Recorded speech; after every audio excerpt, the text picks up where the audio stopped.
In the world of radio shock jocks, the biggest are Opie and Anthony. These people say shocking things that border on offensive in order to entertain their audience. I refuse to sit here and think that radio has to be nice. Why?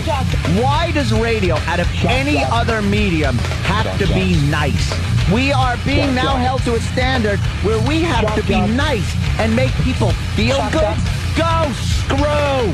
Radio bad boys, Opie and Anthony. Controversial radio personalities, Opie and Anthony. Infamous DJs, Opie and Anthony. Talk show radio hosts, Opie and Anthony. Opie and Anthony. Opie and Anthony. Radio shock jocks, Opie and Anthony. Opie and Anthony. Shock jocks, Opie and Anthony. Shock jocks, Opie and Anthony. Opie and Anthony. Shock jocks, Opie and Anthony. Opie and Anthony. Shock jocks, Opie and Anthony. Wow, Jimmy. Oh, I'm sorry. Usually I'm all right. That one is... I've been dropping them all morning. I can't help it. Wow. God. Oh, my God. My eyes are tearing. I had a dream that I had a threesome. This is absolute truth with Tom Chiasano. Oh, my God. Oh. It looked like a lemon party with one chick. This is where entertainment is going. Shut up, you moron. You're an idiot. You're an idiot. Die. All right. Wow. If we pull this off, we're going to be, what? Employed. Yeah. Employed. But enough of this palaver. Let's get the show on the road. Is it? Yeah, you were trying. I can't help it. You were trying to get us to support your awful shirt, but no, it's awful. They're goofing on me. I'm reading, when's your tea time, Anthony? When do you hit the links? It's just a little collared striped shirt. Looks nice.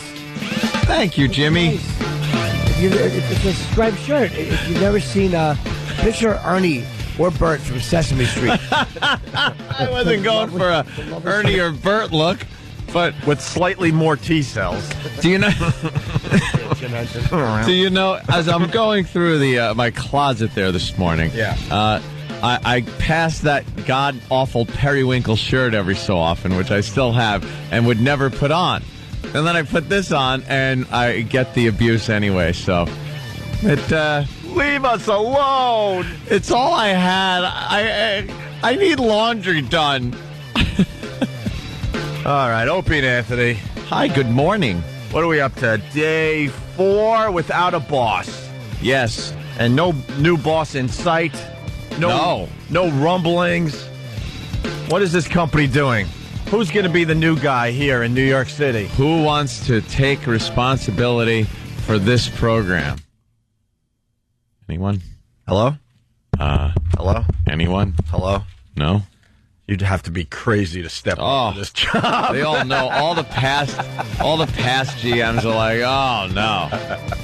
Tom could handle it. He ruled with an iron fist. He was used to it for 20 years, dealing with Howard and this and that and the other thing. And no one else wants to play with us. No.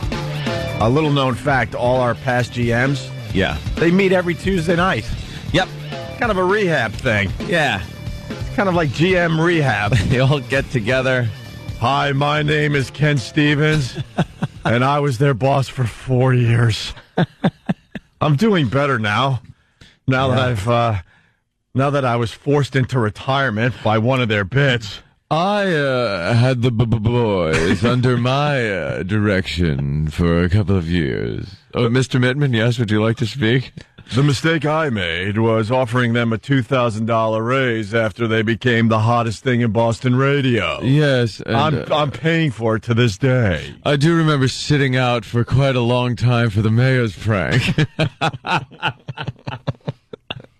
Then he got another GM from the BAB days that collects knives and works for a newspaper. we have pretty much destroyed. We've left GMs just thrown about. The bodies strewn in the wake of this disaster. Sure. But the ride's fun. Yeah, good luck to the new guy. It's fun when things are going good. Scott Herman. Let's not forget about Scott Herman. Scott. Who walked around with a baseball bat, and man, did he want to hit us over the head with that thing. We had a lot of meetings with him. Yeah. He was always dragging us up into his office and yelling at us for something with the bat in the corner. Well, because he didn't want to deal with us. No. He was in charge of a news station. We ran an all-news station. You don't have news readers acting up where you have to sit them down and go, hey, you know that AP story you read at 7:07? Do not editorialize. Yeah. I don't even remember all the other GMs. There's just too many to mention here. But we're gonna have a new one soon. Soon a new person will walk in here and introduce themselves to us, our audience, as the new boss. Same as the old boss. Yeah, well.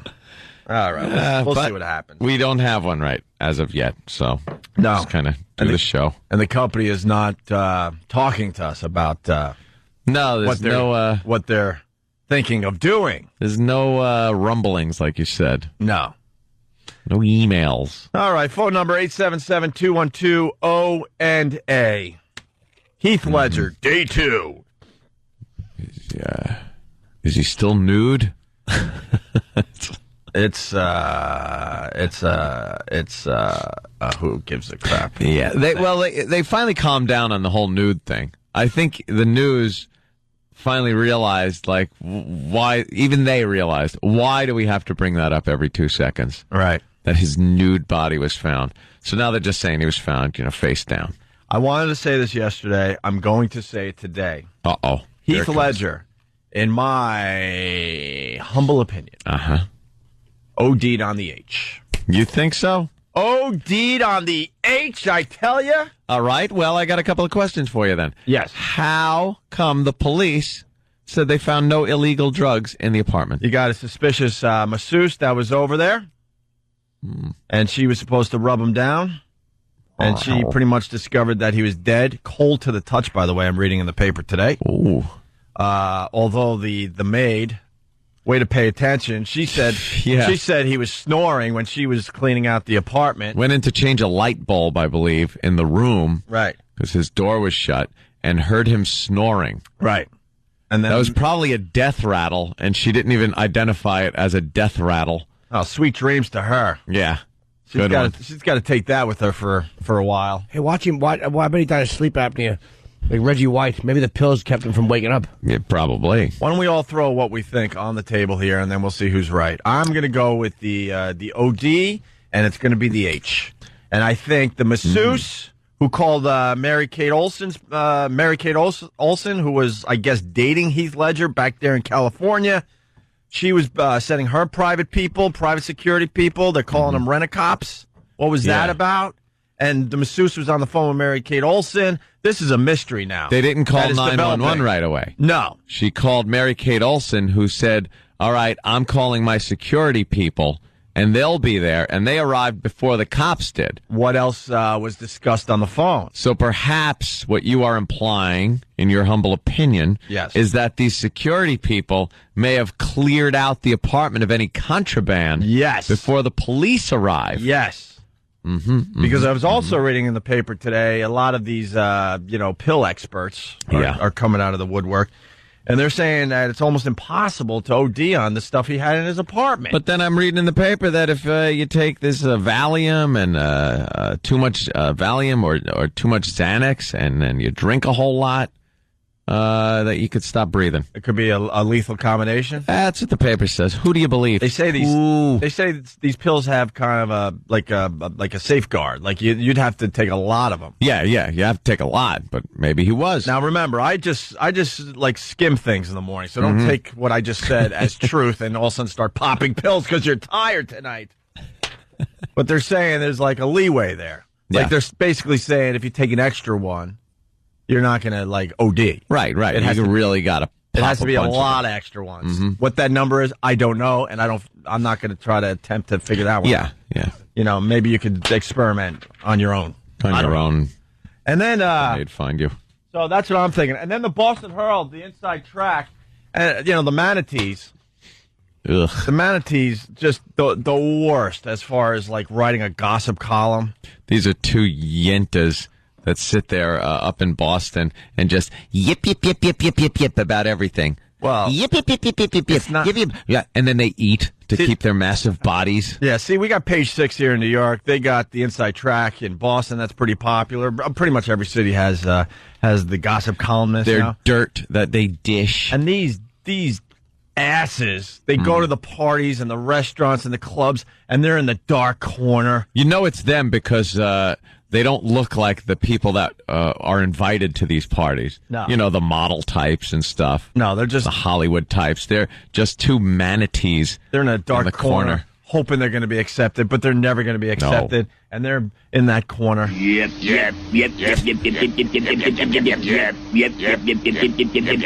They're jotting stuff down, jotting. They're jotting and yipping. That's their job. To jot and yip.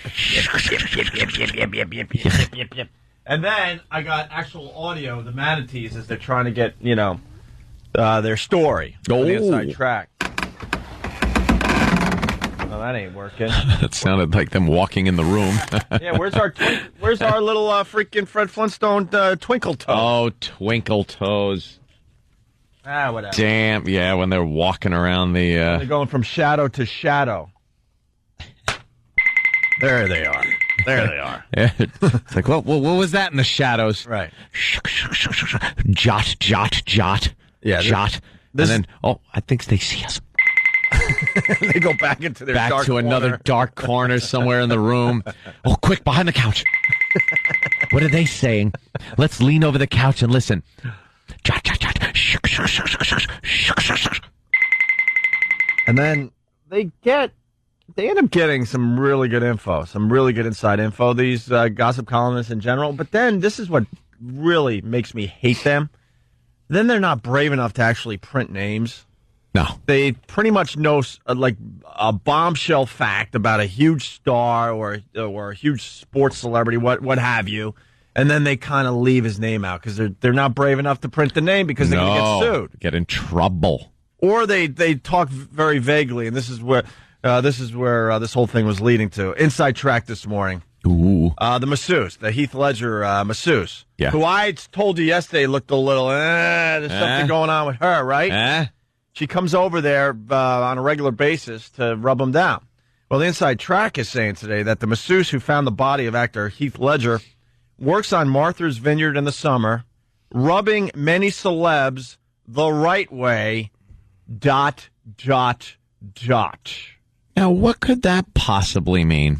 The right way. They're basically saying she will perform the Yankee Cranky. They're basically... Jot. This is what they're basically saying, but they're not brave enough to go the distance with this. Yeah.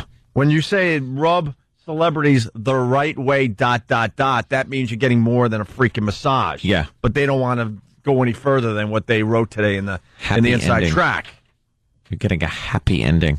So she's extremely suspicious, and I guess she traveled with Heath Ledger, this masseuse, to rub him down here and there. And she said in an exclusive interview that she had some kind of special relationship with Heath and Mary-Kate Olsen.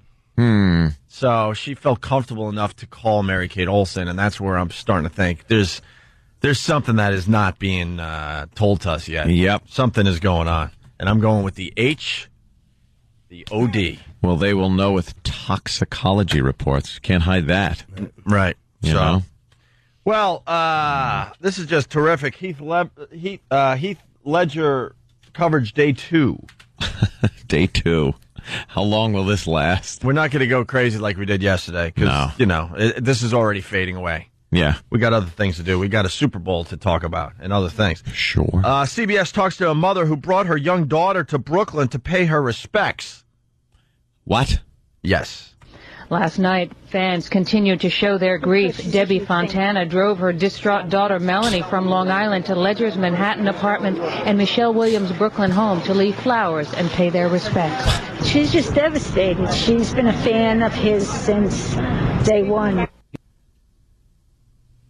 Why would you drag your kid around and just make the grief that much worse? Just buy the kid something. Yeah, that's what they did in the old days. You buy the kid a toy, get their mind off of it. Buy her a copy of A Knight's Tale. Yeah. Smack them around and tell them stop whining. Right. Get a hold of yourself. Yeah.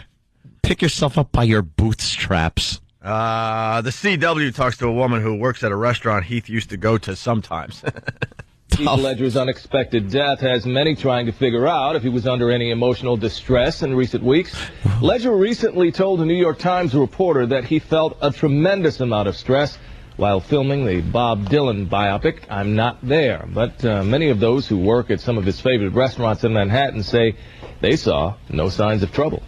Yeah, he was just in here 2 months ago. It's a little surreal. 2 months? But, I mean, he was in here for probably half an hour. He stopped in for the party and seemed like a regular, but he seemed okay. The news sucks. They just talked to a woman that saw him for maybe a half hour. Not even the full time, because it's a restaurant, so she's probably working or doing something. He's in there a total of a half hour 2 months ago. Yeah. And that's their exclusive eyewitness. He seemed okay. He seemed okay. People are delusional. They think if you have a drug problem that you're going to walk into a restaurant and just be completely insane. Out of control. There are people walking among us. There are people working among us that have really bad drug problems. And guess what? You don't know about it. Ooh. You got people that are on the H right around you. E-Rock. And you have no clue. They're able to I would hide it for the most hamburgers. H for hamburger? Yes. They think that they're going to say, hello, how are you? And you're going to go, not good, I'm on drugs. I'm on the dope. Right. Can you tie me off before you bring my eggs? Where are my works? Yeah. Yeah, where are the works? I'm just saying. This is what I'm thinking. I have no clue. I don't have any connection to this thing. Mary-Kate Olsen. Yeah. Is apparently, let's see, she is like Marcellus Wallace. All right. And then she sends over her security people who are like the wolf. Okay. To chill them niggas out. Oh! Well, that's from Pulp Fiction. Leave me alone. But, wow. You know, that is what her job is now. Oh, you feel better now, mother?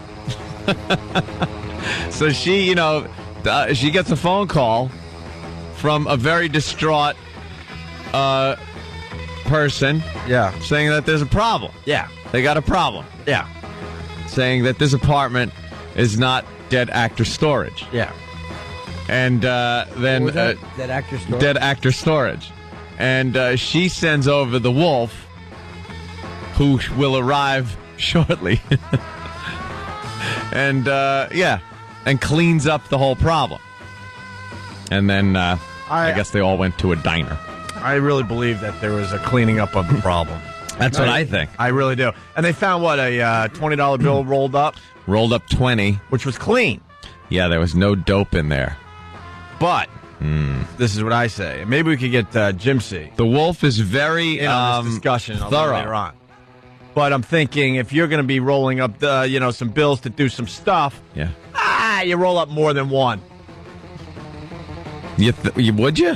Why not? Would you? Why not? Because I never did. Yeah. I never had more than one after you buy some. I never even had one. My system was filled with methamphetamines and barbiturates, Sam. Whoa, Jim C. Jim C making an appearance on the Opie and Anthony show. The coroner, Jim C. Yes, Jim C. It looks like murder.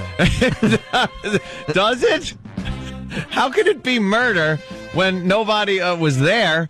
Until he was dead, really. There were pills scattered all over the bed, Sam. Oh, Jim C's so passionate. He really is. Now, I see you're running your finger down a leg. Is that Heath Ledger's or your flat-ass companion on the boat? It's a cardboard cutout I took, and I talked to it on the boat. Take your tiny genitals out of here, Assistant Sam. We have a homoerotic relationship. Wow, man, to hear it right from Jim C. It's fascinating. She lays on her stomach, and I do lines off her flat ass. It's like a mirror. Jim C rules. Oh, we love Jim C. At the bottom of everything. Of course, it's always murder. Murder. Doesn't matter what it is. God, I'm looking for... There was a term they used because they determined he was dead for a couple hours because it's a term they use for when the blood, after you die... pulls up. After you die, this is what's really pleasant about the whole thing. Your blood decides to use gravity. Yeah. It doesn't pump around your body anymore. And No. Oh, Kenny, you know the term? Because they used the term in the paper today. I know it. Of course he does. He's living with it. And it creeped me out. Yes. Lividity. Lividity, yes. Hit a bell or something for Kenny. Showing his smarts this morning. Lividity, get your ass in here. Lividity? Yeah, it's called lividity. And that's when you die, the blood immediately just, doesn't need to be pumped around anymore. Pooling up. So it just starts pooling. Right. At the bottom. Wherever the gravity is, Oh, boy. And you get the little bluer. So it turns blue over there? And that's why they're saying he was dead for a couple hours by the time they went there to revive him. So he must have been in the throes of death when that stupid maid walked in. While she's like and whistling. He was snoring. Yeah, while she's whistling a happy tune with her dumb duster. Yeah. Yeah, he's fighting for his life internally. She probably could have saved him. I'm guessing apnea. Yeah. Yes. All right, Jimmy's going with apnea. And I'm saying the pills kept him from waking up. I'm going with the H. What are you going Wow, with? you're going that. I'm going with Jim C. Murder. Yes. I went with blunt trauma to the head yesterday, but don't think that's panning out. No, it's I don't think it's panning out. Quincy would always show up to a murder scene in like a members-only jacket. That awful, like, tan members-only jacket. Yeah. Getting nothing done. Explosions all happening around the corner. For some reason, the coroner's right at the scene as the crime's still happening. Waiting for someone to die. Yes. To be murdered. Yes. Botulism. You just got to throw out words that can hurt you. Hey, I want to squeeze this in. You got NBC locally here talking to a tattoo artist. This is how close. Another close person to Heath Ledger. Meanwhile, tributes continue to pour into the Australian-born actor in Soho and in front of his former home in Brooklyn, where Ledger wrote the name of his young daughter Matilda on the sidewalk. The same name this man recently tattooed on the actor's body. Now Ledger's name is permanently etched on his. He was an electric, brilliant, wise, way beyond his years, gentle, fragile, warmest, most down-to-earth, beautiful, creative artist. Adjective. What are things that a man says about another man that he's been sleeping with? Yeah. Oh, damn it. Get it. He was terrific. Hold on, I might want to hear that clip again. Oh, really? Yeah, I might want to hear that again. All right. You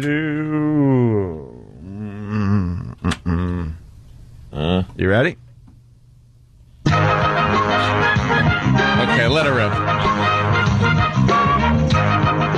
Meanwhile, tributes continue to pour into the Australian-born actor in Soho and in front of his former home in Brooklyn, where Ledger wrote the name of his young daughter Matilda on the sidewalk. The same name this man recently tattooed on the actor's body.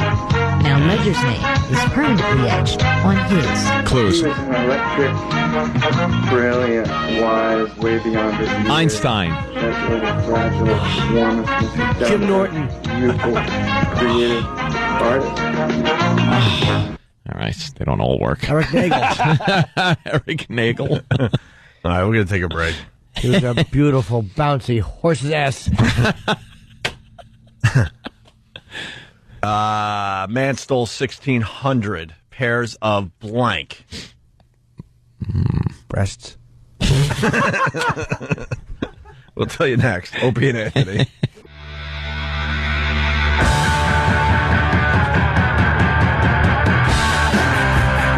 Hey, why don't you get out of bed? It's time. You're checking out the Opie and Anthony show. I want to say good morning to Syracuse. Yes. They're showing it snowing in Syracuse down here in New York City. Yeah. And they're making it look like it's a complete disaster up there. How much snow? And I know a little bit about Syracuse from my time in Western New York. But yeah, you made the drive to Syracuse every once in a while. Syracuse is laughing this morning.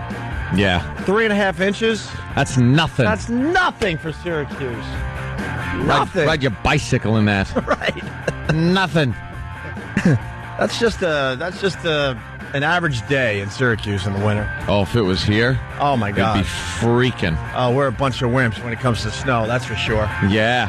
New York likes to think that we're tougher than everybody else, but when it comes to things like a little ice on the road or a little snow, yeah, we kind of wimp out. We totally do. And everybody said this, but I do remember winters being a little more brutal years ago. You got a lot more snow. They didn't have the plowing down yet. They didn't know how to work it out logistically. So, some streets got plowed, some didn't. Right. And that just doesn't happen anymore. So when they freak out that we're going to get 3 inches of snow, it means nothing. Nothing. When I lived in Buffalo, it would just snow and snow and snow. Yeah, that's real snow. And people would still go to the mall and the bars and the restaurants. I'm sorry. Smug guy's blocking traffic. Yes. He's in the middle of a lane. The news has really got to knock it off. I would be killing him. Do they understand there's people like me on the road? I'm not just going to slowly go by Smug guy. He's getting clipped with my mirror. Smug guy. Sorry, it was so distracting.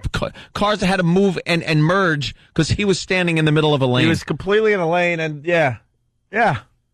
Looked like he was going to get hit by that cab. He should have. And it threw us out of a boring bit anyway. That's fine. Let's say hi to Chris in Syracuse. Good morning, Chris. Morning, Oak. How are you? All right. Hey, there's no snow here. There's probably enough to cover your fingernail. Nothing, huh? They're saying 3.5 inches. They were showing coverage of snow coming down in Syracuse. Yeah, they got it all about 15, 20 miles north of Syracuse. Oh, see, it's not even in Syracuse. That's what they do here. That's all we know. It's snowing in Syracuse. That's what they just told us. When it snows upstate and in western New Jersey, they say a lot of snow predicted for our area. And it's one town. And they mean the area of the tri-state area. Right. One mountain town gets walloped.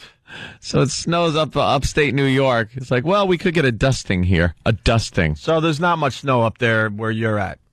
No, not at all. I'm sitting right in Syracuse, and I'm just looking at a little dust in the snow on the ground. No surprise that the news got it wrong. All right, Chris, thank you.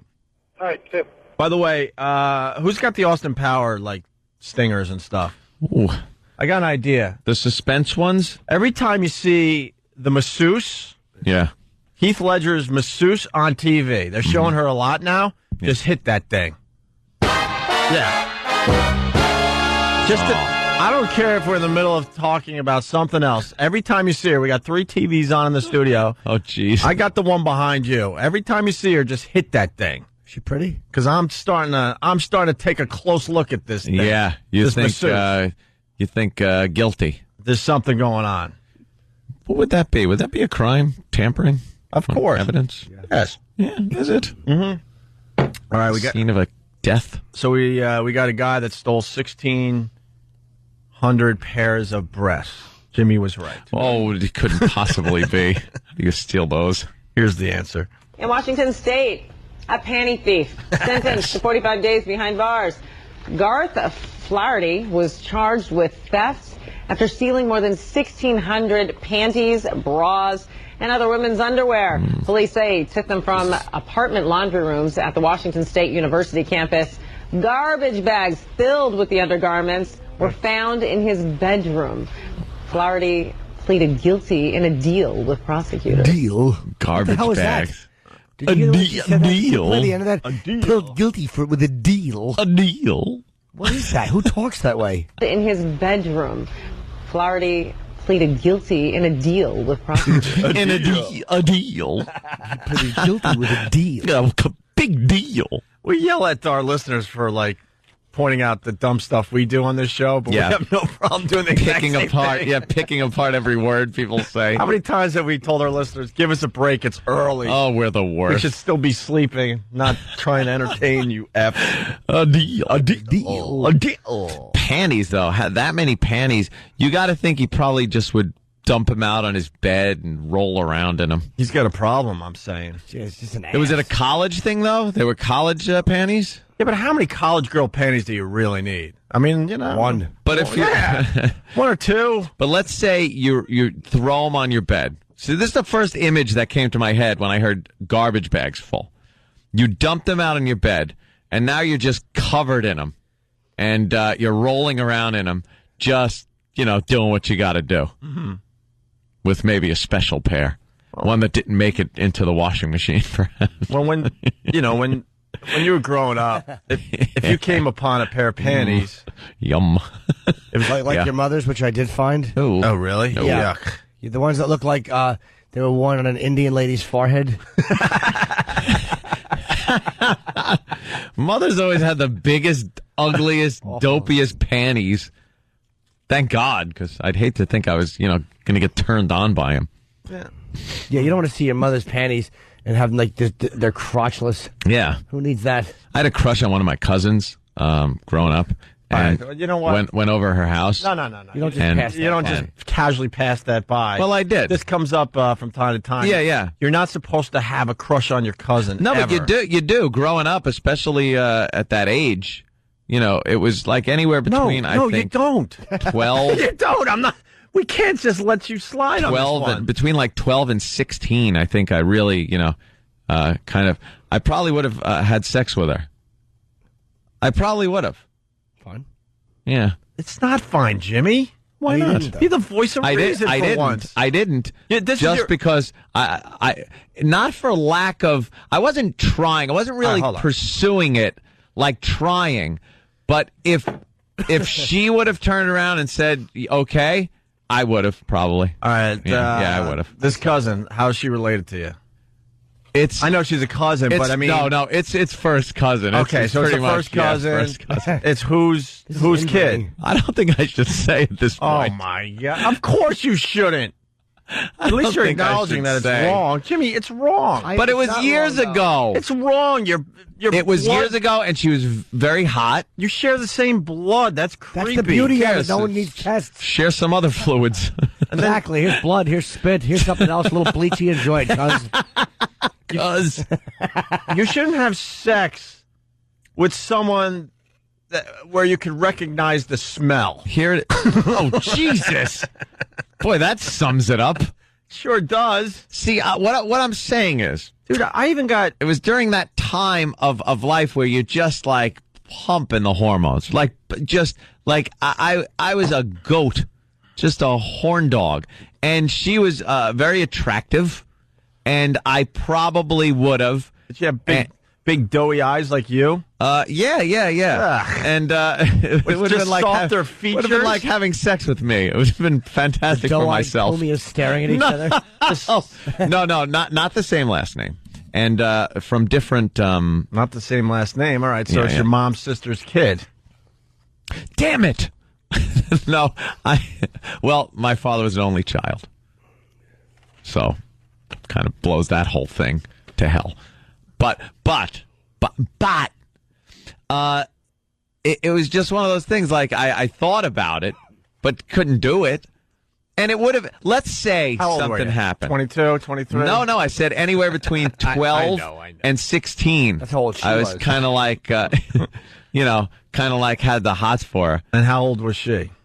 A little younger. Yeah, just a little. Not much. Around the same age. Yeah. More or less. All right. But went over their house once, and I was using the bathroom off of her bedroom, and I noticed that there were some panties on the floor.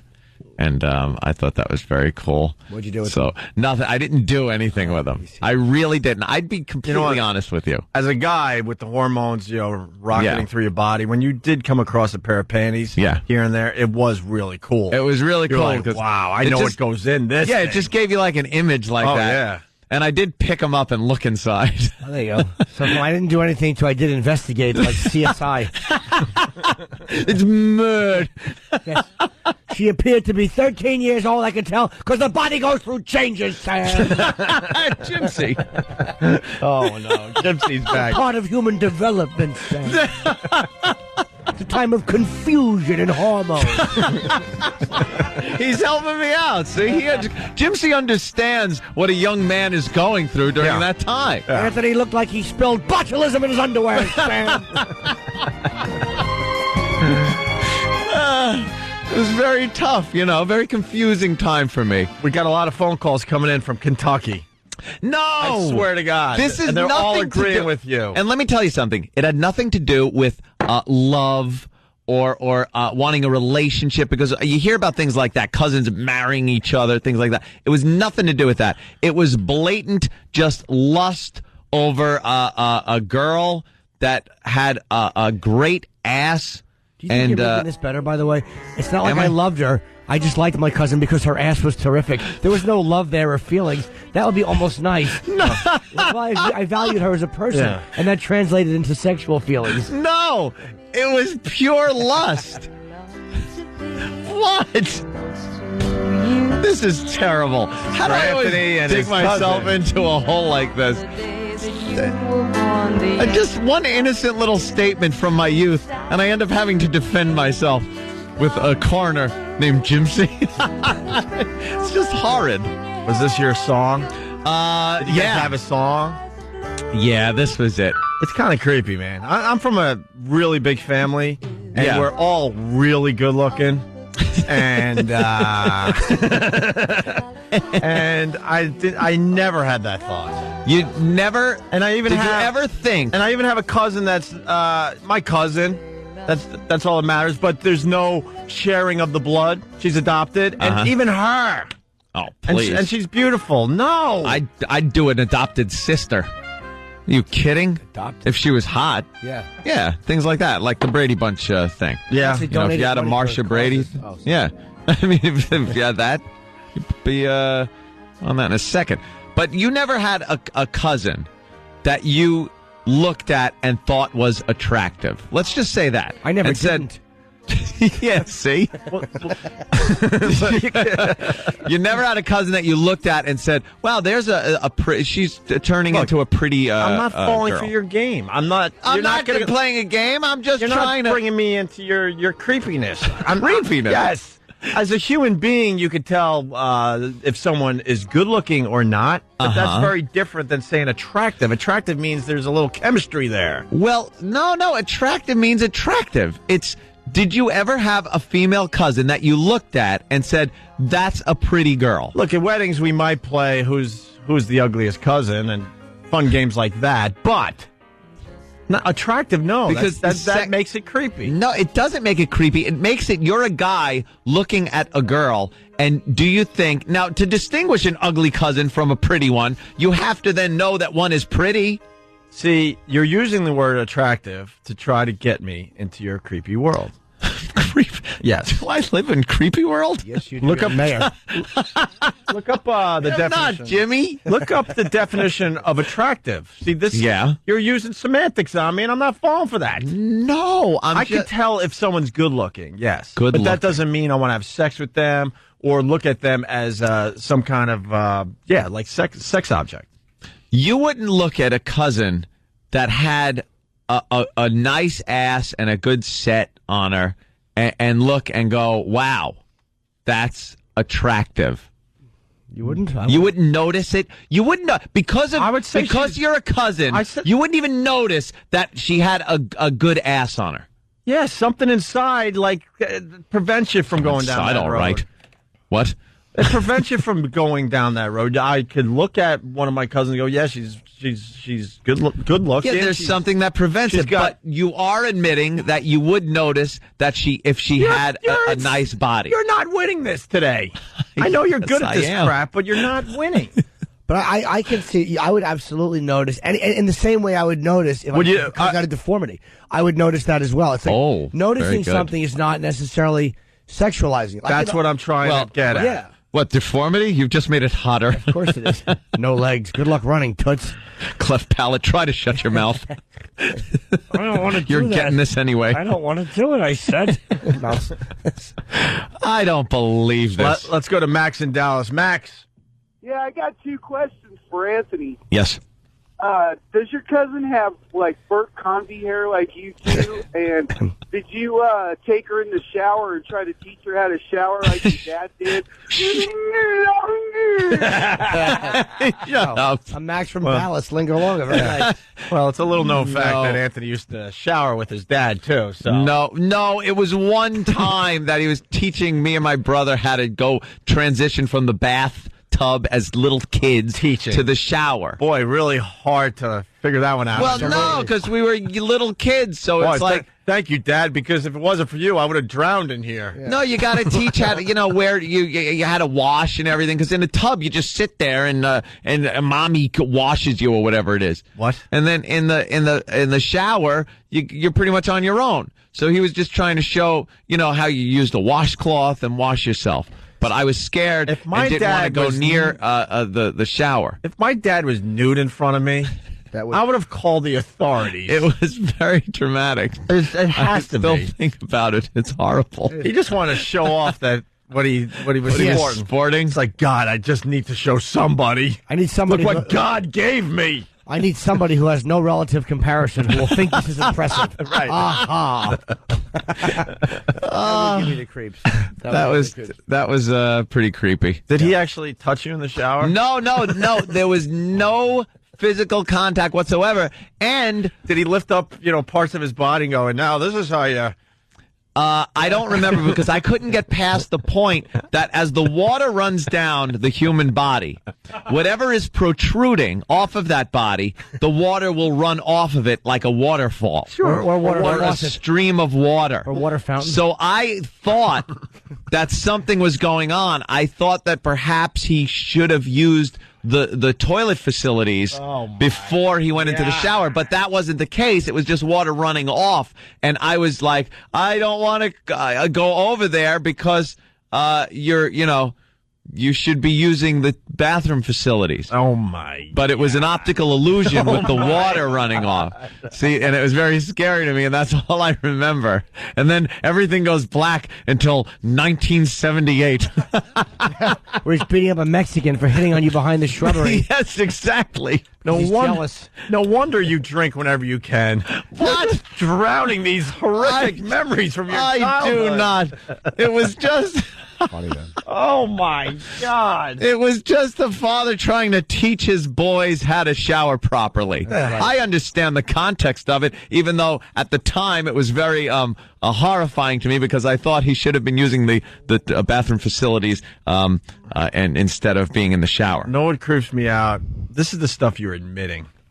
I don't even want to know what you're holding I honestly back. don't think I'm holding anything back because there's the sex with the cousin thing. Which I didn't have. If you're just tuning in, well, I would have. My cousin was very attractive. Let's hear it from your cousin, and then Aunt's cousin. Yes. Hey, this is Aunt's cousin. I just want to let him know. I thought he was a looker too. No, it wasn't a guy. It was a girl cousin. Jeez, these people, you can't fess up to anything on this program. Not that, that was just an innocent little thing. Perhaps it is a little twisted. I understand. Did you play Wash the Scud? No. Let's say hi to Barry listening on BCN up there in Boston. Go Pats, go. Barry, what do you got? Hey, what's happening, guys? Hey. And I can't believe you picked up the panties and looked in them. That's so gross. Why? Like that was... I wouldn't even pick up a supermodel's panties, man. What's wrong with you? Yeah, what are you, dumb? Dude, no, now you look at it like an idiot. No way. Panties? Panties give you the... It gives you a closer feel to what is in them, what goes in them. It really does. Perhaps you ever see like a stray maybe is in there? Like a stray got caught in there, or you see some suspicious markings, perhaps. Things like that kind of give you more of a feel for what goes in there. There were markings inside of it. Oh. It looked like she stopped suddenly on a line of cranberry sauce, Sam.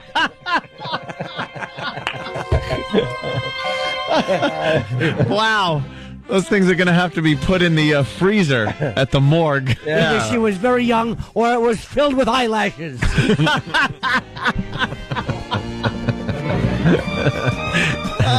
All right.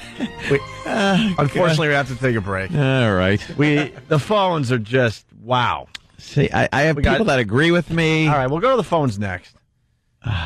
You have one that's agreeing with you, and they're calling from Kentucky. Well... And, the Super Bowl songs have begun. These are always awful. I got the first one. This one's actually good. This one actually. Oh, my God. Shut up. It's horrific. We'll It's play it not. next. Horrific. We did our own interviews on the street about the Heath Ledger thing. Mm-hmm. Matt came back with some fine audio. We'll get that on the air hopefully next. I think we got Bob Kelly coming in today. Yes. Really? Yeah, because he's playing the Stress Factory, Vinny's Club down there in New Brunswick, New Jersey. Starting tonight, I believe? Yes. Thursday through Sunday? 732-545 ha. See our own Bob Kelly. Oh, Thursday through Saturday. And TJ Miller, he's a new friend of ours. He happens to be a fan of the show, especially a fan of Jim Norton. Yes. And he's the guy that pretty much was behind the camera in Cloverfield. Yeah. And he's now a friend of ours. Doing Letterman tonight. He's doing Letterman tonight. And this is what I want to ask him. Like, we talked to him a week ago before the movie came out. I want to see if his life has changed. Oh, there you go. Because he was basically an unknown when we met him. Watch him walking with sunglasses, snapping his fingers. Hey, Greg, Tony. I want to see how fast this happens. I got to go. Yeah. But he's not getting recognized because he's the guy behind the camera. I mean, I think he does have a little bit of camera He's on time, film right? for maybe a minute or two. I think a little more than that. Maybe a little more than that. Perhaps more than that. So we'll ask him how it's going, being a big Hollywood star. And then we got J.J. Abrams, the producer of Cloverfield, calling in. Mm-hmm. He also does Lost, and I think he's producing, the new Star Trek movie? Star Trek. Yeah. Directing? Okay, directing. He produced this one, though. He produced Cloverfield. Yeah. I don't know what a producer does. I think a producer just kind of... They got to find money. They kind of put up money, and then they kind of go, all right, yeah. And make sure you don't spend too much. And then like the overseer. And then you call them while they're the liaison on a golf between the course. studio and the... You call them when they're on the golf movie. course, and they give you a little update. Yeah. And then you're like, all right, that sounds good, thanks, but I got to make this putt. And then if it goes well, you make a lot of money. Yeah. So I don't think he really was involved in Cloverfield, and I'm going to call him out on that. Wow. Straighten him right out. That's what we do. Opie and Anthony, boy.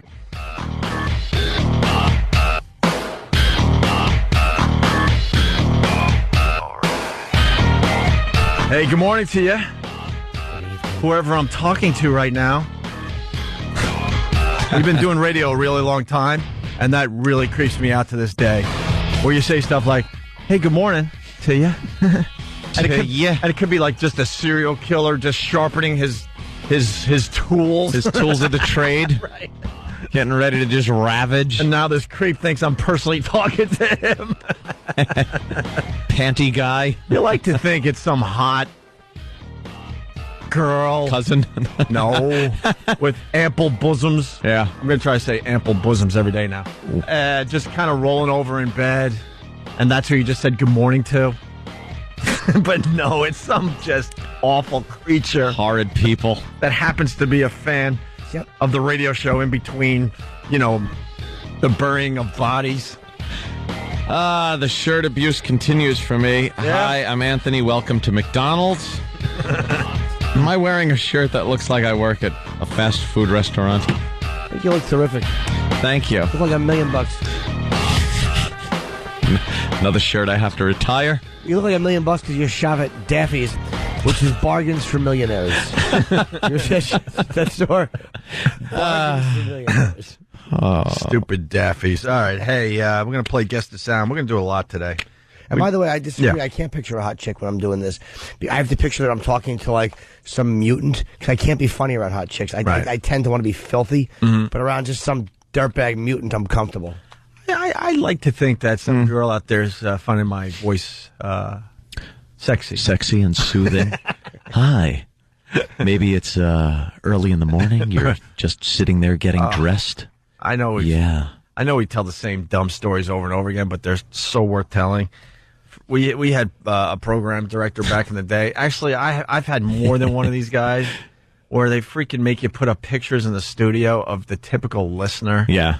So, and we had like a staff meeting. It started in Rochester when I was working at CMF. Stan Main, old program director, was out of work. Actually, he's consulting now. He got the boot because this business sucks. But anyway, he's in the conference room and he's like, all right, I want you guys to all picture the typical radio listener. Yeah. And I want you to come in before your shift, your next shift, and hang pictures in the studio. And I knew we were going to be tested on this whole thing.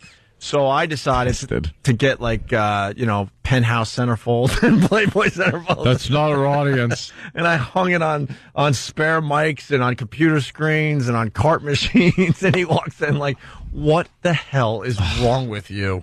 I'm like, I don't want to look at some fat, sweaty guy. I know that's what we're really talking to. Yeah. Can I have a little fun with this dumb thing? But oddly enough, with Pal Talk, you kind of can look at your audience. Yeah. Well, this is odd, It's a different thing. But this is back in the day where we gave out the number for the fax machine. The fax that would roll up when it hit the floor. How old are we? I still don't have a fax. Like, can we fax you something? I'm like, good luck. Oh. Why would I? I live in a house, not an office. Yeah, but every printer now is also a fax Not machine. mine. Mine prints. End of discussion. Does yours go, beat, beat, beat? And you have to rip off the little holes on the side of the paper? Dude, is it an Okie data dot matrix printer? I need my Okie data dot matrix. How do you know what that is? Because I used to have one. All right. Because he needs to fill his brain with this type of stuff. Only 20 more minutes. So he doesn't think of the horrific things that happened to him as a child. That's what Anthony's doing. He's filling his brain up with knowledge and hoping it pushes out some of the horrific push things out he the remembers. bad stuff. Yes. That's why I got it figured out finally. Yeah. By the way, I got a house phone, and I didn't want to do it, but my cell phone just doesn't work in my apartment, right? And one of the reasons I didn't want a house phone was I didn't want it ringing all the time. Yep. Because with cell phones, you could kind of control, the business calls, the spam calls, the whatever. Yep. Right? Absolutely. You can't really control that with the house phone. There is some doctor's office in Manhattan that calls my house around the clock, and he's trying to send a fax. Oh, you pick up the phone. Over and over and over and over again. Right. If I could only find out where this doctor's office is, I will go there and I will strangle him. Wow. They say this is from Dr. So-and-so's. Doctor found mud. Yeah. How do I know it's a doctor's office? You must have, maybe it shows up on your caller ID or something. No, why did I think it was... All right, well, it's some kind of business. I was trying to fax you a toxicology report. Jim C. We're fortunate enough to have Jim C. in all day today. That's right. Jim Norton has a very clogged head, is not feeling particularly well. Aw. But Jim C. feels like $1 million. Feels wonderful, right? Yeah. All right, hey, we're playing Guess the Sound today. It's your job as a listener. We give you little assignments here. I'm so bad at this game. I've noticed I'm very bad at this. And we're going to give the winner... Guess anything. We're going to give the winner of this particular Guess the Sound a pair of tickets to the big game. What game is that? I know you're not talking about that big game. No. Well, we're going to have like a Monopoly tournament. Oh, okay. And it'll be big? We'll give you a spot in our Monopoly tournament. Ooh. This stupid company can't even give us a pair of tickets to the Super Bowl. Well, maybe we're only on in New York and Boston. Yeah, but what if we were on in the cities that had teams in the Super Bowl? Oh, wait a minute. Oh, jeez. We are. And we went right to corporate with this, and still no answer. We want a pair of tickets to give away. People are on it. They're working on it. Are they? Yeah. This is what happens when you don't have a boss. Me, boss. What about me, boss? All right, guess the sound. And because I don't want to get in trouble with the FCC, we have nothing to give away. No. Just for funsies. We're playing for funsies. Yeah, this is for funsies. Funsies. Guess the sound. I got it.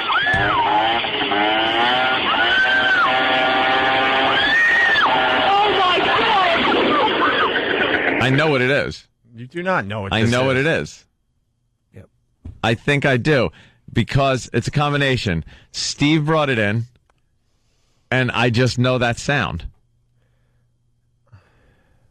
Shut the mics off. Yeah, well, give me some music or something. And you know what?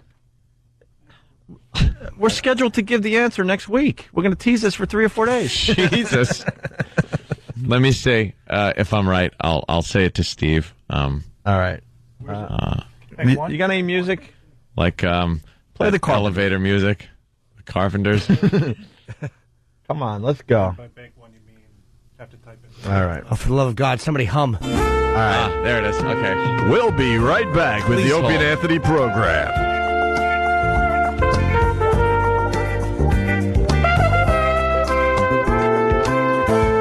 Get out of here.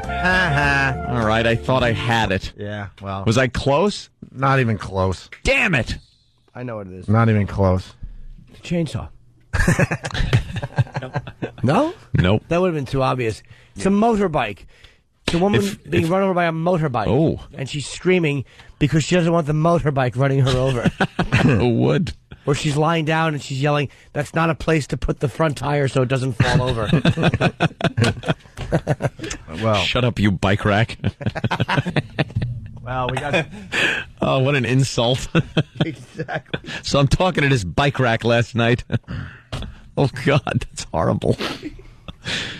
Well, the Boston Herald today, front page. This means war. Wow. And they got harsh words. What is it? What is that supposed to be? A Patriot missile or something going through the front page of the New York Post? Oh, stop it. Could someone explain what that is? I don't really understand. Yeah, that must be a Patriot missile. But it looks like a baseball bat with the Patriots logo on it going through the front page of the New York Post. And the reason they're doing that is It's like a marital aid. Is because the New York Post made fun of Tom Brady and the Pats. Sorry. Their headline was, "Who's afraid of Tom Brady now?" because of that foot thing on his foot. Well, the Boston Herald is now fighting back with their front page today, and it says, "This means war." Ooh, it's getting good-natured and fun. New York crybabies, Rip Brady and Pat, and we fire back. So I guess they are firing something through the middle of the New York Post. Yeah. It's getting ugly. It's getting ugly, this Super Bowl thing. What do you think of the Giants' chances? I think they're good, actually. Yeah. I think that they played them very tough the first time. Mm-hmm. They beat that. They like, not the pressure on both of them, but they don't belong there, technically, compared to the Patriots. Yeah. They earned it. They beat the Cowboys. They beat the Patriots. Nothing to Packers. lose. Nothing to lose. Nothing to lose. Yeah, Usually Super puts you in Bowl. the best situation. Except the Super Bowl, which they will. Yeah. That scares me. That scares me. No, nothing to lose team, right? And Eli Manning is, I don't know, he woke up. Something's going on with that guy. Mm-hmm. They are. Yes, sir. New York Yes, sir. hated this guy. Giants fans hated this guy. Now He's like Super Bowl. Now he's having a hell of a run here. In other football news, Tony Romo dumped Jessica. That's not even football news. That's just, Well, we did, huh? Where was that before? Yeah, dumped. Maybe he could. Jessica. Maybe Jessica could teach the defense how to tackle too. Because that was the real problem. Was the fact that those sissies didn't tackle. The defense sucked in that last game. That you know, when you find out that Jessica Simpson gets dumped, I think what happens is like the guy that's banging her, reaches his quota. Of what? I think every girl has a quota unless you got something else going on with the girl. Oh, of just sex. Right. When you start realizing you're sitting there with Jessica Simpson banging her left and right, and you're like, wow, this is a good you-know-what. But then the pillow talk and, the little small talk in between sessions, you're bored out of your mind, and then I think you finally hit your quota, and then you just got to dump Move her. on. You got to dump her to the curb. To the curb, though? You can't just let her stay at her house? No, you got to, drop her. Not call, maybe? Or Not to the curb because she's garbage. Pick this fishy thing up and throw it out, boys. Yeah. Jesus. He dumped Jessica, who was widely blamed for costing him a shot at the Super Bowl. Tony is now starting to blame her himself, a pal told OK Magazine. Before dating Jessica, he was Texas's golden boy. Now he's become a joke. Yes, so he can't take it Is anymore. this a joke? And they're just friends. They're going back to being friends. You can't be just friends with a hot chick. Stop that crap. It was the moment he realized it wasn't going to work with Jessica in the long term, the pal told OK Magazine. There you have it. And then we brought this up yesterday. Ticket lottery, a giant letdown for a fan. This is why I actually hate the Super Bowl. You do? I think the AFC Championship game and the NFC Championship game is where it's at. I sat in front of my TV last Sunday and enjoyed 8 or 9 hours of football coverage. That's football, though. See, the Super Bowl is more for the party atmosphere. I think than it is the game. I think most of the time. I think it's a crime for some of these teams. They, work their asses off all year. They make it to the Super Bowl, and then it's barely about the game. Yep. I think that is a complete crime. I know the NFL makes a bloody fortune off the game, but their uniforms look nicer. They're all shiny and everything. You barely watch the game. Yep. And then there's an hour and a half. Halftime and what is the halftime? Shindig. I think it's Tom Petty, right? Here, keep it safe. Tom Petty, right? Who wants to look at him? Can I ask you something? Wasn't he very anti business and thing with his music? And, hell, he wrote the song "The Last DJ." Yeah, that whole song is about making fun of corporate radio. Yeah, and the man, and just let me do my music. Yeah. And now he's doing the biggest commercialized event in the universe. Yeah. I don't know what they're doing on Mars, but I'm assuming. I would assume it's in the universe. In the universe. Every probe we've sent to any other planet, they've never seen a big game there. Yeah. People, playing. In the end, I'm not a fan of the Super Bowl, though. Yeah, the teams look nervous because it's hyped to the point where I love it. It's so much fun. I like watching the commercials. That's about it. Really, the game is usually a letdown. Yeah. But anyway, we mentioned this yesterday. So they have a lottery, for the Giants and the Patriots. Bada bling. Oh my God. Does the rest of America? I don't think so. I think it's just a New York, New Jersey thing. We don't have a boss, so we can make fun of this, right? Tom's not going to run in and say, "Oh, they're sponsored." The lottery is a sponsor of ours.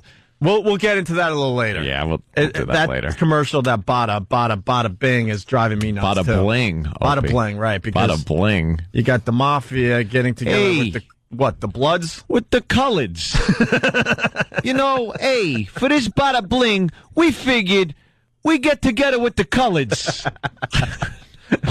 That's all I can think of when I hear the commercial. Bada bling, bada bling. Oh, it's diabetes. We are just distracted. I turn around on the TV and there's Wilford Brimley. I think people appreciate that about this show. We got TVs on all over the place. We want to be in touch with everything. And Wilford Brimley just popped on the tube, and Ant does a fine impression of him. Talking about liberty. Talking about getting your diabetes medical supplies from Liberty. Right. Shut up, you walrus. Diabetes, diabetes, diabetes, diabetes, diabetes, diabetes, diabetes, diabetes, diabetes, diabetes testing supplies. All right. So getting back to the Super Bowl thing, and I thought about it. I'm like, I love football. I hate the Super Bowl.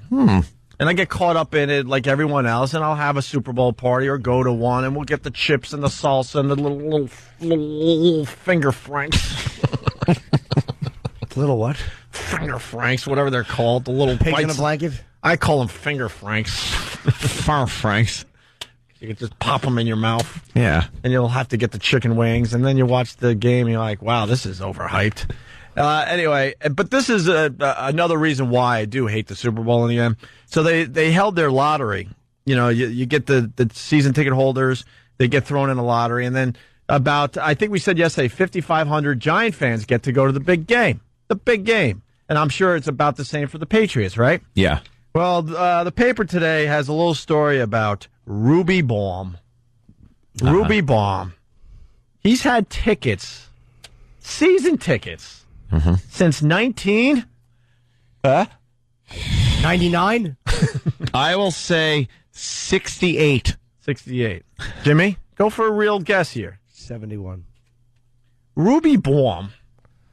He's had tickets since 1952. Wow. That's 56 years. 55, 56 years. My God. Ruby Baum has missed only 8 home games in the 55 years. Not a real fan. Exactly. Missed what was he 8 doing games. for those 8 weeks? Yeah. Clowning around, rooting for the Jets? He probably had a piece of his body taken out. Chemo.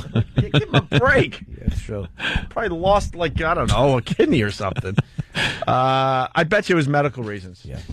All right, so wedding or something. His daughter got married or some nonsense. He's missed 8 home games in the 55 years he's been a Giants season ticket holder, and this is why the Super Bowl sucks.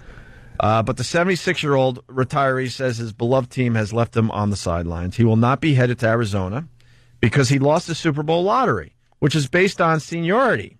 The same fate he suffered in 1986, 1990, His seniority, and 2000. Who's beating him? Guys that have had tickets for 56 years, I guess. I don't know. What? I don't know how this works. The only people that get tickets are old men that have had tickets for 1,000 years? I guess. That doesn't make any sense. And then poor Ruby Baum. Get me a pair of tickets. I will hand a pair of tickets to Ruby Baum. I like to hand him two what are they called? Fakes. I like to hand him two bootleg tickets, and then he flies out there and he's humiliated. Oh, when he gets to the parking lot by the ticket taker, gets to the gate, they do that little flick on the ticket. They go flick, flick. This ain't real. What? All right, we've been a fan since 19. Get out. Let me tell you what it was like in 1960. I went to a shut up, old man. Exactly. Tell your story walking. Can we get hit the bricks? Tell your story in the cab on the way back to your motel as you listen to the game. Listen to the game in your motel room. On your AM radio. Older gentleman. Where's the guy that says, and that's how you executive produce? You must be talking about you executive produce. Yeah, that guy. Steve C. Why isn't he executive producing and getting this guy on the phone today? It's kind of a biggie. Let's get him on the phone. I guess I'll never see a Super Bowl, Ruby says. Only half of the 12,000 tickets the Giants received from the NFL are distributed to fans.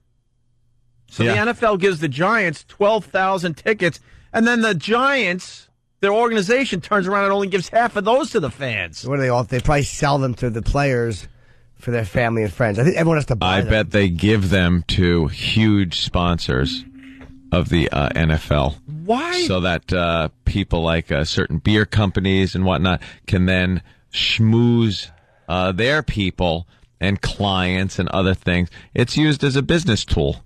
That's it. You're just a tool. Disgusting. Why does the NFL think that's okay? And why only 12,000 tickets to the team? There's like how many tickets? That's what I'm saying. 60,000, right? Right. There'll probably be, I would guess 70. Let's say 70,000. I'm going to say 6 million tickets. No? Fair enough. Let's say 70,000. What a random number, huh, Ant?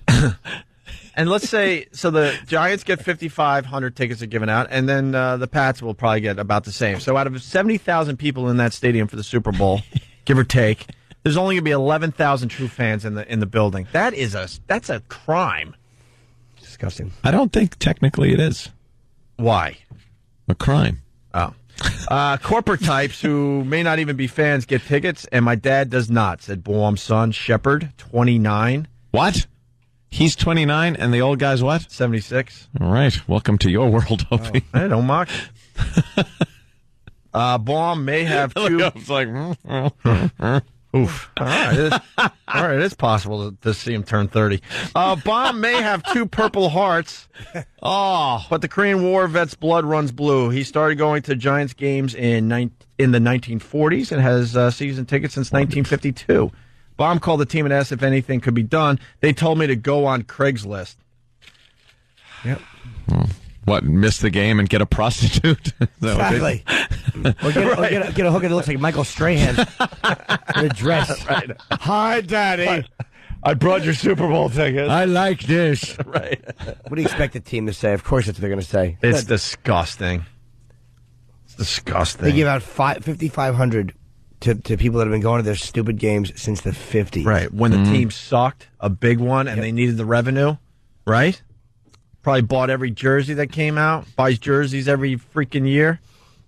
Probably buys little like giant things for his dog. Oh, his whole house is probably one of those people that it's just covered in Giants stuff.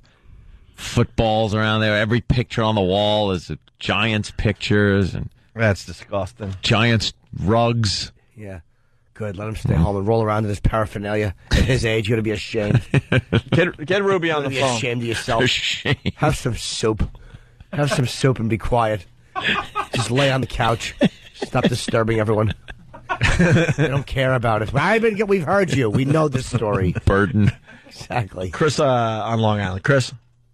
Hey, yeah, he missed those 8 home games in a row, actually, because he was busy in Nam. Busy where? In Nam. He was in the Nam, I think. Oh, I like the Nazi joke really? better that it said you were going to say. Yeah, you changed your joke. He missed 8 home games because he was busy fighting Nazis. Jesus. For the good old U.S. of A. I wouldn't be in the Nam. Yeah, there were a lot of actually Nazis. Silly goose. They were funding the war. Okay. Fair enough. We got to take a break, but we're going to figure out what this is after the break. Guess the sound today.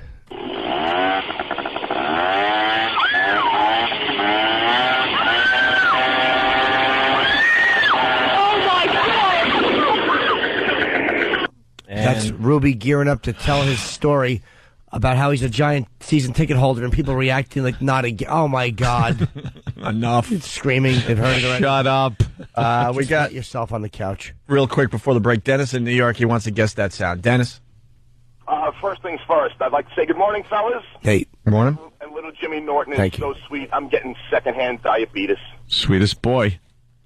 There you go. All right. As far as the sound goes, I believe it's Jim C. doing a post-mortem examination on a nude and dead Heath Ledger while Mary Kate or Ashley Olsen, whichever bobblehead, is looking on, cleaning up the post-mortem exam. Wow. Wow. Where are my tickets to the big game? Smart ass. The big Monopoly game. Welcome to the world of forensic medicine. She's not supposed to be in here. She's screaming and crying, Sam. She weighs 9 pounds. I cut his skull open, and his brains fell onto my shoes. Jim C. thought Mary Kate was a scalpel. Picked her up. Get that girl out of here. She has a nicer ass than the girl on my boat, Sam. Hand me that thumbtack. I'm sorry. Those are your genitals.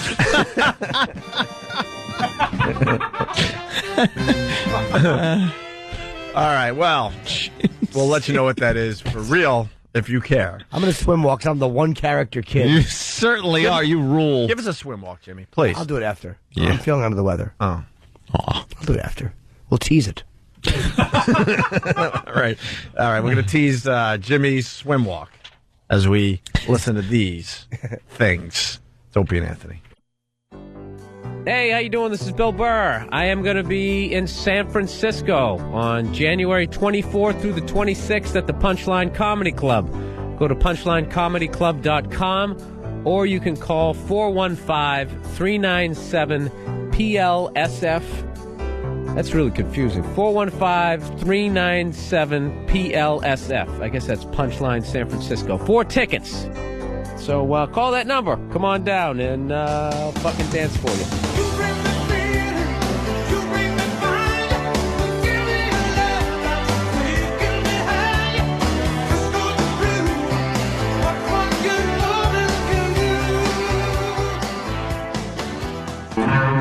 Opie and Anthony, little Jimmy Norton, Jim C in the studio.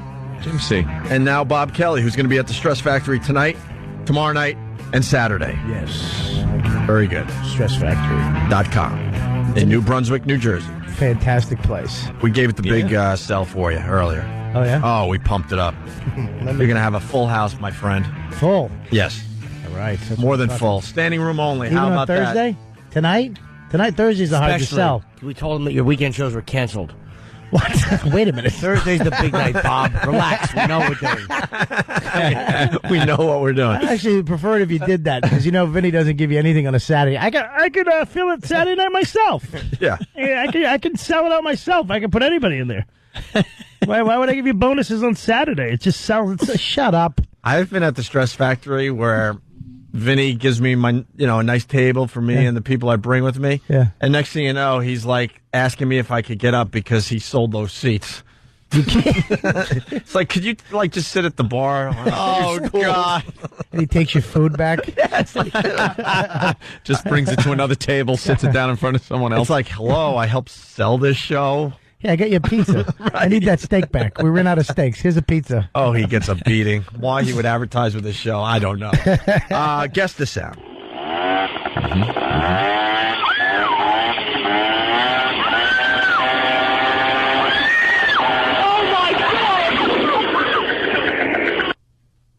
All right. Let's go to Tom in Ohio. Tom? Yeah, I'd like to guess. Guess the sound? Yeah, go ahead. Yeah, that's an industrial strength toothbrush coming towards D-Rock's mouth, and it hits the smell and starts screaming. Oh, that's pretty good. Oh, that was really good. Oh, he bobbled. Love you, Jim C. Thank you. He was able to keep his feet in balance. He was. He almost went out. Yeah. He was almost out of bounds. Sampson, Illinois. What? Hey, I'd like to guess sound. It's the last sound Heather Mills heard when she still had 2 legs. Oh, wow. That was a damn good one. Oh, that's wonderful, sir. Very nice. Let's say hi to Tyler in Utah. Tyler. Yeah, hey, I know the sound. Okay. That's the way every divorce proceeding should end. Punching out. Thank you, sir.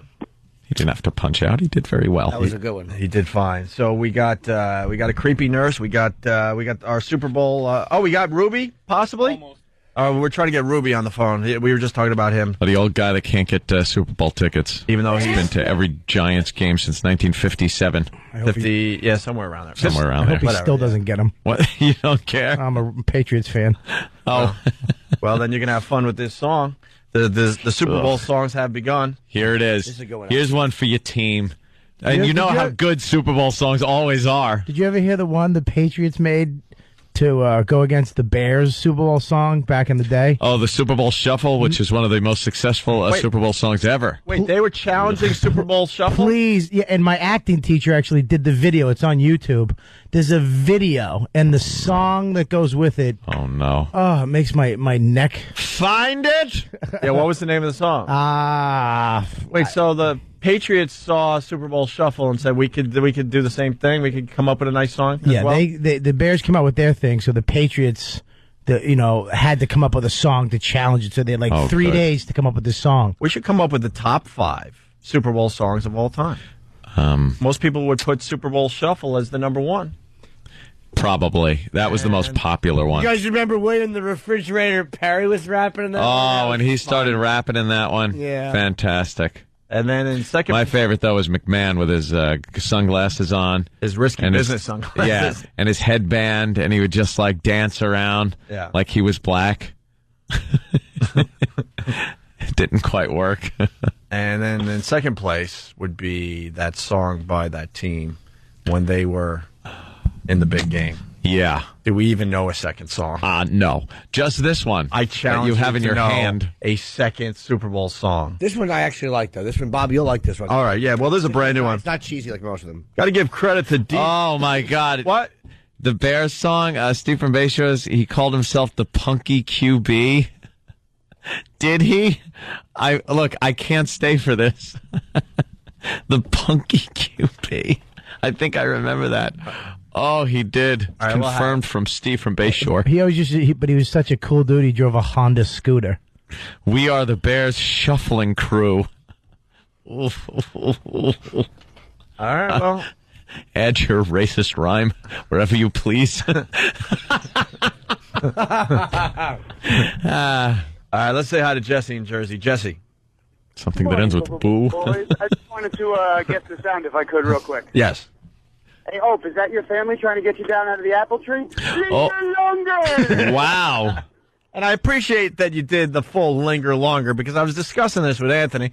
I came up with a cute little bit called Linger Longer, and I exaggerate the Linger Longer, and Anthony turned it into I just go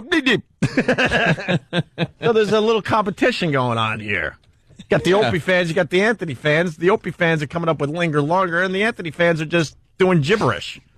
Linger. And on instant feedback, they're spelling it really weird, too. They spell linger, and then longer is like WXDNDAPQR. Whatever that means. Bunch of S's.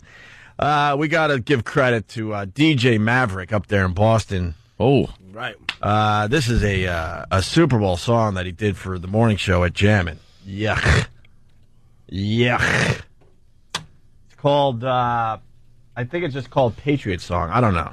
Listen to this. They actually think this is good, and they're playing it like crazy. Want to fully acknowledge that this is god-awful, and that's why we're playing it. Horrid. Some people don't understand that sometimes. They don't understand the big goof that we do on this show. Yeah. I disagree. I like this one. Shut up, Jimmy. You do not stop it. The lyric is funny.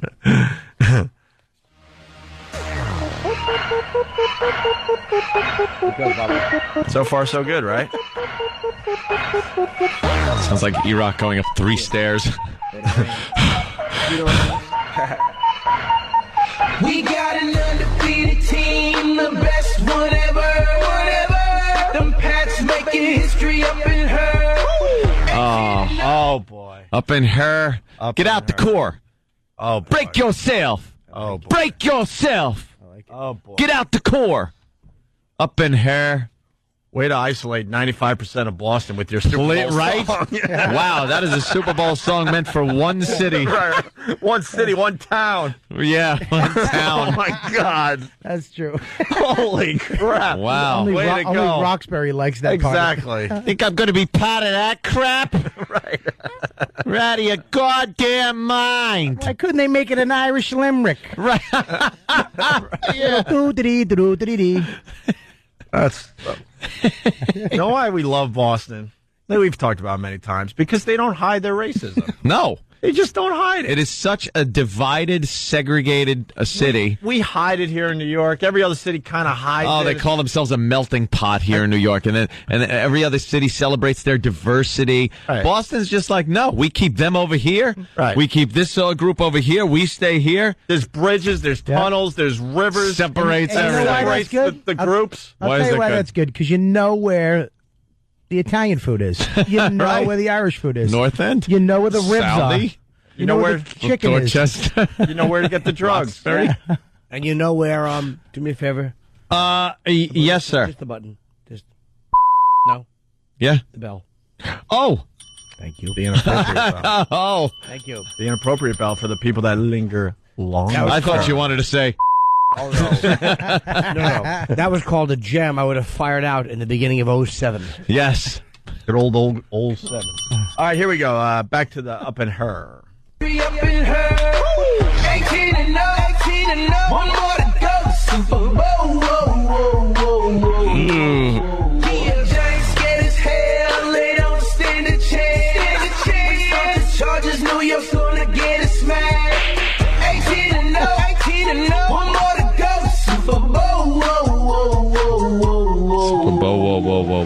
Man, I never seen nothing like this He's before. dancing. How a team gonna go 18 and 0 since we got Randy? He stole the show. Coming down with anything Tom Brady throw. Professional, incredible. Defense making his view a vegetable. First down, come on. Vegetable. Come on. Beat downs, get it right. Now go to the Giants. They don't still be quiet. We serve humble pie as the Chargers. Okay, terrific. Our team is on fire. We We just do it. We're gonna kill him like the wife of Charles Stewart. We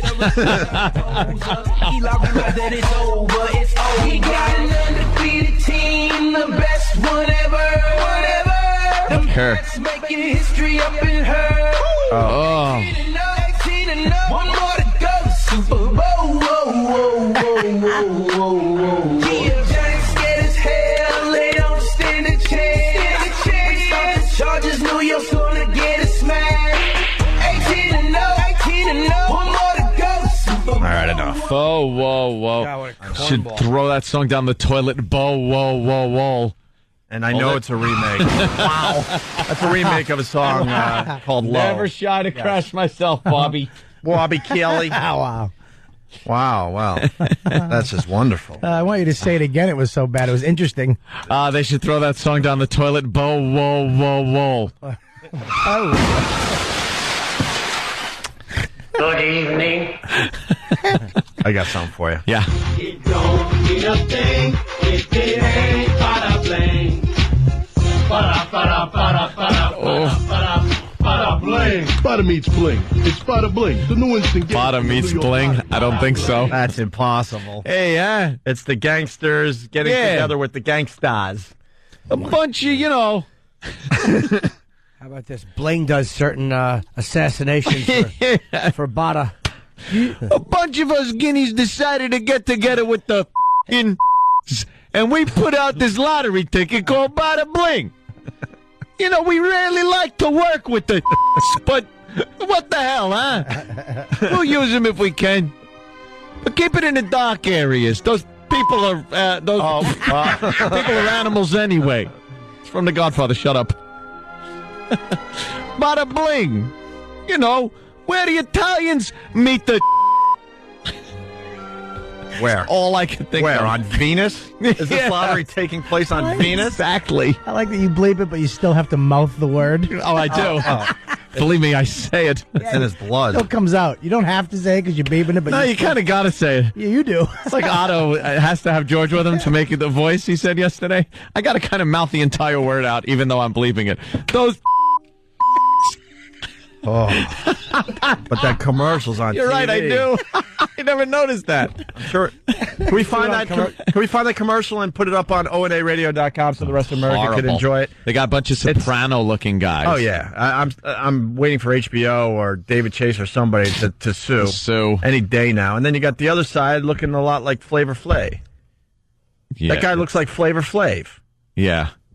And they're dancing around with a bunch of like mobster-looking Well, they're guys. parodying blacks and Italians, so how about having one for Jewish people? Yeah. What? The lottery, we like free money.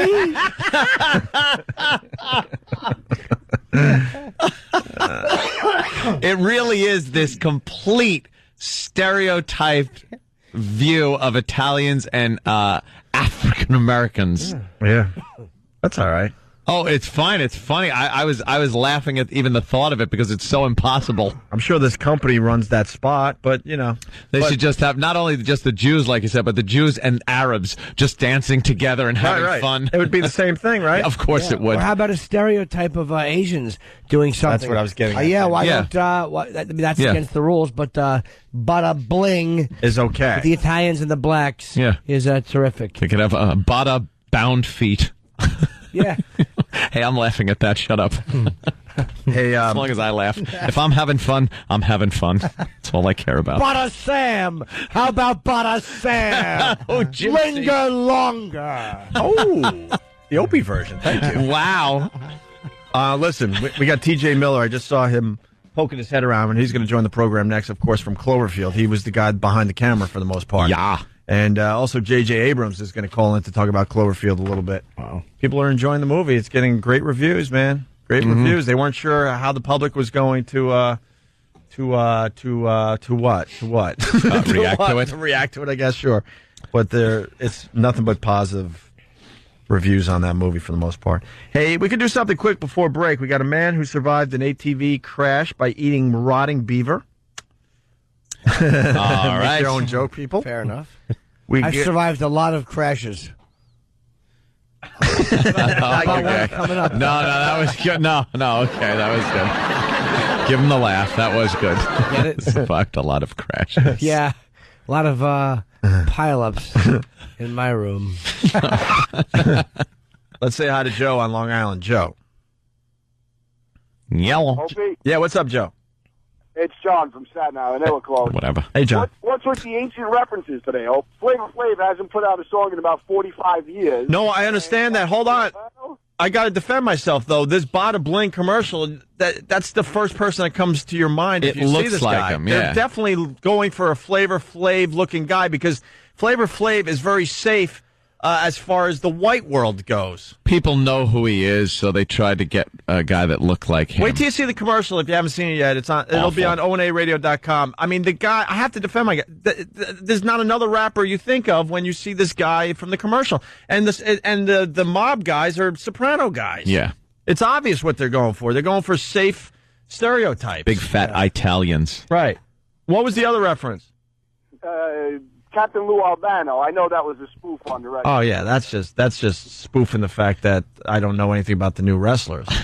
Exactly. All right. Can I just say that a sick little Jimmy has a very sexy voice? Oh, thank you. People tell me that it's raspy and attractive. That's the feedback I've Not gotten. me going. The women used All right, to sir. date. Thank you. Good morning. Yes. All right, the cool. women. Hey, we got our own Heath Ledger. Hold on, Bob just slammed me. The What? women you used to date. What do you mean? I said your voice is like the women you used to date. Oh, you know Oh, what? All deep right. and That's what I meant. husky. God damn it. I thought that was a bomb, but you're actually saying I dated trannies. Point Bob. One for Bobby. One for Bobby, who's going to be at the Stress Factory tonight through Saturday. Hey, we got Heath Ledger street interviews by our own intern, Matt. Oh, good. Want to do that real fast before the break? Well, I want to hear one. Let's hear one and then tease the rest. The moment of truth. Let's just make sure we talk about this god-awful show that they pumped up like crazy. It was finally on last night, and what a bomb. Which one? What a bunch of crap. What a bomb. And we got some examples of why it's so awful. Oh, good. But you want to do that Heath Ledger Street interview stuff real fast? And then, by the way, Roland gave me that UFO investigator show. Yeah, on the History Channel? Yes. Yeah. And Roland, wherever you are, grab your chest and fall face first on the floor and never get up again. I want 30 minutes of my life back. They're promoting It's awful. It stinks to high heaven. Yeah, see, we're not sellouts. If you're going to give us stuff to watch, hoping that we're going to promote the project, this is the chance you take, Roland. Jimmy's saying it sucks, and Jimmy loves UFO stuff. Roland, I love a flying saucer as much as anybody. All right, we'll talk to Roland next. And we'll find out why you didn't like the show. You bet we will. I'm going to bite Roland's face. So we sent Matt down to where Heath Ledger died yesterday. Yeah. He got some terrific audio. We start with this. Some guy tries to be deep about the story. Oh, good. See, we're doing our own coverage. This is Matt, and I'm here with Michael Arkin. Michael, and I saw you're paying your respects to Mr. Ledger, and how do you feel on the tragedy? I work around the corner. I just wanted to come and take a look. It's always shocking when somebody seems so strong and young and just has everything to see in front of him. And he just when there's a mystery like that, it's always human nature to look and to think and to reflect. That's good. You gave us actually viable audio. Good job, right. Stupid. Get real interviews and good questions and answers that actually make sense. So what are you here for? Well, I think it's really sad. All right, good. Well, that'll be a hoot tomorrow morning. All right, we'll try the next one.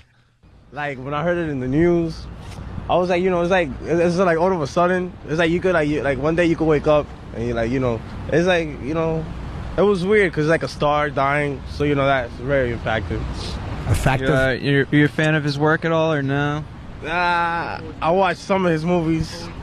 Yeah, I was looking forward to Batman. I mean, he was playing the Joker, and he was going to make a badass Joker. Of course you I were. didn't even know that. That was a surprise, too. I was like, wow, that's amazing. Did they finish the movie, though? Yes, they did. Don't worry. Batman's finished. So that's going to be like his... Okay. Yeah, so the movie will still come out. Yeah, thanks. All right. Cut. The fun of that part was very good, though. The first part of the interview was very good. He does make a good point, though. As soon as he died, I was like, oh, my God. And they were like, he just finished Batman. I was like, oh, thank God. I know. It's redoing the role Nicholson just did. I asked that question yesterday. It's great, right? This is the first thing that came to my mind. He looks really cool as the Joker. I hope he finished his role. I don't want a Brandon Lee thing where all of a sudden they had to, finish the movie without him. Tell you what, don't ever put white paint on your face. Yeah, that seems to be the kiss of death in movies. I think online there's there's like a side-by-side comparison of Heath Ledger and his makeup with Brandon Lee, right? Yep. Who's up playing Batman?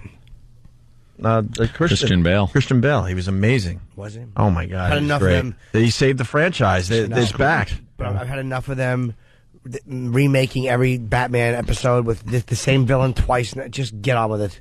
Yeah, this is kind of a new take on Val it, though, Kilmer which is good. and Michael Keaton, we get it. All that stuff. Oh, no, they threw all that away, Jimmy. Blue, yeah. They went real dark with the new movie. Okay. You should rent it.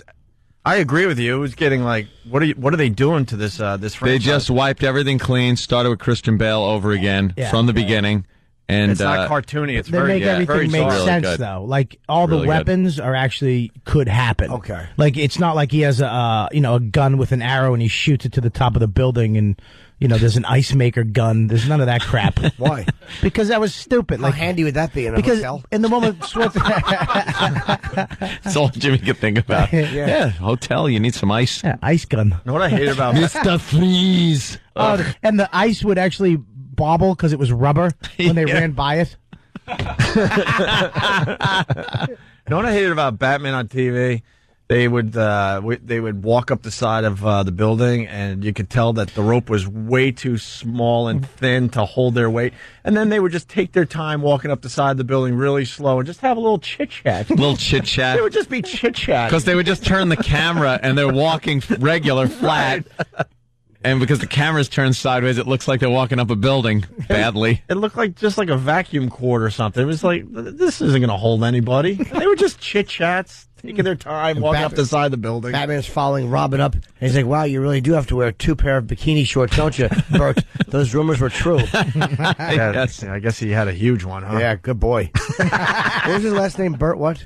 Ward. Bert Ward. Bert Ward. All right, more of Matt's just amazing interviews from the death scene down there in Soho. Yes, and we got after the break. TJ Miller is here with his hands folded, so I guess he's annoyed. Are you annoyed? Look at him. Our new friend TJ Miller, big star now. Yeah. And all right, we'll just go to break and we'll continue. Opie and Anthony, Jim Norton, Bob Kelly, Stress Factory tonight through Saturday. New Brunswick, New Jersey, Vinny's Club, StressFactory.com.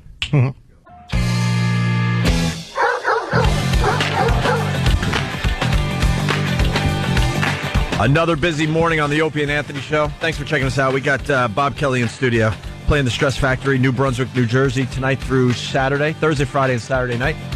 The tickets are going to go fast if they haven't already, so you might want to give the club a call immediately if you want to see Bob Kelly. Yes. We got TJ Miller, one of the stars of Cloverfield and a new friend of the show, sitting back down on our couch this morning. It's exciting. Are you a big star now? Huge. The hugest star. Biggest. Well, the movie did unbelievable. It set some kind of weird numbers. record, Yeah, right? well, it's the biggest. First, it was the biggest movie for that weekend, for MLK weekend, and then it broke all records in January. So it's the biggest movie opening in January of all time. It beat the reissue of Star Wars. Wow. Good. But I think Box Office Mojo or somebody was clear that that was because of ticket inflation, which is kind of true. It's like tickets now are $300 or something. Yeah, and it was like 10 cents. Yeah, back then. That's why those records are kind of nickel dumb. It's a dumb record. I mean, the fact is the movie's doing great. Yeah, the movie's doing amazing, and people are responding well to it. I think, except for besides the New York Times, as we talked. Now, who cares what they think? The monster movies are irrelevant at the times. That movie I had to talk about it in therapy. It brought up issues. Yeah. Why? Because you look like the creature? Well, Jim, I wasn't going to go there, but apparently you're very quick-witted. That was a great visual, actually. Just imagining him smashing buildings. Bob Kelly. Just take your spinal cord away from you, and it's the monster in Cloverfield. Take your spinal cord away. What do you mean? Bring Dane in the room? Wow. Actually, talking to the king of coattails. Please, I don't know. I'm like one of those ticks that fell off. Yeah, I was going to go there, Dan. Yeah, Dane Cook's actually the monster, and then Bob Kelly's one of the things that falls off it. I just redid Jimmy's line because I had the same joke, and I just want to be heard, too. I'm an ass. I'm sorry. Hey, TJ, so what I want to ask you, we got to talk to you last week before you became a huge movie star. Has your life changed in a week? Oh, yeah. It has, really? Yeah, I'm just a lot ruder to everyone. I push people and say, and I stand outside of the movie theater and kind of point to my name on the poster. Just stand next to the poster. Hey, lady, look at this, huh? See this? Look closely at that name, and then I pull out my ID. What sucks is you're not getting recognized because you spent most of the film behind the camera. Yeah, well, that's an interesting thing. It's like I went to Brooks Brothers. I was going to get a suit because I'm doing Letterman tonight. Yeah, and, congratulations. That's what nice. Are you doing stand-up or are you doing panel? I'm actually doing panel. That's even better, yeah. Yeah, which I think is weird because as a comic, you always, when you envision that show, you always think of doing stand-up, so it's weird to wrap my mind around going on and kind of sitting down and talking. Well, I did stand-up on it, but you're always happy to see a comic who just gets to go right to do panel. You're always happy to see that. Happy for your friends that they're doing so well. They go right to panel. Happy to hold your cue cards tonight. Yeah. No. Well, yeah. You're not doing too well. You're on the Opie and Anthony show. You did. Oh wow! Didn't you? We were just talking about. Didn't you do? You did Leno recently. Oh, he does Letterman, Leno. But he does them all. Didn't you do a pretty edgy set on Leno? They've been very good. They let me get away with a lot of stuff. They're actually really good. Yeah, that's what I heard. It's crazy. But I went into Brooks Brothers, and this guy, he immediately recognized me. He's like, "Hud, how you doing? Great job in the movie." And he was kind of one of those JJ fanboys that had seen it 3 times. Okay. But then I had another experience where I was eating with my girlfriend, and this guy, we were reading Cloverfield reviews because they were just coming in. It was like Saturday, and this guy's like, "Oh, you going to see Cloverfield?" And we're like, yeah, we already saw it. He's like, yeah, I saw it twice. It's great. And I was like, That's really yeah, it's really, really good. And he's like, yeah, you should see it again. You missed a lot. And I was like, yeah. And then there's this pause, and my girlfriend goes, you know he's in it, right? Yeah. And then he goes, oh, really? Which scene? Are you one of the army guys? Oh no! I was like, yeah, I'm the one that gets eaten by the tick. That was me. I was attacked briefly. Is it true that you got to see it a second time to pick up on stuff? I'm starting to hear that. Yeah, actually, you do. And there's a really big, and I think you guys should ask JJ about this because I haven't talked to him about it, and I'm interested in hearing what he has to say. Because I know he's calling in later on the show. A few minutes actually.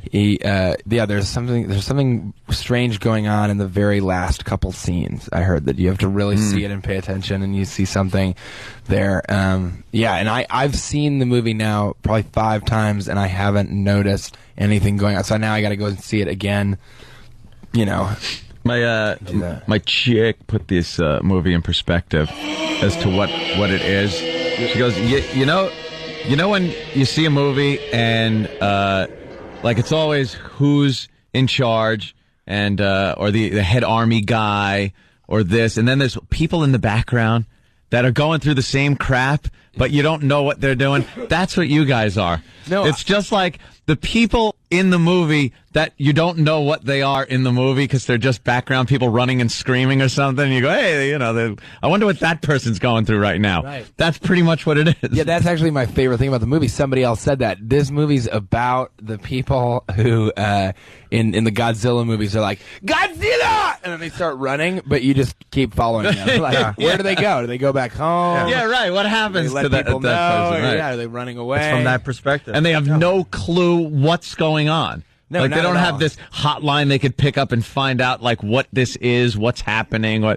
So it's just we don't know, and we're in the background. Yeah, in any other time, in any other movie, it would be the Statue of Liberty head rolls down. Everyone's like, oh my god, and then you'd cut to the president. Instead, you just stay next to the Statue of Liberty head while the most alpha male in the group is like, all right, you guys, we got to get out of here. We got to go to Brooklyn. And my character's like, ah! That's the other thing people have been saying is they've been like, how close is your character to you if that disaster was going to happen?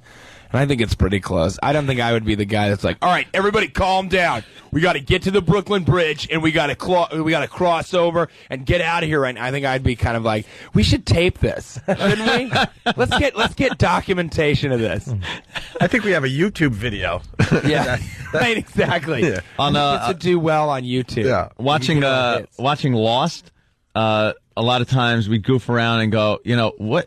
I understand the main characters and they got all their stories. We know them and everything. I go, but what about that couple sitting sort of in the blurry depth of field, like in the background? What's their story? Yeah. And the odd thing is, occasionally they do bring those people up.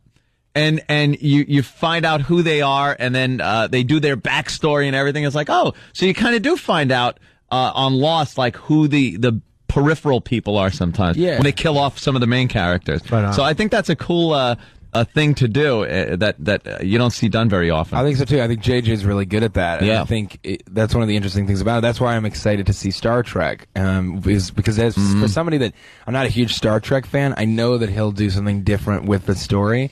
Because in Star Trek, there's all those guys that, if it's there's one extra guy that goes down to the planet, he's dead. That's it. Just dead. Nothing good can come of that. I like Simon Pegg as Scotty. Yeah, that's pretty cool. Oh yeah, it's good. It's good. And then, he's great. Chris Pine is Captain Kirk. He's probably just going to be like a real womanizer. He's got to be. I mean, young Kirk at the academy and stuff has to just be banging everything. Yeah, he didn't turn into that in space. Even guys, everybody, guys, girls. We got to get to Ruby. So we got TJ Miller in the studio. Oh. We talked about Ruby earlier today. What's the deal with Ruby there, Jimmy? He's an older gentleman. He's been a Giant season ticket holder since the 1955, I believe. 55, and he's been going to games since the 40s. Yes, real fair weather fan, and he can't get Super Bowl tickets because the dirty Giants only gave 12,000 tickets that they got. They gave 6,000 out to fans,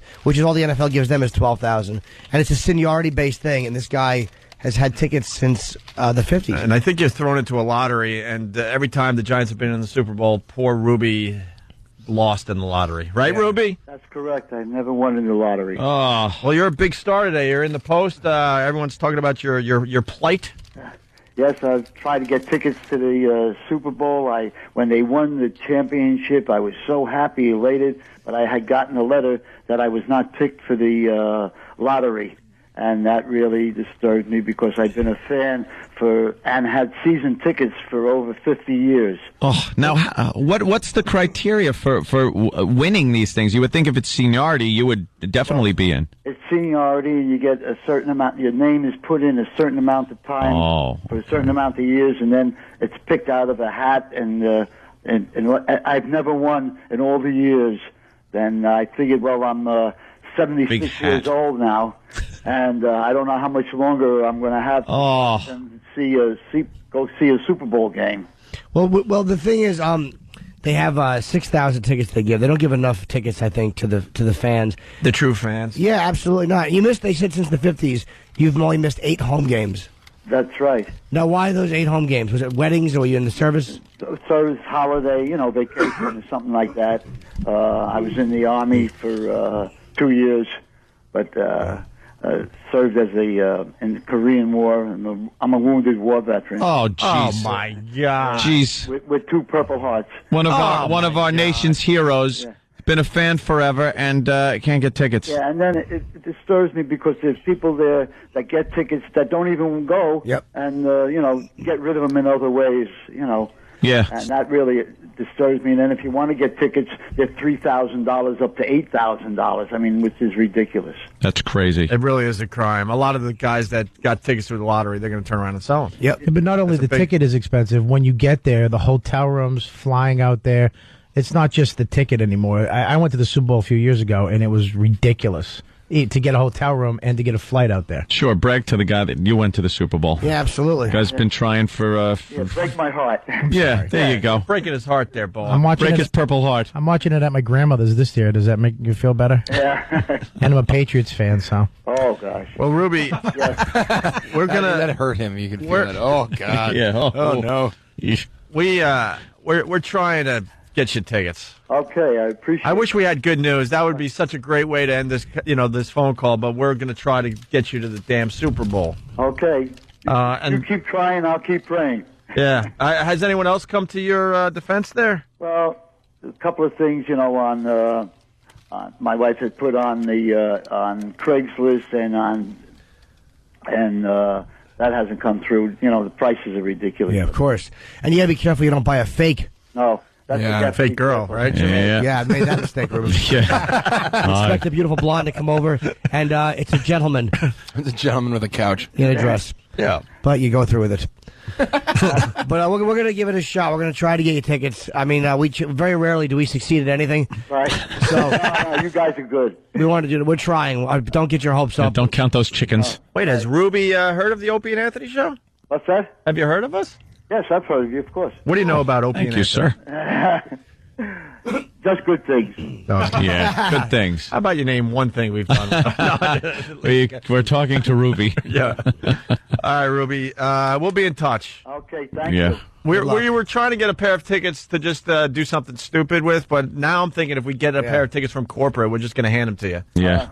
And then we'll give you a bicycle, and you could kind of ride the bike out there.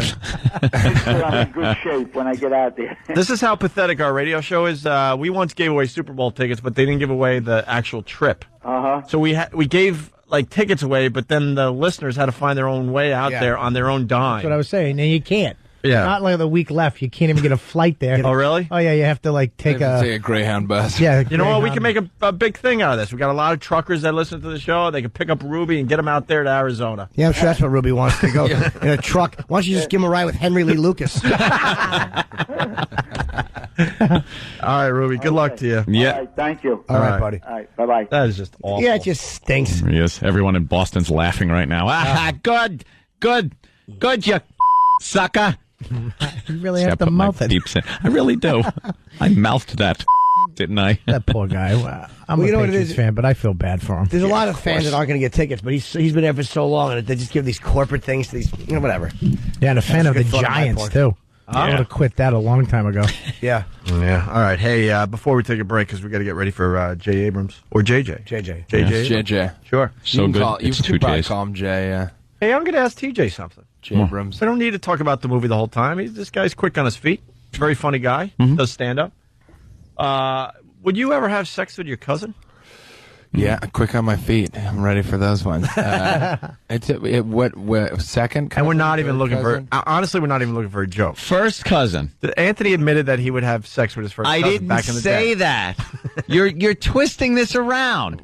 I said when I was growing up, between the ages of probably 12 and 16, I had a first cousin that was very hot. Thank you. That was very hot. And if the situation would have come about, I may have had sex with her. I think it's creepier imagining you 12 years old. Like, yeah, that was pretty creepy. Into that possibility. Yeah. Yeah, I don't think so. You haven't had a cousin that you thought was hot? Oh no, definitely all of them. Yeah. And, but I think I don't think I You would. never thought like if the situation presented itself, maybe I think I had a second cousin that maybe would I would have. You might go second. Yeah, second. Never first. Never first. Always third. I'm not talking about boyfriend and girlfriend here either. I'm just talking one slam session, and one and done. You didn't carve your initials in the tree with your cousin? Right. One in the family tree as the branch turns around and turns into a mongoloid. When you phrase it as a slam session with a family member, then yes, I think I actually changed my mind. Yeah, see? I have another scenario, though. Okay. Let's say you're in Manhattan, and the city's getting destroyed by this Cloverfield monster. Oh, gee. Now you're thinking you might not survive the day. Would you actually have a slam session with your first cousin? With the monster involved? Well, the monster. A threesome with the monster. I'd go down to my mom. That was a case. If it came down to it. Just to get some before I went. Yeah, if there was a monster in town. Yeah, I think with that factor, that may push me over the edge. But then you got to answer to God.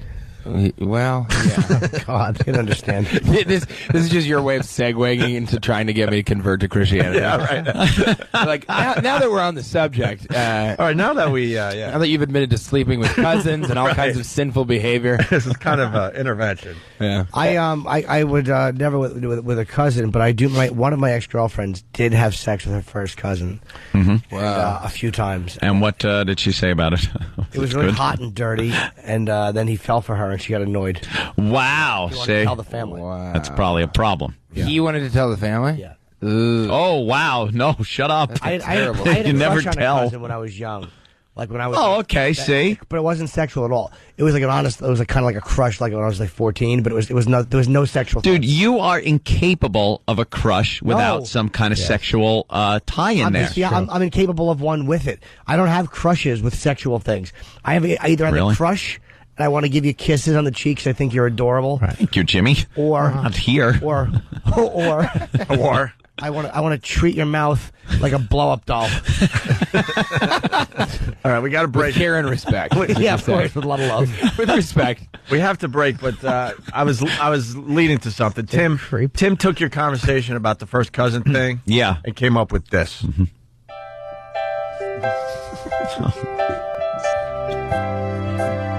Are you down and out, looking for love in all the wrong places? Try Anthony Cumia's guide to picking up at family gatherings. I'd do an adopted sister. First, spot your target. Look at a cousin that had a nice ass and a good set on her and look and go, wow, that's attractive. If she's related, all the better. I had a crush on one of my cousins growing up. In Anthony's guide, he reminds you to not let the physical become emotional. It had nothing to do with love or wanting a relationship. I was a goat. Just a horn dog. Anthony Cumia's guide to picking up at family gatherings, where incest is the only viable alternative. I'm Anthony Cumia, and I endorse this product. We got to get all the endorsements that you've done in the last few weeks, and let's play it as all one break tomorrow. I don't like the word incest. No. That makes it sound, that really puts the kibosh on the whole thing. Yeah. I'm just talking about two youngsters, young adults of puberty age, just kind of getting together and blowing off some steam. Incest makes it sound too sexy. Yeah, no, it makes it sound like weird in a way that's beyond the weirdness that I'm portraying. It makes it sound like you want to get married and tell the family and, be shunned. What did you want to do as you were building, as you were just about there? Did you want, when she went to say something, did you want to just touch her lips and go, shh, it's the ultimate taboo? Ooh, yeah. Watch the movie Taboo, the original porn. It's wonderful. I've seen that. Isn't it great? It is great. J.J. Abrams next. Opie and Anthony. Right back into it. Bob Kelly, Stress Factory. Let's not forget that. New Brunswick, New Jersey, tonight, tomorrow, and Saturday. You got T.J. Miller, one of the stars of Cloverfield, and a new friend of the show, sitting on the couch. Of course, the guy that was behind the camera for most of the movie. The star. The star of Cloverfield, right. He wants to make sure we say that because the boss is on the line right now. That's right. The great J.J. Abrams. J.J., Hey, how are you, sir? how you guys doing? Pretty good. We're all big fans of this movie, Cloverfield. Oh, right on. Thank you so much. And you got a lot of Lost fans in the studio as well. Yeah. Thank you so much for watching. And you got Star Trek fans. Yes. So we need to talk to you. So the teaser, so cool, man. Even the teaser just makes you want to go, come on, hurry. Get this damn movie out. That's great. I got to ask you quickly about the Star Trek movie. Kirk character going to be a womanizer right there in the Academy? Just He really wouldn't be Kirk if there wasn't some of that, right? good. That's what we want to see. Every problem solved by grabbing a broad and just starting to kiss her.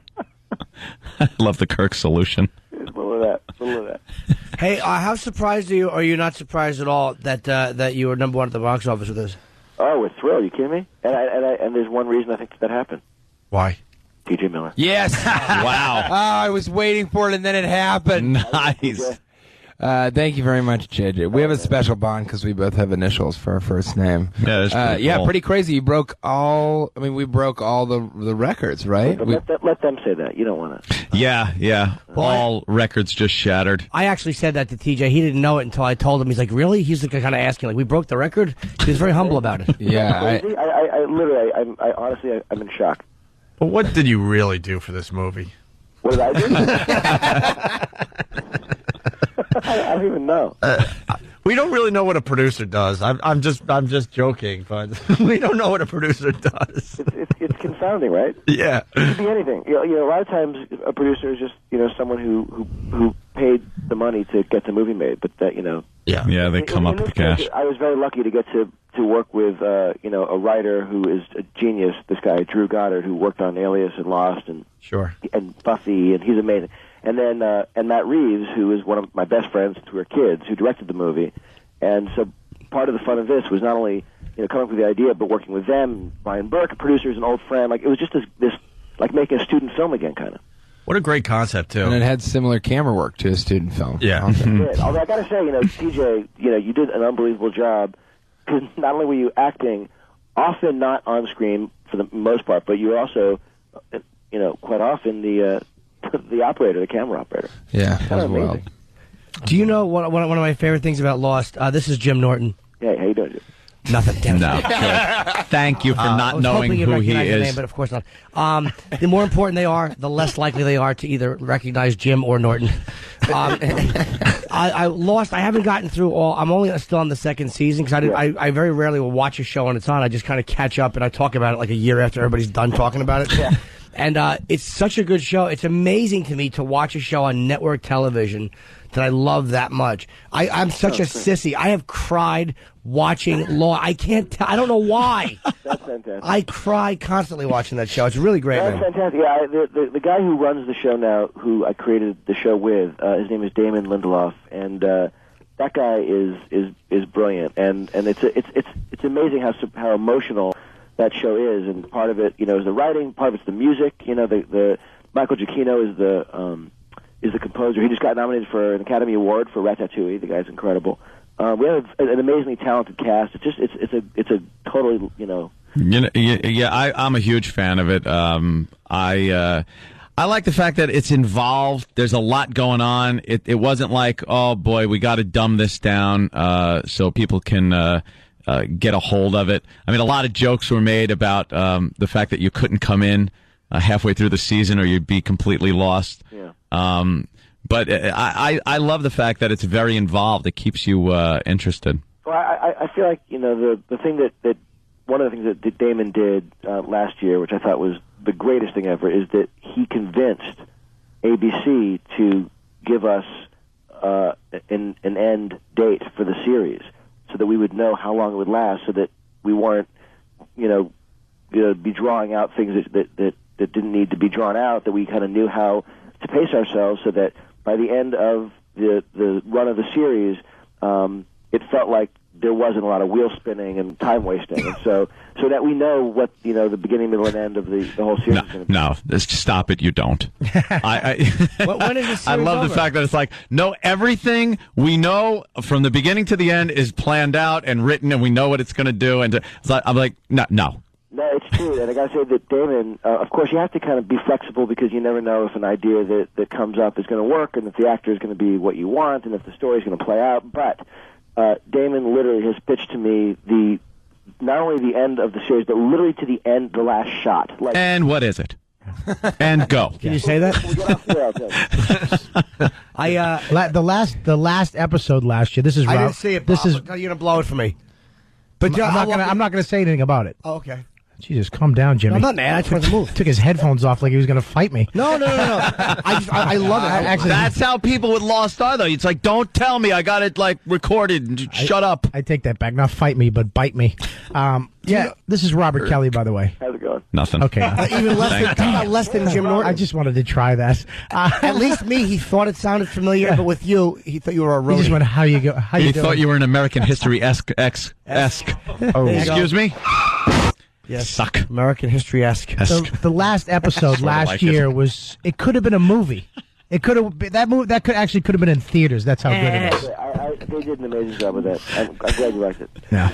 Oh, I missed your That's thrilling all right. question. You didn't miss much. He actually blew off. Wait a minute. He actually blew off my compliment. Yeah. You weren't talking about Malcolm Esque, were you? Shut up. Malcolm Eskimo. Because I don't work on the show week to week. I feel like I can't take credit for that thing. So it's like Damon literally is the guy who puts that together, and Carlton Hughes, who writes with him. I mean, there's so many people who work on that thing. This is just because, the movie was such a success, or else you would be taking credit for everything in Lost. The truth is, there is one thing that's missing from Lost for me. Yeah.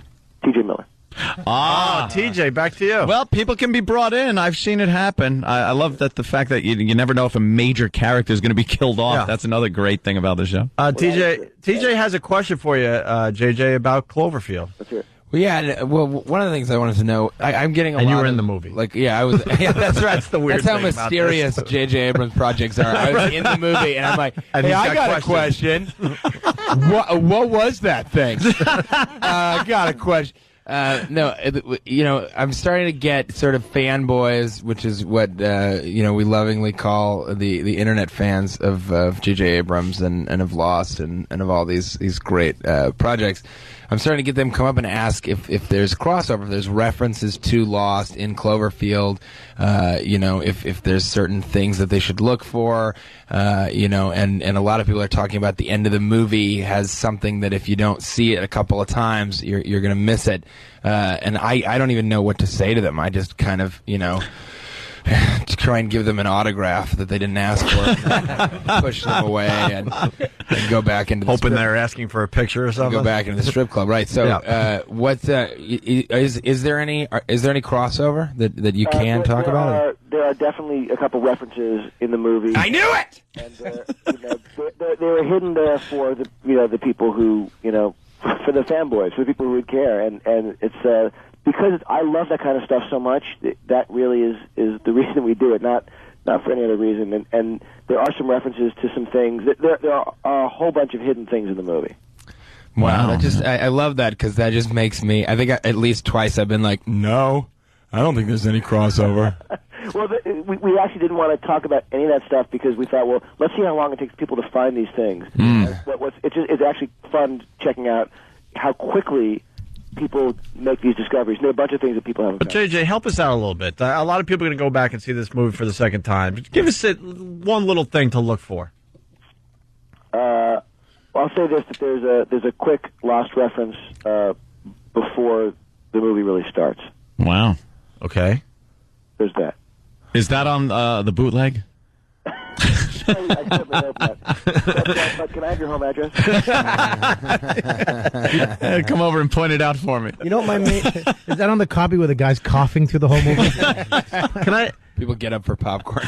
I gotta relate. They're the worst. I gotta relate a story to him though. We get screener copies all the time, and they finally got smart with Aunt and I, because now that we get the screener copies, and across the whole screen it says Opie and Anthony. This is for Opie and Anthony. So if we do make some copy or something, they're going to know right away. I have never copied. That's the worst. I mean, it's so distracting because, like, if the scene's like dark, all you see is your name. Yeah, it is very distracting. They finally got smart because now they'll know where they come from. By the way, that's in every copy of the movie everywhere. This is the Opie and Anthony. Right. Yeah. Oh, wow. I was wondering why JJ, we're getting so popular. Why not an Opie and Anthony reference in Cloverfield? That is such a good point. That is so good. Maybe if we do a sequel. Yeah. Yes. I think there is an Opie and Anthony reference right before the movie starts, and it's usually when Opie and Anthony see it, they just reference themselves to people around them. Yeah. JJ, I got your sequel. I'm thinking you do a whole nother movie, but you do it in a Hollywood way, and you explain this whole thing. And then you go back to the tape maybe here and there, but you got the president, talking about the monster, and you get the big showdown to the end. What I love about Cloverfield is that it doesn't have the stuff that you've seen in every damn monster movie. You're there. You know?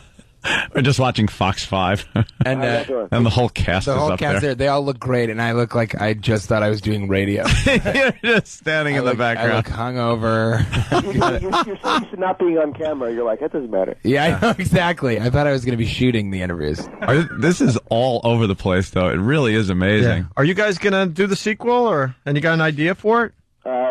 There's a couple ideas that are being thrown around, but we're just still in shock that the movie is being received so well. Oh, look at you. You're all serious talking on Fox 5. TJ right now TJ is talking on Fox 5. He's on Fox, and he looks like Viking from Bad Boy, or Tweety. Viking. No, Viking from Bad Boys with Sean Penn. Yeah. And luckily they sandwiched me between Michael David and Mike Vogel. One's on the cover of Men's Health, and the other one walks around the picture of Men's Health. The only person I can compete with is Matt Reeves, who currently looks like Harry Potter a little bit. Yeah, it's a little. Is that Matt Reeves? Yeah, that's the director right there. And Matt, an older Harry Potter. Well, it really was cool, JJ, because like you guys really did. It was kind of a boys' club feeling, only in the sense that all of you guys were friends for so long, and so it was a fun set to work on. You know? Matt Reeves and Brian Burke, who's one of the producers, and I have known each other for years. So the whole thing was like making a student film again. Yeah. Hey, you have a comment about some of these websites that are popping up, and there's a lot of rumors that there's one that's supposed to show pictures of stuff washed up on Coney Island. I've not seen that site. Oh, so you're not going to take any credit for that? I don't know what you're talking about. Viral marketing continues because there's websites popping up with stuff that looks like it's washed up that could possibly be one of these creatures. Interesting. Yeah, interesting indeed. You really did. My only complaint about the movie is I actually would have liked it to have been a little bit longer. Like, what did it come in at? Like, what was the final time? Hour and a half? Yeah, it's very short. I would love 10 minutes. Is there any extra time going to be on, like, on a DVD? I would love to see. Yeah, there's actually a bunch of extra scenes and deleted scenes that we're putting on the DVD. But I'm so sick of seeing movies that are 2 hours and 45 minutes. I felt like I keep feeling if there's a movie that's over 90 minutes. I'll see it twice as opposed to once, a 3-hour movie seeing it once. So we decided we're going to make this movie short, but some people say it's too short. You obviously know, you I think it was mentioned, you left the sequel wide open, and you could do a sequel like with a lot of integrity where it wouldn't look cheesy at all because there's a lot of unanswered questions, let's just say. There's not a Hollywood ending to this movie, which is great. Yeah, I think there's a lot of monsters. I think this was one that kind of got separated from the pod. Ooh, listen to you. Yeah, that's good. Hey, JJ, you were aware that the shaky camera work was going to bother some people, right? Oh man, this movie is so not for everyone. I'm serious. At Cloverfield, I've gotten reports that people have thrown up in theaters. Like not just like in the news, which I've read, but like friends have said, "Yeah, I was there, and this woman booted." Just puking. Really? I feel horrible about that. But the movie, if you're like pregnant or if you're if you get motion sickness easily, you should not see this movie. Well, Jimmy suggests you sit in the back of the theater, and that will help too. I have bad motion sickness. It didn't affect me because I sat in the last really? row. Yeah. But I went to a theater to check it out at a stadium theater where it's like the screen fills the wall, and I swear to God, if I didn't know what to expect, I would have gotten sick. Well, and what's funny is people will say that and they'll make a joke about it. They'll be like, "Yeah, that camera work. You need some Dramamine before that, huh? Yeah, that makes you really sick." And I shot a lot of the film, so I have this like personal affront. Like I'm like, "Oh, you think that's funny? I shot that." Well, but it's good because it looks like real I can motion. make you puke. It does. It looks, yeah. And if you recall, we didn't when we were shooting it. I think you guys took special care to continue to make it look real, but keep it as steady as possible. Because that wasn't it's not like we were walking around like, who cares if people throw up in the theater? I mean, the thing is that the goal was just let's film it as if someone were actually making this home movie. But the thing is that when you're looking at it that big, it really is. It can be too much on a TV screen. So much of what you're looking at in the room is not moving. When you're at a theater, the whole wall is the Yeah. It's crazy. That's pretty smart, though. Well, you couldn't have clicked on the anti-jitter thing on the camera, maybe? Yeah, the anti-shaking thing. Anti-shaking. Yeah, help us out here, TJ. So much of the movie, especially the stuff that was not shot by brilliantly, by the way, by TJ, was stuff that was designed to look that way. So it's like a lot of the stuff that looks amateurish was incredibly planned out. So I'm not blaming TJ. Did you get a camera credit on that? No. Did I, JJ? Maybe. No, there's no camera credit. I was interesting. Why? But I was would be an extra paycheck, wouldn't it? Well, I was paid. That's what I was going to say. I didn't get a camera credit, but on the other hand, I wasn't paid anything extra. TJ. But on the other hand, TJ, tell the story about when you met Chris Pine, who's the star of Star Trek. Oh yeah, so I go to the Star Trek set, which is going to be amazing. I mean, just by looking at what they're doing, from that one day that I was on the set, it's going to be unbelievable. Right. And I go in, and everybody was talking to me, and they're like, "Oh, you got to meet Chris Pine. He's so funny. He's like you were really. He's so funny. He's really funny." I think Jim Norton. I mentioned this the last time, and you were saying like whenever people say that, they're never the funniest guy ever.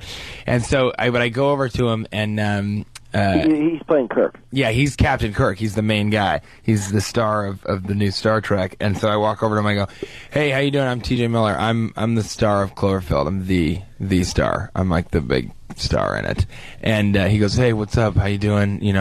Fine to meet you and everything." And then Zach Quinto, who's playing Dr. Spock, was there, and he was being awkward. The baby doctor? Yeah. Dr. Spock.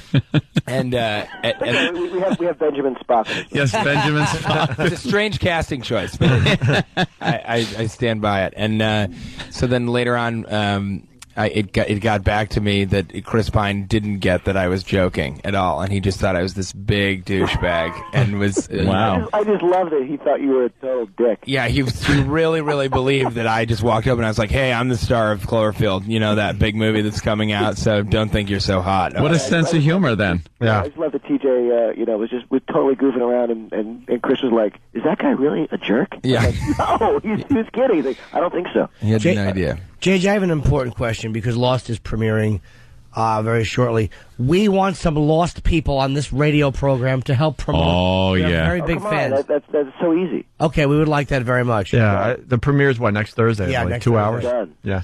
All Hey, right, thank you. JJ, we got to go. Oh, come on. You were talking. You were talking to Opie, Anthony, and Jim Norton, and we would leave this radio show tomorrow for your next project. Just want to make sure you know that. I'm a very good actor. I love your show, and I thank you so much for your kind but could you please get us out of this hell? We beg you. Radio sucks. We will move to Hollywood tomorrow. Can't you make them? Can't you make them the guys on the Star Trek that go down to the? Yeah, I'll be a red shirt. Yeah, I'd love to be a red shirt. Yeah. I'll be in the background of a scene. A guy that apparently doesn't know how to fire a phaser from 100 yards. He just goes, "Ah!" It's like, fire your phaser, idiot. That's your audition right there. Yes, I just auditioned. Sold. All right, they cut us off here at actually about 5 minutes of 9. J.J. Abrams, Cloverfield, #1 at the box office. Thanks Go so see much, it man. numerous times. Yes, and of course, Lost. Yeah. All right. Next Thursday. Next Thursday. Cool, man. Thank you, JJ. Thank you so much, you guys. All right. Take care. Bye, JJ. Hey, that was fun. JJ Abrams, everyone. Bob Kelly, Stress Factory, tonight, tomorrow, and Saturday, StressFactory.com. What's the number for Stress Factory? It's just like a laugh. 732-545. Ha ha. How funny is that? HAHA on the phone. So you're just laughing already. Laughing as you dial. Yeah. Before you get there, even the last.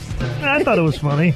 Yeah. And the star of Cloverfield. Yes, the star. The star, TJ. One of. Going to be on Letterman tonight. Let's make sure we all check out Tune TJ. into Letterman tonight. I'll be on as a guest on the David Letterman Show, and then I'll be back to do some stand-up February 29th and March 1st at Comics here in New York. Really? Cool. Yeah. Well, we'll push that big time when it gets closer. Yeah. Who are you on Letterman with, you know? Julia Louis-Dreyfus and Super Furry Animals. All right, good. So the whole show sucks except for him.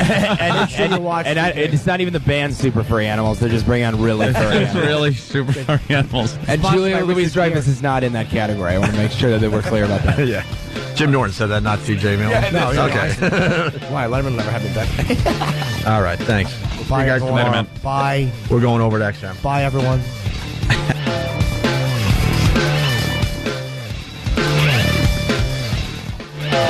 It's the Opie and Anthony Show.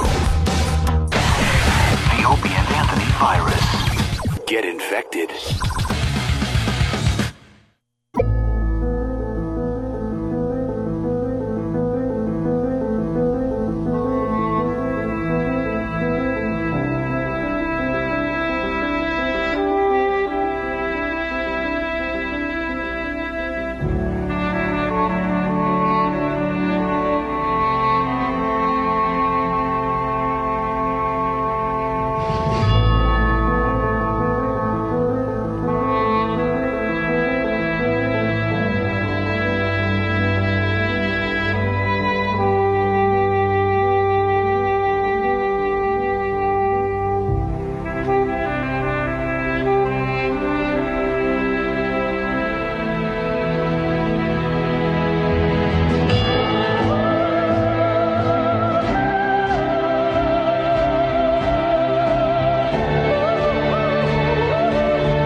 All right, a couple things. Yeah, I love that part. The little drum thing. Opie and Anthony, XM Satellite Radio, just got a communique from Eric Logan. He Yes. said that down in Washington, because we had J.J. Abrams on, everybody was around their radios trying to get Star Trek information. Really? Well, we didn't get much. What a shock, those nerds. We could ask them. Whoa, I got to turn this back up because you turned my headphones down. I don't know. Isn't there one over there just for your headphones? Yeah, but mine is at the proper volume. All right, well then, How's that? I have to turn mine up for proper modulation. Ow, How's ow, that hurt. Sorry. Holy shit. All right, that's better. There's too many hands on too many switches here. I'll tell you this Yeah, we much. didn't talk much about Star Trek with him, which Well, we I don't think started. he would have. I don't think he would have said anything about it. He likes being secretive. It's just known. It's the whole crew that you know and love from Star Trek, but in the Academy, in their Academy days. So they've recast it with younger actors, obviously. And that's that. I think they did a great job of casting. If you look through who they got and how they look as the characters, it's pretty cool. How come Shatner? I should have asked him that, but I asked the Lost cast. Shatner's mad. Yeah, why didn't he have? Or maybe he didn't want to break that wall and make it too much. Yeah, well, Shatner died in one of the previous movies. Oh, did he? Okay. So all the fanboys would get really pissed off if they but saw. He died? That never Shatner. means anything. Spock died, and But he's not. And they bring him Khan. back to life like he's this super creature. Right? Super creature. Like he's this man of power. But Simon Pegg as Scotty, I think, is good. He's from Shaun of the Dead. Yeah. Really funny. I think that's a great job of casting. A little comic relief, perhaps. And then whoever they got, the guy from Heroes is playing Spock. Yes. What's his name there? Than? Zachary Quinto, who plays Siler on Heroes. Yeah, and he looks like a young Spock. I mean, they did a really good job casting. They got some young colored broad to play Uhura. Ooh, nice. Like that? Nice. I may use the 50s vernacular. Yeah. Those broads were built for fucking. I like that. Yeah, let's go to Andrew on Long Island. Andrew. The links to St. Andrews. They called it golf without the L. Okay, Pookie. Hi, guys. Love the show. Yeah, What's we're sure you happening? do. Yeah, what's up? Fuck yourself. What? Me and my dad are big fans of the show. I just want to give him a shout out because it's his birthday. Sure. What's your dad's name? Exactly. Oh, he's calling back so quickly. This kid really wants to give that birthday fucking shout out. Drudge Report. Don't worry, we're all over it. Somebody's like, you gotta go to Drudge. What's going on Drudge? There's a nurse raping the elderly. Don't worry. Nice. Oh, wow, We're on that's great. top of it. Since when is Drudge doing sexy stories? Exactly. I thought I was on top of it. Yeah, nurse charged with sexually abusing 24 patients at an Ohio nursing Now, home. by nurse, you don't mean a nurse like we know them, female, nice legs and stuff like that. You're talking the creepy male nurse? Well, yes, his name's John. John, I'm a nurse. Of course. So it much is. less sexy. Yes, nothing's creepier than a male nurse at an old age home. With a can of Vaseline, Yeah. spitting in his hand before he goes in the room. He's just constantly going in the supply closet for more Vaseline, and they can't figure out what he needs so much for. We don't use it. I don't remember his patients chafing that much. Before we continue, I want to give our new friend TJ Miller a little advice. Yes. If you ever want to work in Hollywood again, you might want to just leave right now. No, just 'cause the don't conversation we're about to discourage have could be a problem. Oh, for don't your, discourage. We like for your having future friends in the business. movie-making career. Hey, and then we have parents to hospital after stillborn babies' bodies sent to cleaners. So we have one sexy story followed up by a hoot. You, Yeah, you guys definitely have some a little slightly riskier material. Yeah, on just the XM tad. side. You could save face. Just come up with an excuse, like you got an email or a text or something, and you guess you feel Or just that uncomfortable. I have to go sexually abuse some elderly. patients. Right, Yeah. some elderly. Some fucking burdens. Deep dicking a burden. Next on News 2. At least they're good for something. Tomorrow on Fox. I can't believe TJ would say that. Exactly. That was me. That was Jim Norton. Jimmy Norton. Luckily, Jim Norton's got that raspy, sick voice. Yes. So Yeah. we can distinguish which stillborn jokes are his. Well, no, this is the abusing the elderly sexually. The stillborn stuff we're going to save. We're going to bridge into it. Hey, do we have some sexy music for this story? Maybe a little porn or... Nice. This is fucking hot. So this guy works at an old folks' home. That's right. In Sandusky, Ohio. Sandusky? Oof. I'm just waiting for the music, and then we'll do the story. Imagine that. You're just some old codger in Sandusky. Your kids have abandoned you in this fucking shithole. And here comes the male nurse. Yeah, Jimmy's got the sexy voice today because he's Yeah. a little sexy. That's right. Why don't you use that sexy voice, Jimmy? Get those cocks out, gents. A night shift nurse accused of sexually abusing as many as 24 elderly or disabled patients at a nursing home was in jail Wednesday. Many of the victims at Concord Care and Rehabilitation Center were Had no unable idea what to- was happening. Of course they didn't. They had no idea. They were unable to report the abuse. Stop whining. And some have since died. Stop whining. Wow, he really knew when to get them. Fucking put a satin pillow under their head and fuck them. All right, that's not the story. Police said that they suspect as many as 24 victims, judging by statements suspect John Rhimes made under questioning. Rhimes, 49, pleaded not guilty Tuesday in Sandusky Municipal Court to felony charges of rape and gross imposition. No, gross sexual imposition. Oh, yes, gross sexual imposition. What is he's, this? He's imposing. Sorry to impose, but I thought I'd fuck your cancerous mouth. Oh, God. I hope I'm not imposing as I rape your one-breasted torso. Jesus, what a sociopath. You are. No, I'm not the guy who did it. You sound like Danny Bonaducci today. Really? Oh, we talk real fast. Guess what Danny does? I'll talk a whole lot until you can jump in and go, this guy isn't saying a fucking thing. We get it. You're ranting. The director at the nursing home said in a statement that Reams had been fired. I would hope so. Oh. Imagine if it said he'd been given a raise pending investigation. What's his name? R-I-E-M-S. John Rhimes. Oh, I thought you said Reams. Or Reams. That's R-I-E. More appropriate. Reams would be more appropriate. And we cannot share any more detail at this time out of respect of the privacy of our residents and in light of the ongoing investigation. They're looking into his past, blah, blah. Sure they are. Which include employment at other facilities. Of course. 24 old people. How does your dick get hard for 24 old people? For one. For one, of course. Jesus Christ. Well, he's a special kind of guy. One of those guys that are kind of into that, I guess. Old people. I think it's really funny that... Baby powder and death. God, that's what turns him on. Yeah. Many of the victims were unable to report the abuse. Just sitting there going, Yeah. shut up, have another pill. They would just point to their ass and tears would come down. Oh, fuck. Fucking creepy male nurse. Take care of your parents when they're old. Or at least set up a video camera in the room so you can have some laughs at a party. Oh, you can have your own halftime show. What do you think? Like I'm sure there are children of these elderly, grown, that had to put them away for whatever reason, Alzheimer's or something. They already got the guilt. They still visit. They have the guilt. They have the guilt of putting them away. And then you find out they were rolled over and just fucked in the ass by some scumbag that works there.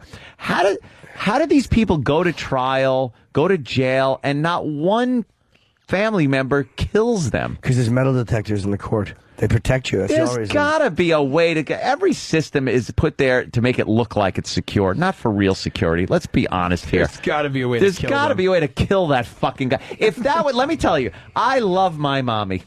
And if she loses her mind, which talking to her lately could probably happen any minute, and she has to be put in a home, and I find out someone starts tagging her, you gotta kill the guy. Your mom's hot. You gotta. She really is. She'd Your be mom's tops on the list. She would be the first to go. Oh, first to go. He wouldn't even get arrested for that. Forget it. She'd be in the first dozen. Yeah, the first dozen. It wouldn't even be a dozen elderly. It would be my mom a dozen times.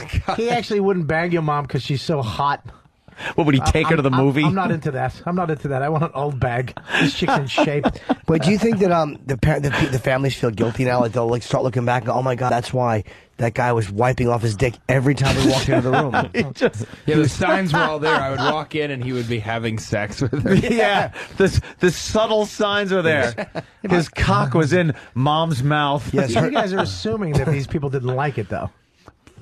That is true. I like that angle. Do you think out of 2 dozen? Yeah, 2 dozen. At least one person. One is like, oh, wow, is this cool? This is one lady who just can't wait for 12 o'clock. You know, that's a sick thought, but I'm with Bobby. I bet you there's at least Out of 2 dozen, there's got to be 1 or 2 that were like, finally, I'm getting fucked. One person is pissed because he's getting, arrested. Gone, for this. It's like, there it goes. There goes Saturday night. The old lady just she shuts her eyes. She pretends she's sleeping every time he comes in. Yeah. She's like on the phone. I gotta go. Getting all prepared. Oh yeah. For her deep dicking. Rubs flowers on her cunt. Oh, those gray pubes powdering it up. She rubs grape juice on her nipples just so it tastes good. Oh, God. Hey, I saw a dumb movie called The Savages. It's kind of like an indie flick with... Hold on. God damn it, where's that bell? We're all thinking the same thing. Yeah, Make it up. Ding, ding. I don't know where my bell is. And it's featured that very famous actor there. Is that Philip Seymour Hoffman? Oh. Yeah, and they talk about nursing homes, and it was really interesting. He's a sarcastic douche in this movie, and he's like... shit, I forgot. What's the name of this movie? The Savages, yes. And they have to put dear old dad away in this movie. And Yeah. It's just horrific, and it's a nursing home in Buffalo. It's just gray and awful. And they go to one of the joints. They're trying to figure out where to put dear old dad, and they notice that the lawns are all manicured nice, and it looks really nice from the outside, right? Like you're going to maybe like a college campus or something. Yeah. And Philip Seymour Hoffman's character is like, they do that so we don't feel as guilty about the fact that we're putting our parent in this place for the rest of their lives. In the home. Because he's like, our parents will never see how nice this place looks from the outside. No, they're in their room. And he's like, it's all the same on the inside, but they dolly it up on the outside so you don't feel guilty. Well, it's hard. What do you do with your parents? Like, you want to take care of them, but then again, you don't want them bumbling around the apartment with a book of matches. Well, that's just it. It's usually for their own safety. Yeah. And so you got to, like, tuck them away somewhere. My girl's mom was, she's dying. She's really sick. And What is she dying of? Well, That's she's just awful. old. She's really old. Jesus Christ. Is it right? That's really... Does she have any money at least? Yeah. Well, no, she's very sick, and they were going to put her in a home.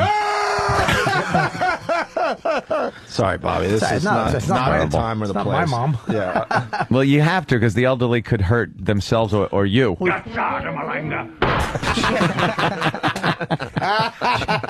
forgot that one. Gazzada Maranga. Tony. She smokes. She still smokes. She looks good, huh? She smokes a lot. And she actually, we actually were at the table with her, and she's smoking a butt. She fell asleep because of her medication. We looked up. She was on fire. Nice. The cigarette had fallen into her little pocket on her robe, and she just was out. And Like a stunt we man? Just had to Just go. Actually, half the table is in tinfoil. Her end of the table is all covered in tinfoil. So she doesn't burn things? Yeah. I like that Yeah, if you hear that incorrectly, you're like, so my girl's mom, she's smoking. You know what I mean? She's on This girl's on fire. She's on fire. Hey, does she have the oxygen tank and all that? No, too? she doesn't want anything. She said, I don't want anything. I don't want to be in the hospital. I'm not taking any pills. Let her drop dead. She Let me eats like- smoke until I die. Yeah, she eats donuts and God she bless smokes. her. God bless That's her. it. God bless. It's wonderful. If you look How's at the- Dawn? Is she freaked out though? Is she like wanted to get better? Or is she like that? Well, it's a mom's decision. There's no getting better from old. Well, you know what I'm just saying. old. If someone's like living an unhealthy life, they could add a few years. Can they? My Sure, grandfather's really? 97. 97 years young, Bob. 97 years old, and and it's a great way to. He doesn't care about anything. He doesn't care what he wears. He'll come down with whatever he throws on. Dude, we're the No one questions it. We're the selfish ones because you try to get your parents to eat right or older people to eat right and be healthy, and you got to realize they don't want to. They live their lives and they want to eat their fucking chicken wings and chain smoke. They've done it all. Absolutely. They don't want to sacrifice by eating a salad every night and not smoking and having that urge in their For body what, and not extra doing anything 2 about years, it. maybe? Yeah, but then We're the ones that feel guilty, like, oh, you can, Pops, come on, I want you around a little longer. He doesn't want to be around a little I longer. want you in a chair drooling for 10 Right. years. Yeah, exactly. Oh, my grandfather hates it. We were taking him to eat, and we were like, you need a tie to go to this restaurant. He just got a piece of rope and made a tie. Yeah, good for him. That's what you ought to do. Good for But we're the selfish bastards that want them around and stuff. They don't want to be around eating salads and not drinking. No. They want to booze and smoke and eat whatever the fuck they want. They lived it up back in the old days. Yeah, they lived it up. They They're don't ready want to you go. wiping their ass. They don't want you taking Yeah. care of them, treating them like a child. Remember they imagine said that. Mom and Dad, remember you said that. When you need help when you've fallen and I'm on my way to a gig. I'm too busy to call someone. My dad, I'm busy. We would get on him about eating right, and then he would be sneaking his chicken wings and stuff because he would feel the guilt. And then you finally realize, let the fucking guy do whatever the fuck he wants. Yeah, he's in his 70s now. Let him have fun the last You few don't want to be years. sneaking chicken wings at No. that age, you know? No, You don't want to feel guilty because your kids like an ass. are constantly on you to eat better. Yeah. Her mom just sits there and smokes and has How a old hunk is she? of lamb.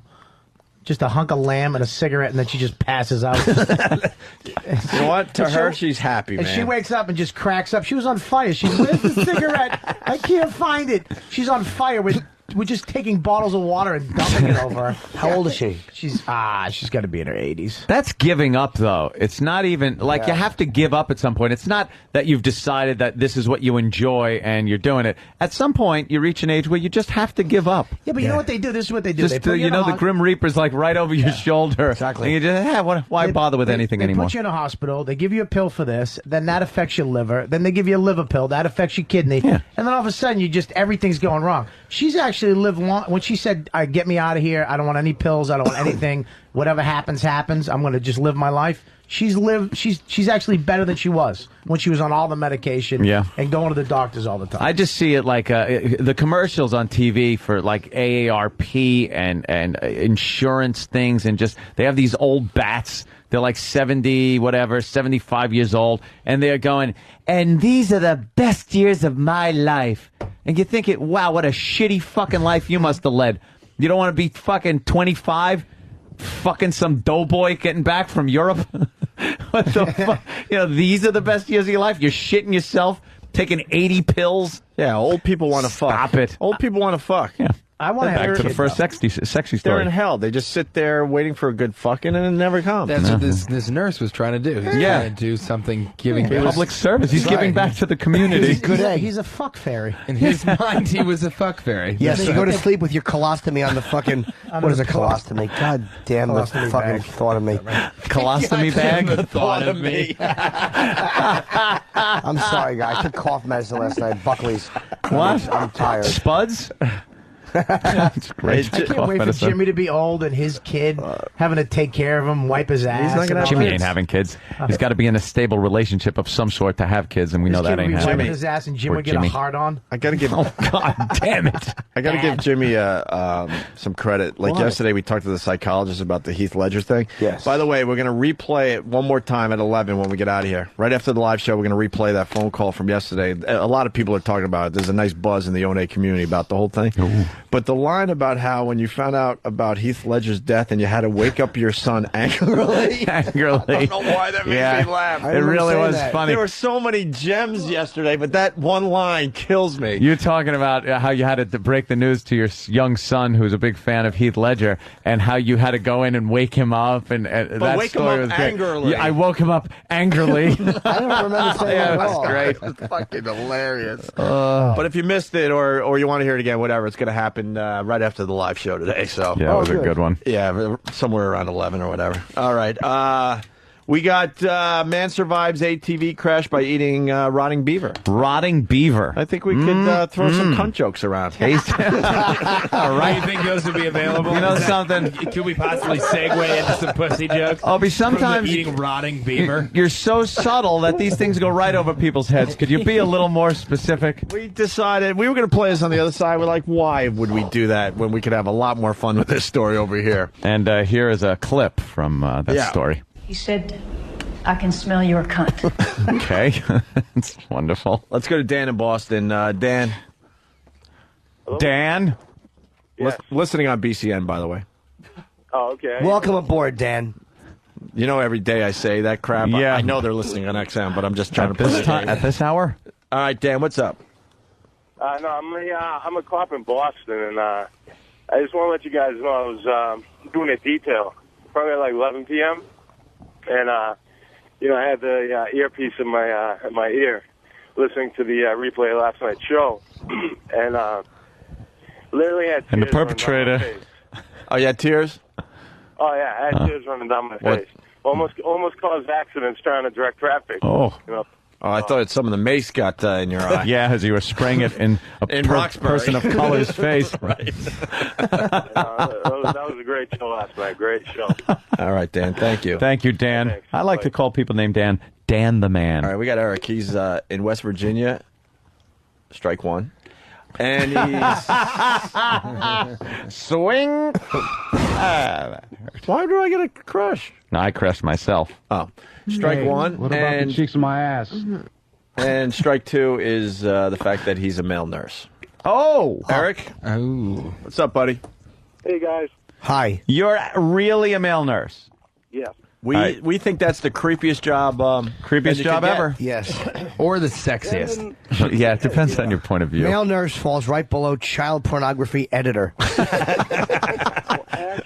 I can completely agree with you, depending on what kind of male nurse you are. If you're a male nurse working in a nursing home or like in a pediatric floor, Yeah. it totally creeps me out. I did cardiac for 4 years. Oh. So, I mean, So, when did you realize you weren't good enough to be a doctor? You couldn't pay me enough to be a doctor. I'm sure. Yes, they could. Yeah. Yeah. No, they would, yeah. Do you have to wear a purple little shirt? No, actually, I don't work on the floor anymore. I'm a rep for a hospital. Oh, that's cool. So you deal with drug people. Yeah. That's cool. You don't have to deal with their fucking whining. Aside, don't have to wipe asses anymore. Good boy. Yeah. Did you ever do that when you wipe somebody's hiney? Yeah. See, to me, you should just slap their face and say, do it. Do it yourself. That's it. Did anybody ever get hard, like while you were wiping their asshole? Like I am listening to it? No, none of that. Actually, I have had a few run-ins with a few women that were quite creepy, but they were pretty bad. Creepy, like how? They were into you, or? Yeah. Oh, stop. They were not. You abused them sexually. Yes, you told yourself. Fess up. She's crying because she's so grateful. She's so into me. Hey, how about this? What's the point of your phone call? I just wanted to agree with you on the male nurse. Oh, okay. He's a male nurse agreeing. Chiming in. Thank you. By the way, this old person's makeup on the pillow like the Shroud of Turin. Just crying. Oh, that's funny. Yeah. Kevin from Connecticut's got the order. It goes male nurse, ice cream truck driver, then high school swim coach. That's the order of creepy jobs. That's pretty High creepy. school swim coach, yeah. I don't know. Ice cream driver? I don't know how creepy. Ice cream truck driver. Yeah. Pretty goddamn creepy. Sure it is. I don't think they have a screening process, so you're getting a lot of whatever you driving want. Ice cream Not trucks. a drug I dealer. guess that's the ultimate drug deal, van, sure. you know? Yeah. It's the ultimate van trying to get kids Yeah, into for it. kids. It's just full of shit they want. Comes, yeah, right. Exactly. And outside the truck is everything you want. running behind you. Yeah, running, chasing you. They want you. Yeah. And their little cut-off All you jeans. gotta do is ring a little bell, and here they come. Ga-jing, ga-jing, ga-jingle, ga-jing. Depending on which way you're looking. Imagine, Tasty treats on both sides of the truck. imagine if He has his dick sticking out of the trash hole. A little dragon mouth. Yeah. But it's Where you got- throw your trash. But a wasp lands on it. You just got fucking ice cream on the tip. Stupid moving beehives. Hate those fucking ice cream trucks. Dragon hole. Are there bees around them? Oh, always. my God, always, sure. Those delicious sweets. Let's go to Joe in Boston, listening on BCN. Joe. Hey, Joe. The obvious segue coming up here. Yeah. A man fucking rotting beaver to a guy eating rotting beaver. Yeah, there's your seg. We're masters at the radio seg. Sure are. With that, here's the story about the man surviving by eating rotting beaver. A Canadian man is recovering tonight after a 96-hour ordeal trapped out in the wilderness. 55-year-old Ken Hildebrand. He was collecting animal traps when he suddenly crashed his all-terrain vehicle and it rolled over on him. Hildebrand survived by eating raw, rotten meat and drinking drops of moisture that had collected on some orange ribbons that he used to wave to the rescuers. He also fended off hungry coyotes from time to time with a whistle. Hildebrand is suffering tonight from frostbite, dehydration, and may have to have one of his feet amputated. Halitosis. Jesus. God, I love he had to fight off coyotes from time to time. Yeah. Every so often, a coyote would try and eat his face. Yeah, he'd blow a whistle at him. Yeah. Coyote's like, holy shit. How did he figure that out? Usually dogs come when you whistle. You know what I mean? It's like, get away from me. Blow a Your whistle boy. at a coyote. I know. You think there was a lot Start of roller boredom? skating. You think there was a lot of boredom in between the coyote attacks where you're just sitting there like, What am I going to do? And then every once in a while, ah! And then back to Having a hankering for some rotten beaver. He's all wrapped up except he leaves his one foot out in the snow. Fucking asshole. I think that is a little ironic that he's a trapper and he lost his foot. Yeah. You know, it's a little justice. Oh, is that what he does? Yeah, he was a Good, fuck trapper him. collecting his traps. Good, fuck him. Hey, we got to play the bleep Fuck game. 'em. Bleep game with this audio. I think we can make this a little Yeah. a little A funnier. little saucier. Here's the man himself. Well, the hardest part was trying to shelter yourself from the weather. Because I was pinned in the wide open, trying to keep the dirt from blowing in my face and protect your vital organs, it's that sort of thing. Well, at first when I was pinned, I tried to get out, so I tried to find a way to get out. And of course, I couldn't dig my way out or pull anything, a quad off of me, so I had a beaver that I had trapped. I started skinning it, but I couldn't skin the whole beaver because I had dulled the knife that I had. Right. Trying to dig in the frost. How'd you dull it with your personality? I skinned part of it and laid it down underneath my groin and my stomach so that would keep the frost from my groin and stomach, because you lose about 30% of your body heat from your groin area. Is there Do water you? running in What the is background? this scientist? Where was he trapped? Wait a minute. How long was he out there? 96 hours. 97 hours. That's 4 days. You don't need beaver after 97 hours. You don't need rotting beaver. Wait, where was he It trapped last in? a little longer before you go into the... The ATV, all-terrain vehicle he was on, flipped over on him, and he was trapped underneath it. Oh, no. And apparently he was hungry quickly.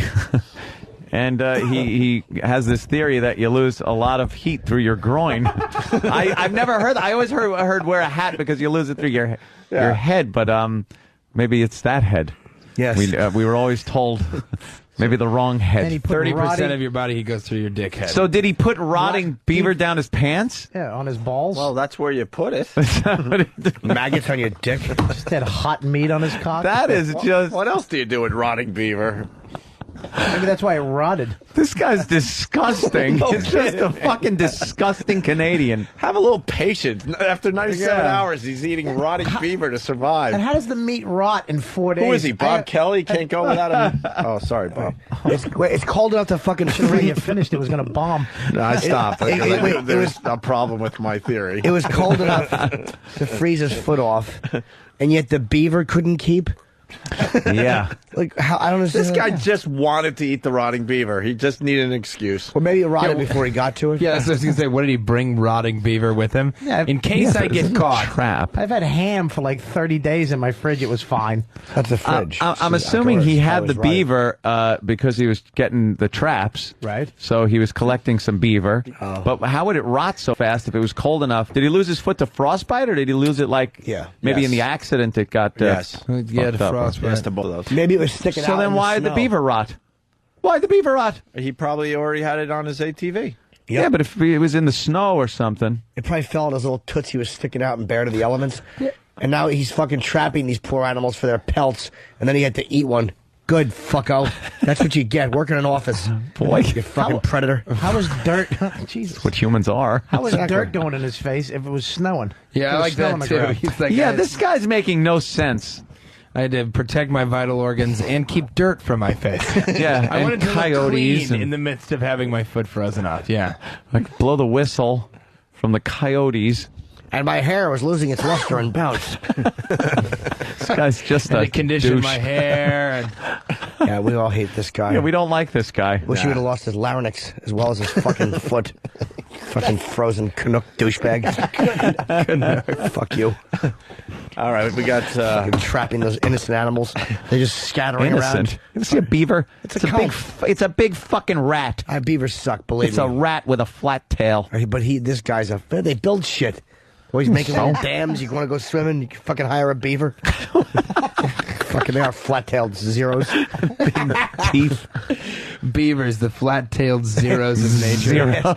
Fan me with your tail, shit dick, and then I'm going to make a fucking lucky thing out of your foot. That's a rabbit.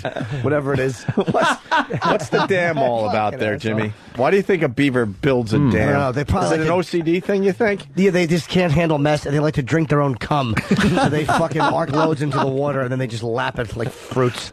My theory. It isn't actually a dam. They build lodges. They're called lodges.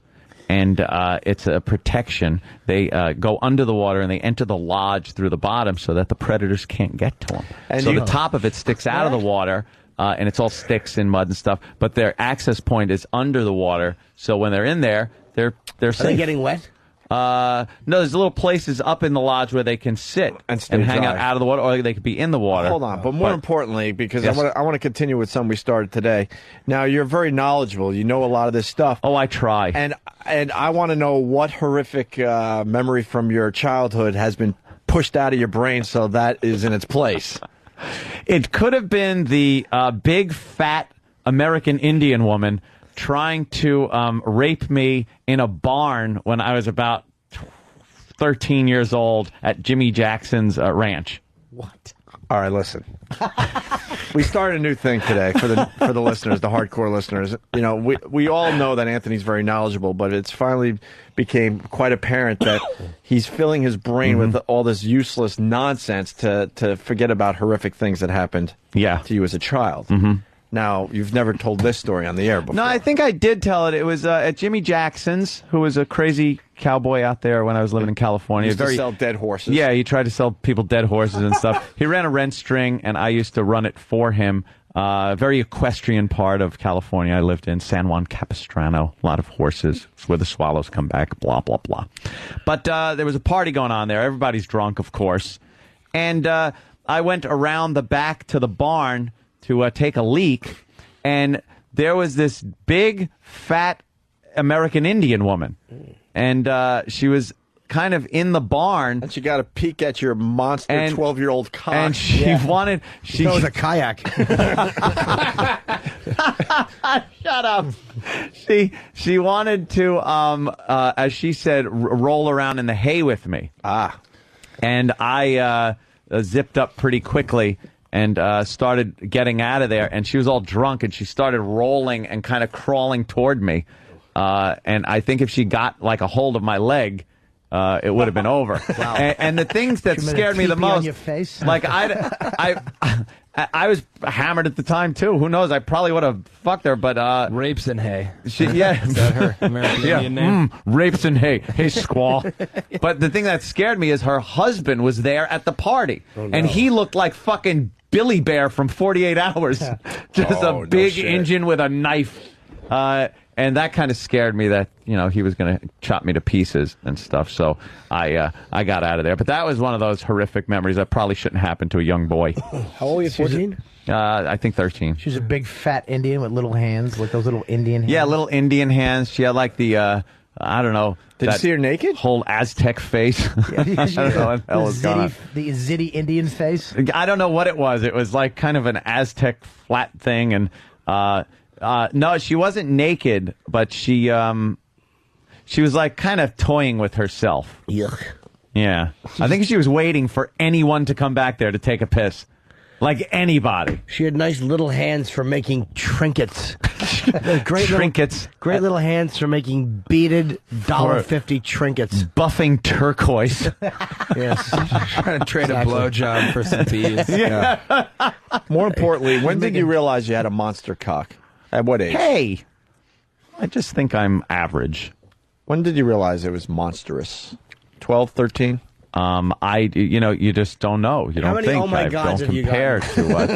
Right, My God. Let's talk about your cock for a few minutes. You got a big cock. This is quite embarrassing. Yeah, Anthony, I think he does. I don't talk about my the famous wow story from our Boston days proves that Anthony is packing. That was monstrous. something that just it must have been perfect timing. That's right. I bet it was Anthony out has and they saw it. Anthony has a huge just helmet, and just defined. Why is It's the gotta- discussion turned to my dick? It's to your gotta be monstrous dick? really defined from his shaft, Yeah. and then it just spreads out like a big wild mushroom. Shut the You think he fuck has up. a big, thick crown on it? Oh, big, huge crown. He has a huge- portobello dick. You're saying. Huge portobello. He's got a He's got a Playboy cartoon cock. Just a huge pee-hole. Well defined. His pee-hole is huge. Right. You can Look, I actually- won't be party to this. You could stick like a half a dollar in his pee hole. I don't like the idea of Bob Kelly fantasizing about my dick. No, you're monstrous. Stop. We're inserting change into it. Yes, I know. What the fuck is And it? I bet it hooks to like the left or to the. It has a hook. to Would it. you That's right. please? It's not that we're gay. We're just curious in like a Ripley's Believe It or Not way. We're not gay, we're amazed. Yeah, we. How many times has that been used? By a gay guy? I'm not gay. I'm just amazed. Just in amazed. male form. We want to see the midget, the bearded lady, and your monstrous dick. All for $1. With your big vein down the top of it. Just a huge. Well-defined veins. Yeah, more just than a- one. Oh, just a Oh, huge you fucking motherfuckers. vein. You can actually see his pulse going in his It's cock. not a What do you think pulsating his ball vein. bag looks like? Oh, he's got a big, droopy old man sack. I do It not. actually makes his dick bigger because it stretches out the skin. Yeah. A deflated weather balloon. Yeah, Everything's very nice and tight. Where he's a deflated weather balloon. Like an Area 51 balloon. It's the thing that fucking crashed in Roswell, but it's fleshy. It has big fucking oblong balls in it. You think he's ashamed to wear shorts because of the monstrous I wear nature shorts. of his He cock? has to wear a jock strap because Yeah. his fucking Right. huge sack will just sink out of his shorts. Why are these fantasies of Bob Kelly coming out that are completely inaccurate it's more about my But it's in genitalia? a P.T. Barnum way. Let's just Yeah. keep it, See the man whose cock could gag a hippo. I'm gonna come down your throat. You fucking well better swallow it all.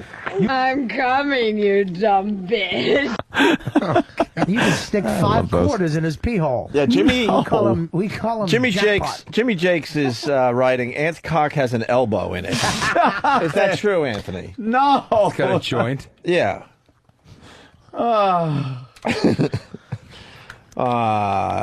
And for the people that are lingering longer, yes, of course. Show us your quack. Thank you, Kevin from Connecticut. He doesn't trim. You don't trim anything down there. Doesn't have a femur. No, I don't I'm think. not explaining my trimming habits to you don't- anybody. You don't trim anything. I don't think Anthony believes in that. how do you know? The Nah, grooming thing. We're how just do you- guessing. how do you He know? trims a We're little, just but he's guessing. sloppy. I think he's got a landing strip. I'm just a landing. Which I recently did to myself, and it's worked out well. Anthony, You want can we the landing get your strip? cell phone and rub it on your box right now. for Not us. my box.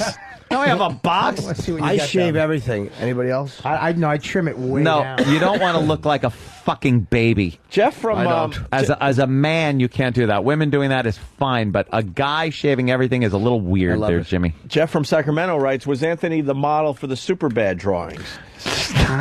Blue Healer from Kentucky, Cloverfield 2, The Attack of the Kumia Cock. Yeah. You should have said that to JJ. You should have brought that up. Yes, I could have starred in the No, No? it's you're being inaccurate. When Anthony fucking Talking walks about a naked around monster the house cock. with a heart on, it's like, you know that when a horse does it, it bounces up and down? Yeah. Because there's too much weight and it's too long. Yeah, It just has like a bounce. Top heavy. It's a Yeah, top very heavy cock. Top-heavy cock. Have you ever had a weighty penis that hits the water as you're sitting down to take a dump?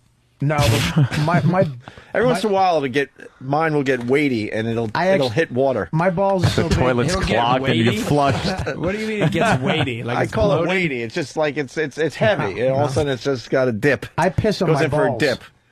I piss on my What? nut. I have really big balls, and sometimes on my Or a really horribly tiny cock. both. I think it's a mixture of both. You can't clear your bag. I can't. His cock looks like a spy versus spy bomb.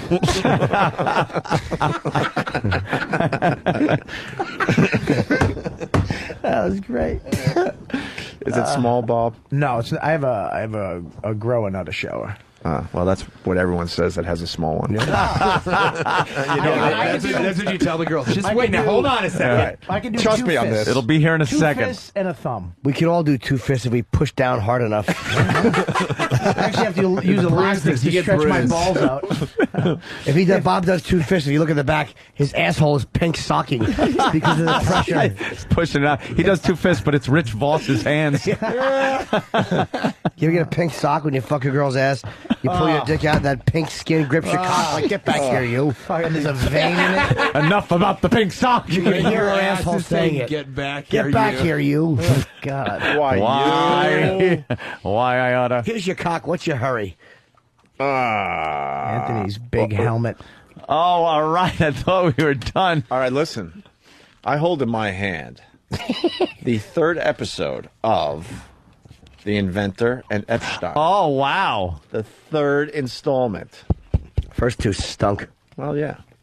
That's why the 3rd. And TJ has to go. Why? Oh, I gotta get ready for Letterman. Oh, I yeah. gotta talk to. Oh, that's right. This shoot talk early. about what I'm going to That is talk about. fucking Yeah. cool, bro. Enjoy yourself. Yeah, I'm very, very excited about it. We'll see. Hopefully, it'll be fun. So you on second after Julia Louise drives? Yeah, if I can follow that. I'm sure you'll be great. Yeah. You call it Jewy Louise Dreyfus? Oh. Juliet. No, I thought you called it Couldn't be so anti-Semitic. No, I'm not at all, actually. I'm course you're very not. pro-Jew. Make sure you get one I live Opie and amongst Anthony the Jews. reference in there. Yeah, I think It that's could go obscure. And we'll play your set tomorrow on XM. linger longer. Oh, thank you very much. Linger longer. That's what we do. I'll just say linger longer. Slip in a linger and slip in a longer. Somewhere in there. Yeah, it's gonna be good. Dave will sit there. Just don't have him dump ping pong balls out before you walk out. Yeah, I know. Tennis balls. Was it tennis balls? Yeah. Yeah. I can't, man. But That was thank a you tough guys one. so much for having me. Thank you for coming down again. It's a peach. We got a break real Always quick. 'Cause our welcome. guest is- Might as well take a break. But I want to tell TJ what Anthony just did. He Where'd I is go? basically telling you we were also on Letterman. Yeah, we're trying- that's right. Actually, we were Roland trying to told me relate to that. you. Hey, well, and because you were supposed to go tennis balls, ping pong balls. What was that Oh, about? no. And then Anthony was going to go, well, when we were on Letterman. They dropped a bunch of tennis balls, which we almost tripped over. It's They quite really a did. story. And then I heard that you guys were on. What, that was right after you had been fired and rehired. Yeah, it was right after And then our, we made our hiring. Then we made the biggest Yeah. mistake of our careers because they wanted us back, but they didn't have a booking for us. And then Leno's people were calling.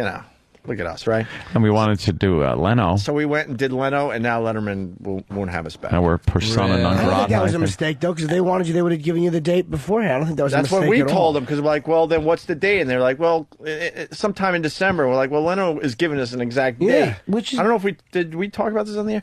And so then we flew out to Leno, had a great time, and now Letterman's people that were pretty hot on us don't. Really. I think we'll be back. And they got the head writers that are big fans of the show. So Which is the one that you went on where Anthony turned into a chatty Cathy and wouldn't shut his mouth? Hey. Anyways, Dave. Anthony did great. All I know is on those shows, I've watched enough of them to know you don't stop fucking talking. Yeah, you didn't. Just start babbling. Just keep it rolling. Keep that train rolling. Watch me go on now and just fucking motor mouth and stop. And by the way, my advice was given to me by Luke Wilson, if you recall. So he's the one I got to punch in the face. Yes, he told me. He told me to people in go. Hollywood. Yes. What did Luke say? Overcompensate for being the less talented brother. Stupid Luke Wilson. Yes. He told me to have a couple of beers and just He goes, don't drink too much. He goes, if you drink too much, it's going to be worse than if you didn't drink anything. You want to still a couple of beers, it'll loosen you up a little bit, and then you feel kind of like, hey, and then be very relaxed and sit down. And I'll tell you, the walk between the wing and the couch is where you think you're going to die. That's the scariest part. That's the scary part. But then once you sit down, it's fine. If I vomit gin on the air, Yeah, then yeah. you'll know I can thank Anthony. Dude, Dave goes like, oh. Yeah. Well, you smell like Luke Wilson. Dude, go on just really fucked up, man. Just going really drunk. Didn't Andy Dick do that? Andy Dick went on. Oh, that guy's crazy. You never know what he's going to do next. Well, I think he went on. Yeah, he was drunk on cum. Idiot. Yeah, right. God, if I had enough of him. We get it. Somebody said the other day. Yeah, he keeps getting caught at gay clubs. No, he doesn't. Caught? He keeps going. He to goes gay to clubs. them, you know, nonstop. Shit. Hey, you got another project? Yeah, I'm gonna do some stand up at Comics on the 29th of February and March 1st, and then I got an offer for a movie, so we'll see how Awesome. that shakes out. I love that. I love how that's just a great play. An offer. Yeah, I know. I still have to go it's- audition with like 800 other asses that look like me. You know, it's funny though. You know, I get that, but then also I just found out like a day or two ago that I didn't get the Ready Whip campaign that I auditioned for. Oh, damn it! For Ready Eddie. Oh, really? Oh, yeah, wow. isn't that a shame? Ready Whip is that like Cool Whip? The Ready Whip's in the can. It's in a can. It's what you do the whippets out Yeah, of. it's the one you can do nitrous from. Yeah, It's like, yeah. oh. Everybody knows. It was always my choice because you get a little high right before you're Sunday. It's a poor man's crystal meth. Yeah, that's right. But you know, it's funny. I actually prefer the Cool Whip out of the Tupperware. How about this, guys? What's your preference when we come back? TJ Miller, always a pleasure. Thank you guys. Everybody see Cloverfield. Let's Absolutely, And stop in Keep it anytime, thanks, bro. please. All Good right, luck thank tonight you on guys. Letterman, bro. By the way, they love you. The fans love you on our show. Oh, that's great. Thank you, guys. Yeah, well, it's They a love great you. fucking show. So, All right, when we get back, yesterday we did 3 stories in a row about eyes. Remember that? No. Yeah, I do. I want to Okay. see what you do if I just said no. I Apparently was- just freeze like a deer in headlights. Help me out here, Henry. Henry, trying to fuck this broad. Freeze like a foot sticking out of an ATV. Yeah. And then we got Just saw Jimmy's appendix scar. Look. so Oh God. so Mixed today with a belt imprint. Bob is so insulting. How about that ass? Oh my God. Bob's gonna You puke. can't puke over that. Stop. He's got a roid on his asshole. He just looked right into Jimmy's asshole. Boy. You really have a roid? I might have one, Oh, yeah. yeah. I very rarely get them.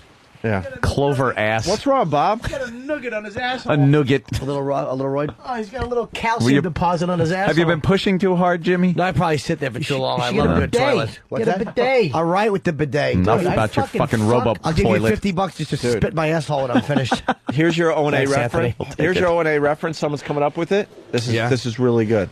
Wear one pink sock. Wear one pink sock. So when you sit down on the couch, obviously the pants go up a little bit, and there's gonna be a pink sock. Why would he want to go on Letterman and do that? No. That's crazy. 2 pink socks, gay. 1 pink sock, something weird is going on. Weirdo.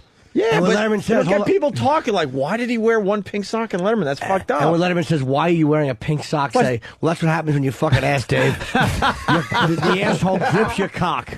I know it'll be great for the Opie and Anthony fans, and then there'll be this whole gay community that's like, does that mean he likes getting? That's a fisted? signal. That's, right. That's a signal. For He's getting a fisted sloppy while party trapping bottom. beavers, right? Sloppy party bottom. He's got his asshole is still in my brain. It looks like an old Italian lady's armpit. All right, Jimmy's pissing. Let's take a break. TJ Miller, Cloverfield, Letterman tonight, and when we get back, following yesterday's theme, we got 3 news stories that have pets involved. Oh, pets. So we got 3 of them, and they're hilarious, and we'll play these next. It's time for another Opie and Anthony Show Scream Along.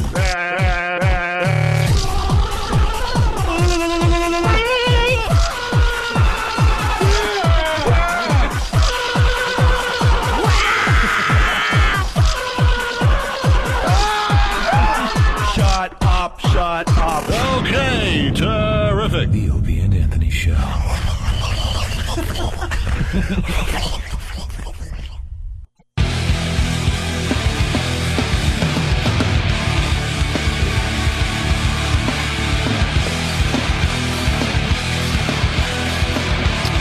There's some suspicion. What? I'm watching Fox News, and they're starting to kind of look at this this masseuse a little closer. They're trying to figure out why she would call Mary-Kate Olsen if she knew there was a major problem with Heath Ledger. That was her first phone call. Not to the paramedics, not to 911. it was to Mary-Kate Olsen, who was somehow connected with Heath Ledger. Why would you do that? Why would you do that? I'm telling you, man, it's gonna come down to the H. An OD on H. All in. You think? Ugh. You're going all in on that? All in. Oh, yeah, this story's going to get really interesting. Why don't we send our own guy down there to kind of snoop around and see what they can find out? Dressed like an oldie-time detective. We should just send a guy to snoop around and start... A film noir detective. Yeah. With a fedora. He needs an assistant, though. They always have assistants. Yeah. It needs a big coat. Yeah. Long trench coat. Little trench coat. I'm telling you. We should start snooping around because this is going to be a biggie when it comes out. Have him be like Monk, where I'm not looking at it. All right. I want to get Bob to throw Jimmy up. just opens up his ass I want cheeks Bob to and puke sticks today. them in Bob's face. You have no sense of surprise. Just standing there with your ass. The beauty is he has no shame. I don't know what it would... I couldn't do that. I don't know. He's like, I don't know what it would take to make me show my asshole to my Right, I'm friends. trying to think, how would I ever be able to do that? My question is, how would you not? Right. I love the no shame part of that whole thing. You know, Yeah, there is no shame. There's been a couple times, like I'll be in the bathroom at the other joint, and I'm like, I think I'm going to walk out and just show my dick. I'm going to pull a Jim Norton, and then I can't muster it up. There's I just can't. And he'll open up his ass to anybody. And not even open it up. And then have no shame. He'll actually just reach into his ass and use it and just spread it open. Because it's fucking immaculately clean, and believe me, girls love eating my ass, dude. Seriously. Opie just gagged. Girls love licking my fucking asshole, even if it's sweaty. You have my God. You have that little nugget on it there. Anyway. You got to put something on that. A little roid? Yeah, a little roid. You have a little bump. Another reminder, at 11, we're replaying the phone call we had with the psychologist that was talking about the Heath Ledger and how you tell your kids and stuff. And during the break, we were just discussing other parts of that phone call. Yeah. And all the show references that made it into that thing. Young Gregorio got brought in. Super Kids and so many things. And the return of Ramon. Jimmy was telling us it's been a year since I'm Ramon. guessing, right? Maybe Probably. 8 months. It's got to be one of the funniest bits. I love Ramon. It's one of my favorite. Can I hear it? I want to hear a little piece of it. Of what? Ramon. It's the funniest thing ever. I don't know. What do we got? We got whatever we played yesterday for line of the day. No, just the opening line. All right. Yeah, let's hear this from yesterday. I was Steve from Yellowstone. And it's coming. Sure it is. Wow. And very soon. Wow. Wow. I think it's probably ready now. Yeah. Okay. Well, first of all, we're still speculating on how he died. We don't know that yet. And I think it's important not to jump to conclusions. Okay. However, I think that you have to sit down with your son and have an honest conversation. Hello? Are you still there? I am. I know this is a really hard thing for a lot of us to deal with. He thought he was Especially crying. somebody that, we do respect. This boring bitch makes Ambien look like methamphetamine. Well, we don't know what he's Food. Accidental death. Oh, Harry.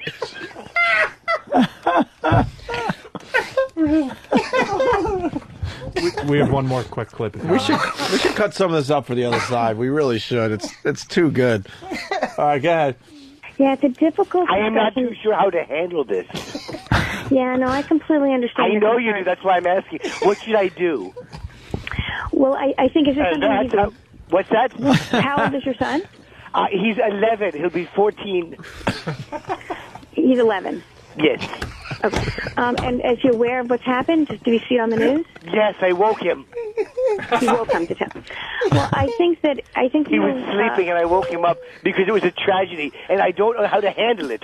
So I woke him up angrily. Well, I think that what's important for young kids is how the parents. He's not model- very young. I don't mean to interrupt you. He's 11. Okay. He'll be 12 when it's his birthday. Right. July 19th, the day after the Joker movie is released, which I think is kind of ironic that the Heath Ledger died and the movie's coming out the 18th, his birthday. Yeah, no, I can understand that. I think what's important though is that you model the behavior you want. If you're angry and you're really No. upset- All right, no. We're going to replay the whole phone call after the live show today, so stick around for that. I got a new favorite part. When she goes, "You still there?" Whatever, and you go, "I am." Like I said, "I am." I am. I am. First you said he's 12 going on 14. You screwed that up. No, I did that on purpose. Oh, did you? 11, he'll be 14. Yes, he's 11. He'll be 14. Oh, is that fucking funny, man? That is just. I kept laughing though. That's what made it great, though. Gotta be the funniest thing. It's gotta be one of the funniest games. I was biting my lip to try not to laugh during that. Because we had to try to keep it going. Funny. How people I don't woke pick him up up angrily. Why? The poor child. It's his birthday. I think that's ironic. The poor. You were such a complete ass.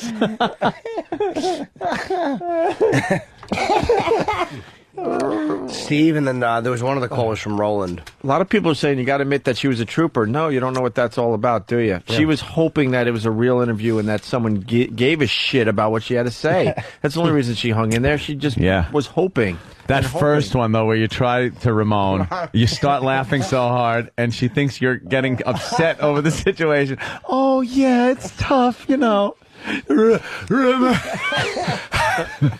give that fucking Lou Abbott, or Bud Abbott, Lou Costello laugh. Fuck, I suck. Hold on. Let me correct myself. Hey, remember the beaver story? Remember? Couple of minutes ago. Do you remember we were talking about beavers? Rotting beavers? Rotting beavers in hats. Where's my hat? So I'm at the trade center, and I talked to the cop. I said, "Where's my hat?" Beep, beep. Enough about the hat dice. It's not about you or the fucking hat.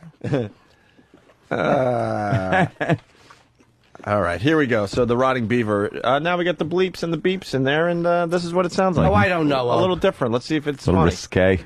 He was collecting animal traps when he suddenly crashed his all-terrain vehicle and it rolled over on him. Hildenbrand survived by eating and drinking drops of Hildenbrand is suffering tonight from frostbite, dehydration, and may have to have his amputated. All right, that works. Very funny. Good job. Good job. Good It job. sounded like his dick. Yeah. That's funny. He was drinking cum. Yes, he was eating shit.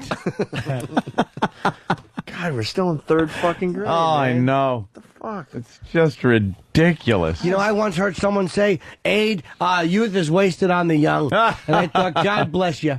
God bless. God bless you. Does make you nervous though. Youth is wasted on the young, Bob. God bless you, old timer.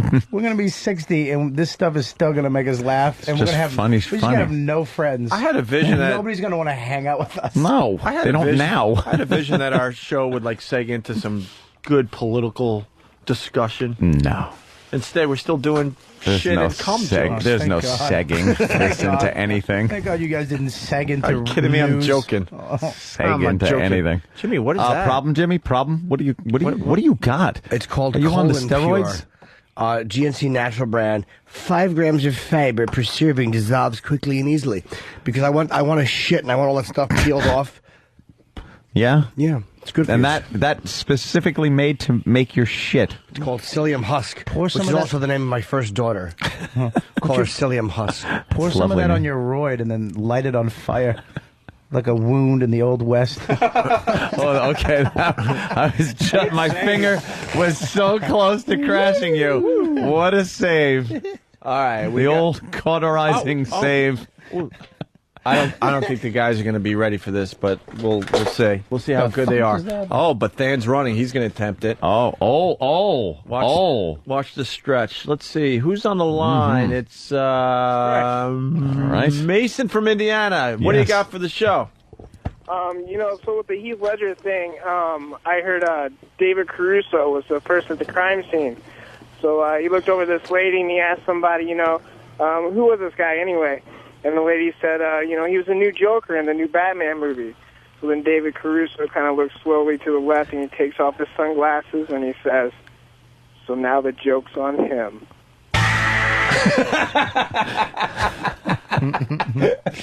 Right on, Mason.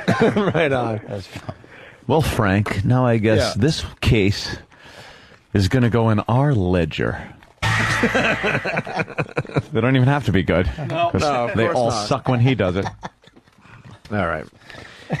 It's the third episode of The Inventor and Epschtine. Oh, Steen? Thought you were doing one. Fuck. Shut up. Stop. Cut it out. Cut the malarkey, bub. Stop, please. I beg of you. Easy. Thank you. I don't want to play the other episodes to get everyone on board, so could someone explain this fucking bit for the people out there? It's shitty. Let's play it. Oh, sorry. Not even the Than and Travis rebuttal? Oh, where is that? That's right there. That's the bottom one. Oh, we haven't played that yet, right? Well, we played it once. Which Oh, yeah, okay. a shame. Oh, it was memorable. Let's not forget, Than and Sam are doing their fine radio show this Saturday night. Yes. On 202. The Royal Rumble presents the Than and Sam show. Yeah, I'm hearing that you guys got a little sponsor for your show. Well, people have known about my fandom of wrestling for quite some time. Yeah. And they couldn't wait. Yeah, they wanted to jump on board with Than right away. Yeah. Sam looks like a Thundercat. You said that last time I was in. Oh, I'm sorry. It's funny every time, though. I don't know, dude. You just every time I see you, remind me of something. Lionel? I guess that's it. It's like an animal upper lip. Yeah, Lionel's a good one. Yeah. Anthro. Anthro. Hey, when you do your Saturday night show for 202, is it sponsored, Bob Kelly? It is sponsored. By what? For the record, we're the first corporately sponsored. No, apparently I'm not going to go with that Corporately little joke. sponsored? Since Sam got all serious. Stan? Stan, Tham. Yeah, it happens a lot. Whatever. Yeah. Last of the Frohigans. By the way, we're going to pass the Inventor and Epschtine bit on to you guys. Somebody said shit was lacking on that one. What? Yeah. Pay attention. Pay attention, Anthony. So we got... Stop playing with your huge dick. Really is. Fucking real mouthful that cock is, kid. I want to put a Mike muffin right on top of it.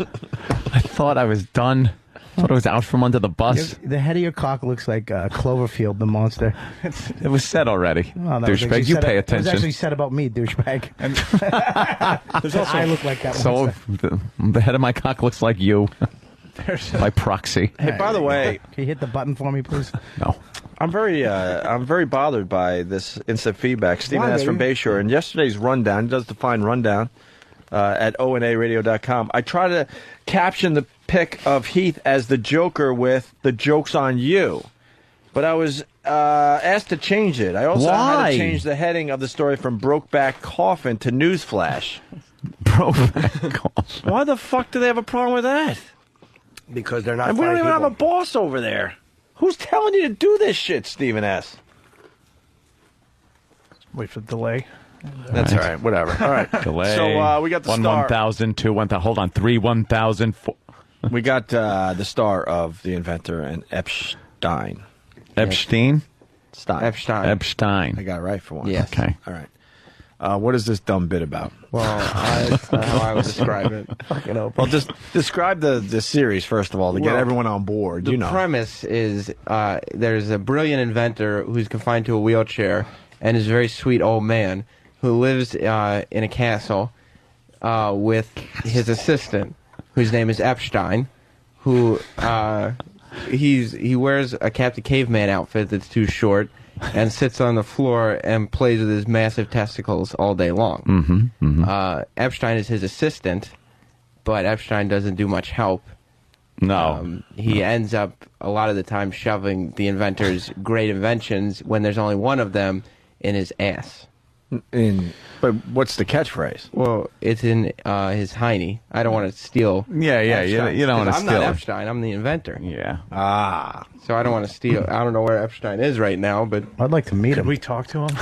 Hopefully on the business end of a shotgun.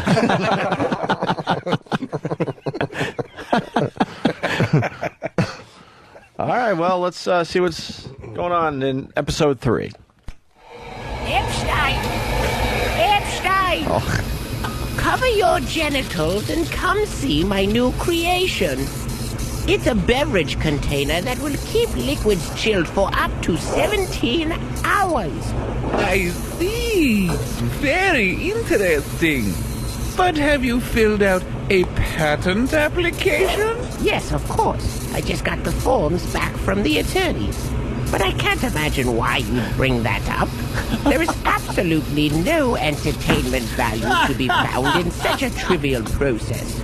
In fact, drawing attention... Look, you motherfucker. Oh, man. You didn't explain this right. Well, this is based on... That's why I thought was you were saying... gonna play. Yes. Fuck. You asked Yes. for the We have to play this first. You asked for the concept of the series, I thought. All right. Well, there's something else going on because not everybody, is on board with this. Yes, up to speed. So you got the Inventor and Epschtine. Yes. And you got things being shoved up heinies and stuff, right? Right. Inventions being shoved up heinies. And Than and Travis decided that they needed to comment on this whole bit. Yeah, and kind of mock it. And mock it. Because it's not funny. Right. There's kind of That's what they were saying. Yes. Okay. There's kind of a bit war going on right now. Bit war, right. It's a bit war. All right. And you were kind of hearing a rebuttal Oh, to boy. All right, listen. Than and Travis's version. And now I got to go way back. Wow. So now here's an episode of The Inventor and Epschtine. Oh, you're going back two times. You have to. Because this will set up Than and Travis and what they were getting at, and then you guys are responding to that. It's kind of a bit war going on here. So here's episode 2 of The Inventor and Epschtine.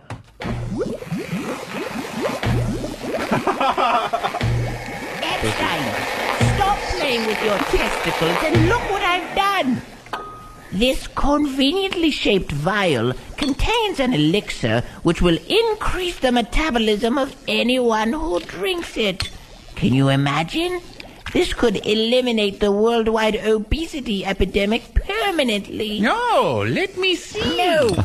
Well, I suppose if you're careful, there's just the one and... Say, this would fit perfectly. In mein Heini? No! It's in mein Heini. Well, at least it's still intact. Now, give it back. Here you go. No! Like a missile. My elixir! It's all over the ceiling! Epschtine! You... Well, back to the drawing board, I suppose. Oh, my God. Gino from Philly writes, bit war, more like a boar war. Okay. And then he writes, laddle doodle. Laddle doodle. That is awful. I don't get the mein Heini thing, and it's just an excuse. This little catchphrase. Say mein Heini. Mein Heini. So that's how the episodes go, where it ends up something is being shoved up mein Heini. Yeah, yeah. So then Than and Travis decide, fuck this. This thing needs a bit of mocking. Yeah. So they came up with this. Dr. Thomas, I have made a most interesting discovery. Do tell, Dr. Hoffman. I have unlocked the secrets to the human immune system. Fascinating. What have you found? This vial contains the cure for cancer. May I see it? Here you go. I have a whole vat of the stuff. It's so smooth and compact. It's just a standard test tube. I was thinking that I could... What? File a patent with the Food and Drug Administration? Oh, yeah. Thanks. I hate paperwork. No problem. Cool. So, back to the drawing board.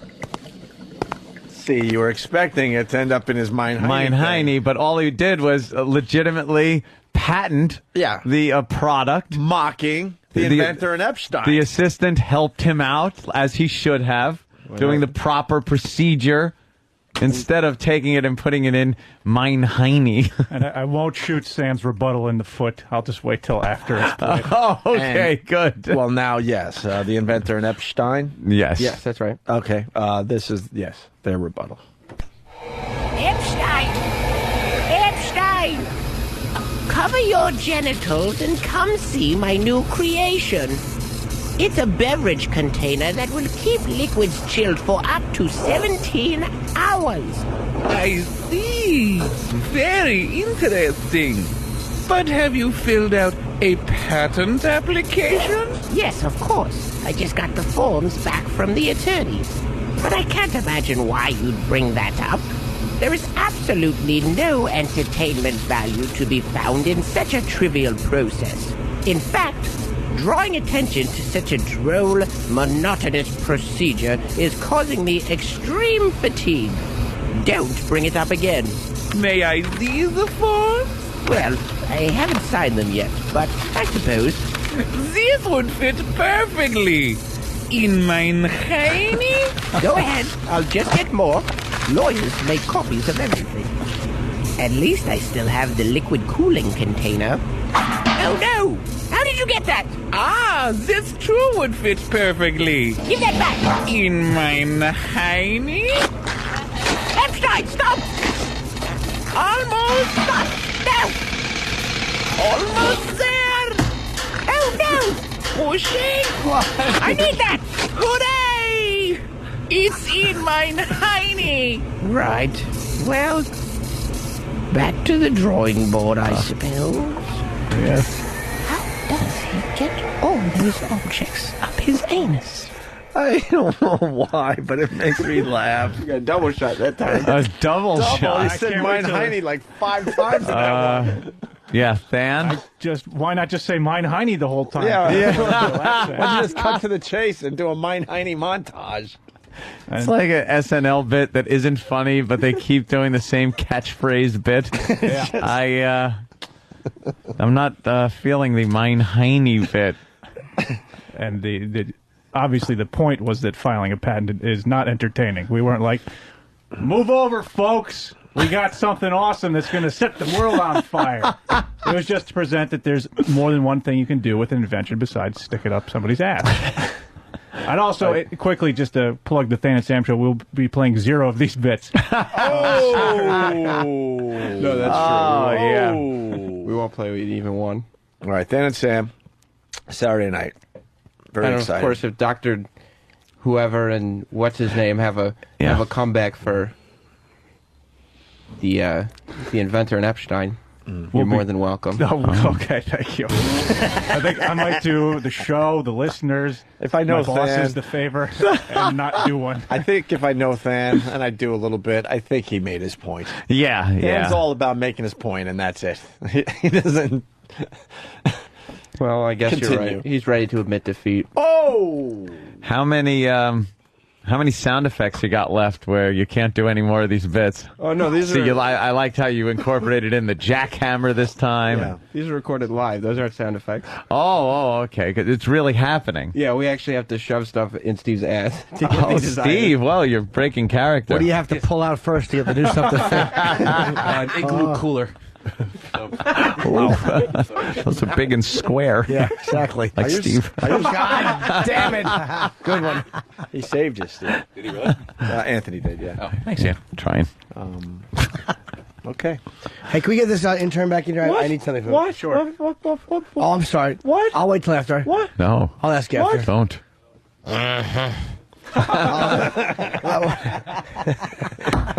I wanted to know if you could get me a cup and a teaspoon. He's just a boy. We shouldn't ought to hear stuff like that. Mm-hmm. Putting things in my mind. Working over at Bill Cox's outfit, fixing lawnmowers and whatnot. What's your favorite food, dude? Potted meat. French fried potatoes. Potted meat. Yep. Peckers. Peckers. It's a little loud.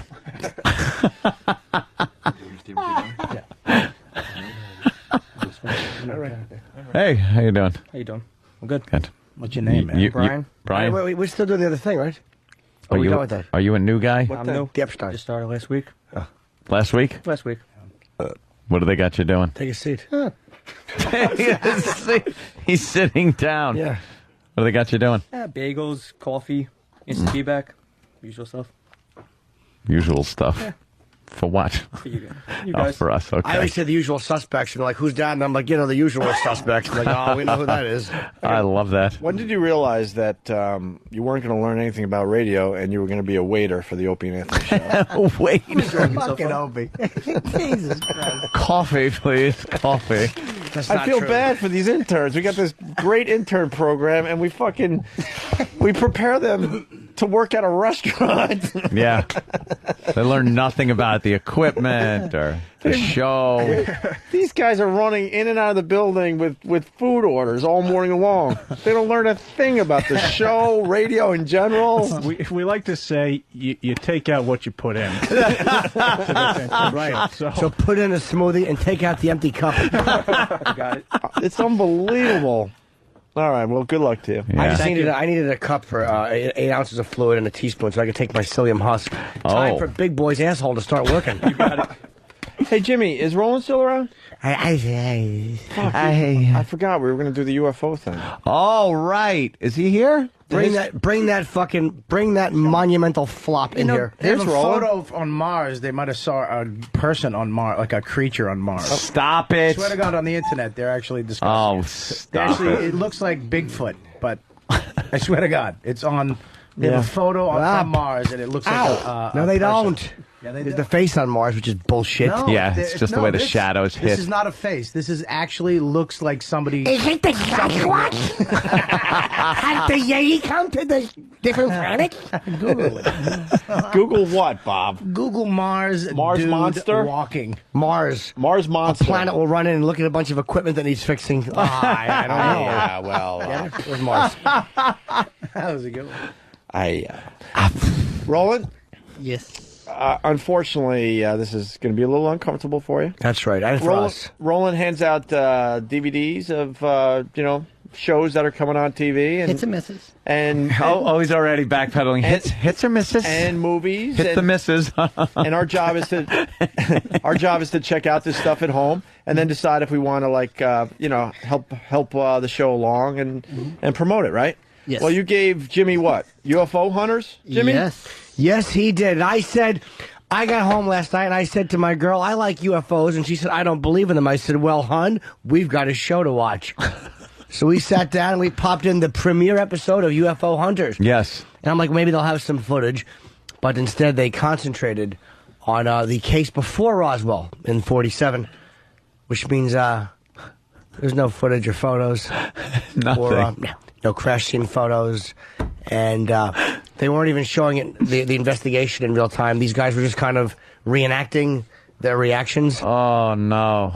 Thank you. Give him a bigger cup. Thank you. I asked for one that could hold fucking 8 ounces in. What is this? Oh, shit. I'm not being a dick. I'm taking psyllium husk. I need my asshole to peel all the layers of shit. Can I say that on CBS tomorrow? Yes. I bet I would say that for this one. So he's now got to go and get you another cup. I'm not even busting his balls. He's learning. I think that's 8 ounces. Is it 8 ounces? Yeah. Oh, I don't know, Bob. I don't know. What am I Like ounce Roland's counter? face aggravates me. Why? It's like the middle of it just stopped growing.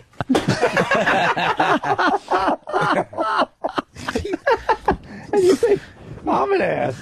That's brutal, bro. I always catch myself just getting lost in his face, just staring at it. Yeah, it really is. Well, we all ran out of steam, didn't we? Well, no. All right, UFO hunters. Oh, okay. No, it's there's So, Roland, what do you know still about commenting this show? on my cock. It won't stop. Of course they are. Speaking of UFOs, unidentified fat object. Unbelievably, would have been funnier if I brought that one. Oh, yes. Yeah, would I just keep eating and drinking on the air? So Jimmy doesn't like UFO hunters. That's going to be on the History Channel. No, I don't like AIDS. I hated UFO hunters.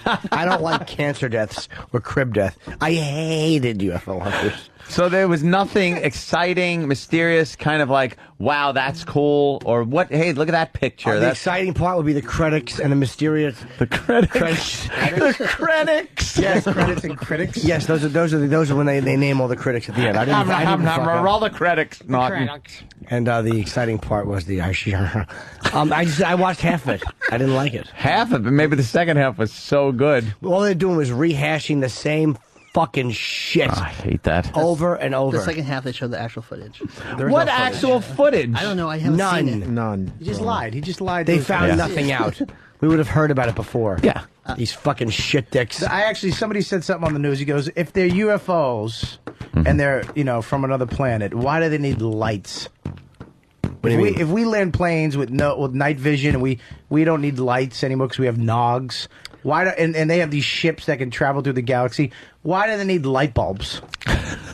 Why are they lit up all the time? Perhaps it's part of the energy source. Yeah, maybe Light the bulbs? energy. Yeah, they don't need light bulbs. Or maybe they can see each other. You don't think they have nogs, Yeah, night vision? But perhaps the lights aren't lights so they could see things or people can see them. Maybe it's a part of the power source. The propulsion system is glowing. Well, no, it's not like it's a big red ball behind it. It's always sometimes it looks like a couple light bulbs around a saucer. Sometimes, and maybe Sometimes they do the see fake each other ones. at night. Those are the ones we don't see.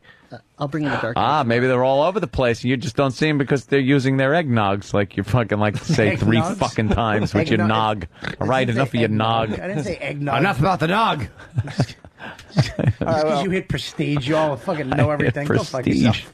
Why don't we get rid of Roland? This ain't working. No, we Thanks, always Roland. want to talk about this thing, but we don't mean to be, Yeah, I'll bring in the Dark Knight tomorrow. Anything What's the else? The Dark Knight, the Batman one. You have it? Yeah, I'll bring it for you. Why wouldn't you have brought that yesterday and left the UFO hunters at home?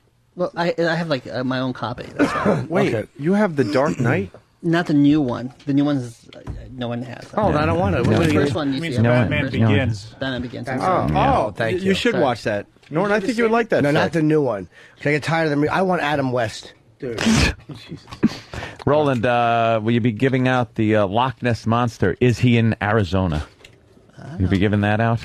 It isn't. And it would be just as exciting. Yes. London Bridges. Yes. Yeah. The Yeti. Is he working at Walmart? Fucking the abominable snowman's a cunt. Roland has the posture of a Yeti. All right, here's Roland's the abominable showman.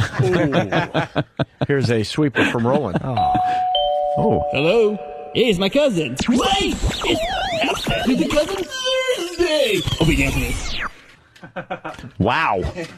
Good stuff. It was fast moving. A lot of views. Well, we're starting. Good stuff. We're doing theme days again. We got what? Wednesday is Sunday at Carvel. No, Wednesday is Sarcastic Douche Day. Sarcastic Douche Day. And right. Thursday is Fuck Your Cousin Thursday. What? Absolutely. Yeah. Why? It has begun again. Why? We start all over with that. Do we have time to do our theme news thing today? We got 3 stories about pets. Hope so. Would you like to hear about story about kids and pets? Goddamn dog death dedication. Would you like to hear about the drill and the dog? The drill and the dog from Disney. Right, the drill and the dog. Legless chihuahuas. Ugh. The douchebags. Or cattail in the mailbox. Let's talk about Anthony's cock. That'd be giant snake in the mailbox. Fucking clipped snake. Fat crowned snake in the mailbox. You think he has fucking thick crown? You think big he has lickable head? What? I'm sorry. That's all right. I was just. Why does it keep coming? You think he has to take in us? extra calories every day just to keep his cock well fed? Of course he does. That's why if he was out in the freezing cold, the vital organs, his cock would stay toasty warm and his head would freeze off. I think that's why Anthony has never been fat because you know all those extra calories are being used by the monstrous cock. The monstrous. Old shiitake cock. Old Nessie dick. Why? Big fat hunk of meat you call genitals. Big lucky devil. And I don't mean you, I mean your girl. For getting a hold of that monster. This should just have run its course. Your cock has a handle. It doesn't have a handle. So it folds up, goes in its own alligator bag.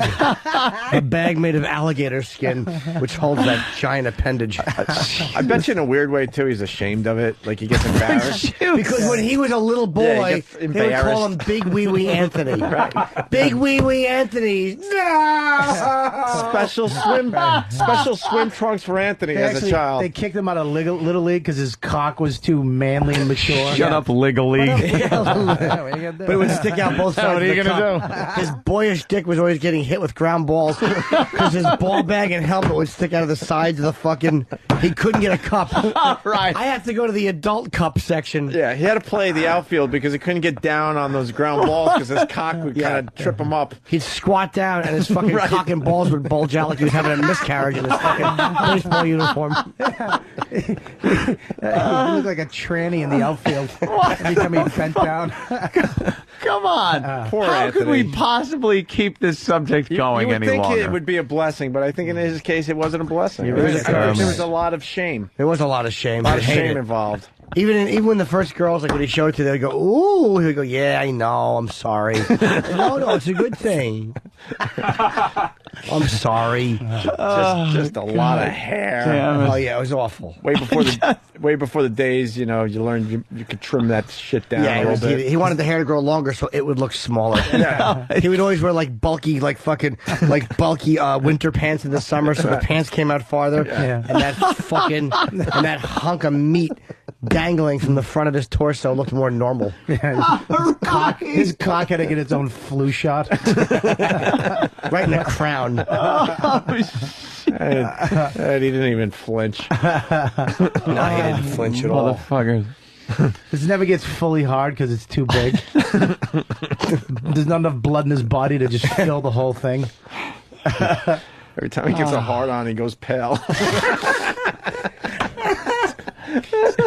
I do not. His head gets smaller when his dick gets hard. What am I, a balloon? People. Right. Right. Fucking just a fat helmet. Giant fat crown. Just a huge crown. Well pronounced crown. Yeah. It's well pronounced in his genes through thick dungarees. Dungarees. You can see the crown through fucking two pairs of Wranglers. Like Magnum PI. How much cum you think comes out of this monstrous cock? It's probably an embarrassing amount of semen. Like he actually used to jerk off on a girl's face and then like try to like not finish coming because she'd go, "Oh my god, I'm gonna drown." Yeah, I've never seen this much cum. Are you sick? What the fuck is wrong with you people? We're just thinking. I'm just trying to sit here and do a show. He had to carry a measuring cup when he fucked, just so he could come in that and fill it and dump it out the window. Just loads of cum. How embarrassing. Filling up poor girls' eye sockets with load. He's just got to jerk off every 5 minutes to get rid of the poison that just keeps producing and producing and producing. When he comes in a girl's mouth, Anthony's what they call a three swallower.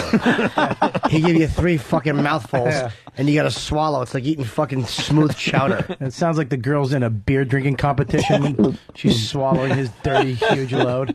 You can actually see his sperm like tadpoles. Oh my God, are we done? Yeah. They look like fucking eels. Yeah. You want to make a fucking sushi. His sperm is actually not even clear. It actually has like color, like a gray color.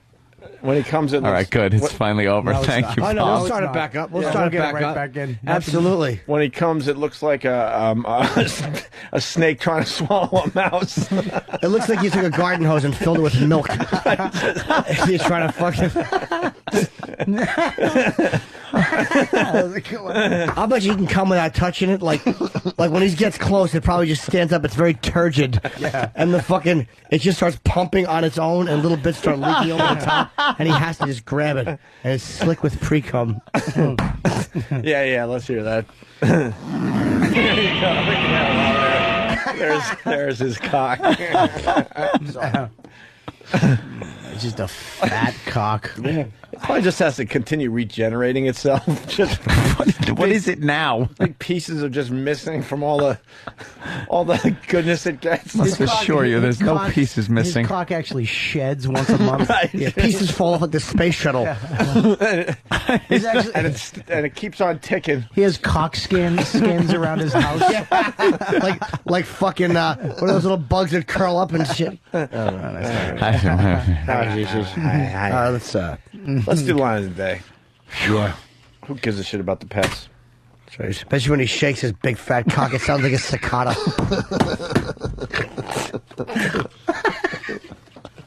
Old cicada genitals. When he comes, it makes a noise. People are suggesting, actually, don't have a name on this, that the reason you drink a lot is because your cock is your designated driver.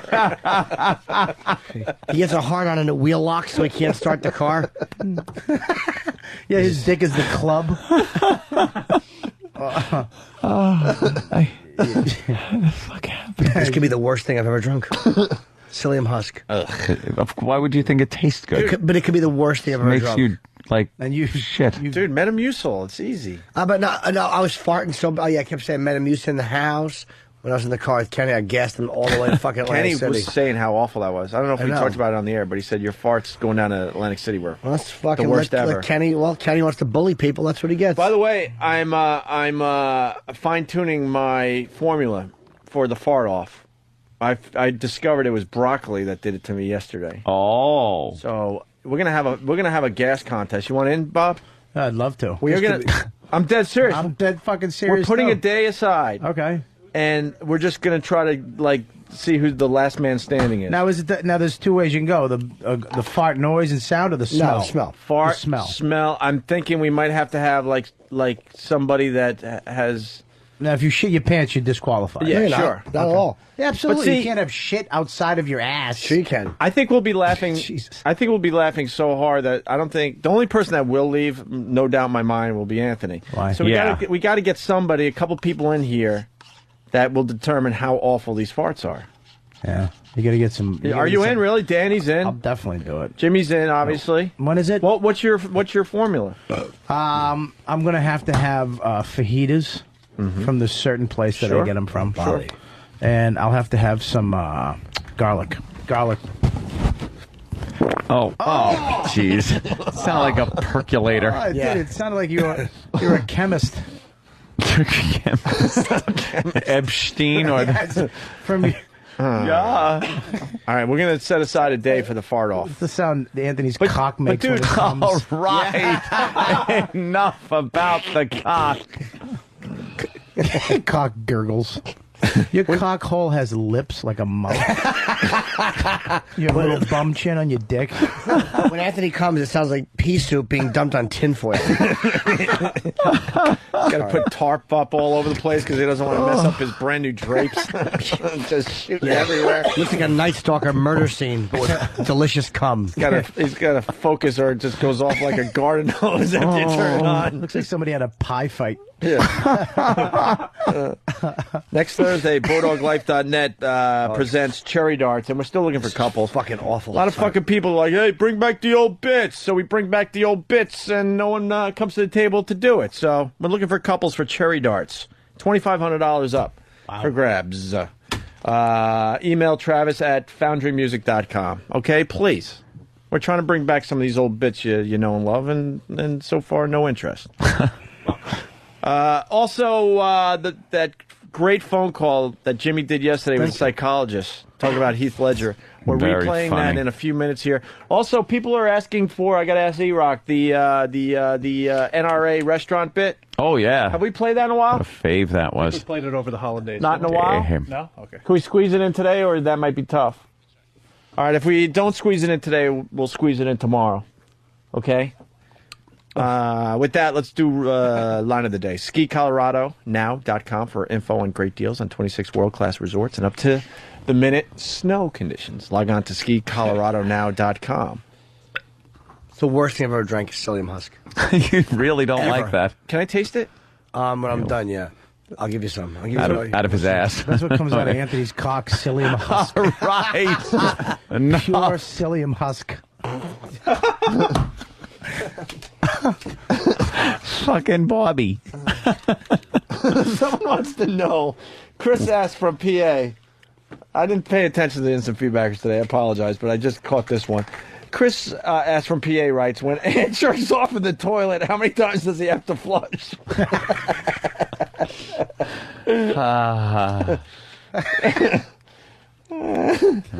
Ow, fuck. Keep breaking a rubber band around my face. All right. Here's a runner-up line of the day. Every time he gets a hard on, he goes pale. Late entry. Yeah, late entry. Hey, thank you, guys. Another runner-up line of the day. Oh, I don't know, Bob. I don't know what am I Like asked Rowan's face aggravates me. Why? Looks like the middle of it just stopped growing. Where's it going? That was good. We've all thought it. No one said it. So why did we do 4 hours and 55 minutes of radio? Didn't have lines of the day. Apparently the whole first part was no good, but apparently big laughs came the last couple minutes. Oh, who are we to say? Yeah, well, you know, we ain't the judges, we're only the jury. You know. Another runner-up line of the day. Oh, okay. He's a Milner is agreeing. Chiming in. Thank you. By the way, this old person's makeup on the pillow like the Shroud of Turin. Just crying. That was great, dude. How the fuck did you remember That's that name? nice. Shroud of Turin. I don't know what this is. Cillian Husk makes a boy go duty. It's a song I'm working on. Let's go to Keith in Connecticut. Keith? Hey, what's up, guys? Hey. I wanted to know when Anthony comes, if his dick looks like a dead person being revived with paddles. Good one. That, God. Yeah. Just walk away. Just walk away. Just please walk Jesus. away. That was Leave the fuel. Cillian Husk of jokes. Let's go to South Dakota. Jim? Thank you. Hey, guys, Hey. Hold on. That got what it deserved. I heard Anthony makes his girl wear arm floaties when she sleeps in the wet spot. That is funny. You know, how did we get here? I don't know. Your genetics. I don't mean Fucking that. Huge cocked Italian asshole. Can you actually swim and come? No. Not Or you me. Just float? You'd probably float due to the sodium content. High salt. It would be like the Great Salt Lake. Mark B. in Ohio. Ant's cock was attacking ships in Pirates of the Caribbean, too. That's all right. Someone has to shit. Do you wash your cock separately? He has to stand in the living room while it's in the shower. Soap it up. Singing. And he... All it can do is whistle. And he doesn't want to get soap in the pee hole, so he puts the fucking cork from a wine bottle in it. He actually puts Jesus Christ, Jimmy. Steve Ellsbury from Albany writes, when Anthony comes, his cock looks like Pat from Moonachie in the Baby Bird video.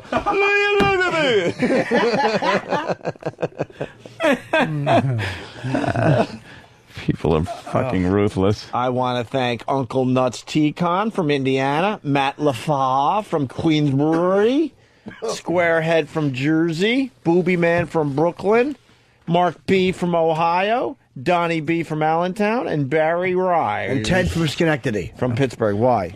No reason I just Why? wanted to say that. Why? That's why Anthony has so many guns, in case his cock fucking just goes ballistic one day. I'll shoot it. Is that what you're implying? I have to shoot it? Starts leaving Darth Vader helmet prints all over the house on the walls. Starts waking up and doing things while you're asleep. Yeah. You hear slapping noise like...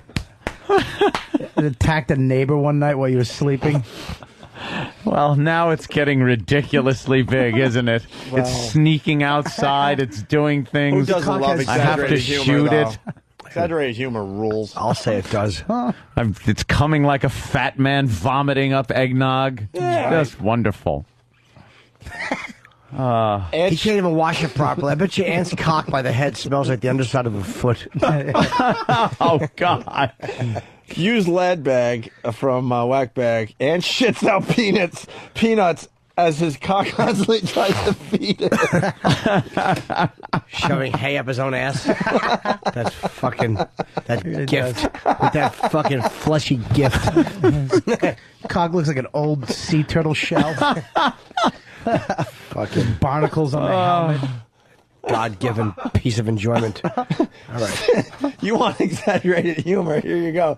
Steve P. from New Hampshire. His cock has a rotating light on the end of it so ships won't crash into his balls. Not bad.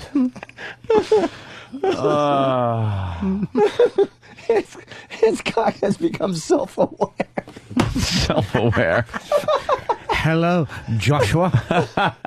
It's sperm the size of trout. Ends cock. Bear hang out at the end, plucking it out of the stream Steve, to you eat. mean? Yes, Steve, more. Ends cock started Little Shop of Horrors as the plant. Enough about the cock. Yeah, I'm done with Chester's this. liver, Anthony's Escalade, came with a free horse trailer for his cock. Ends cock killed a gay guy. What? That's a horse joke. Oh, okay. I was wondering. Yeah, we love the horse. Was he gay or? He liked a male horse to fuck his ass, but he was somehow hetero. Figure that one out, gang. Back to you. Oh, Ellen's dancing. She's funny. Yeah. Well, we could do this for another half hour, but Yeah, but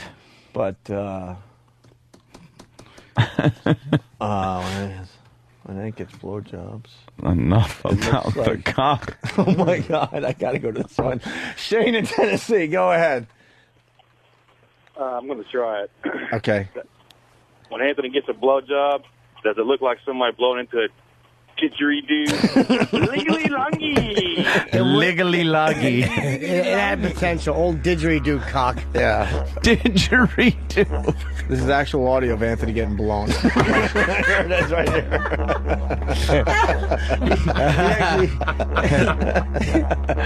Oh, fucking A. Hey, there could be worse things. We could be doing an hour on how tiny your cock is. That's right. We're doing you a service, my That's right, a friend. didgeridoo. Oh, no. Let's go to Kevin in Virginia Beach. Kevin. Yeah, when Anthony dies, we're going to count the rings on his cock to see how old he was. That's good. I got Tim in Westchester. Yeah, I was wondering if Anthony's house looks like the movie Alien with all that goo all over the place. All right. Here's your Spunkmeyer. Anthony, Get up here. Anthony has a sleep number bed, and he likes it on 60, and his cock likes a 30. That's how he tested it. Like, instead of dropping the bowling ball with the wine glass on the other side, he just smashed his fat, delicious appendage into the fucking top of the bed. And it knocked the wine glass over.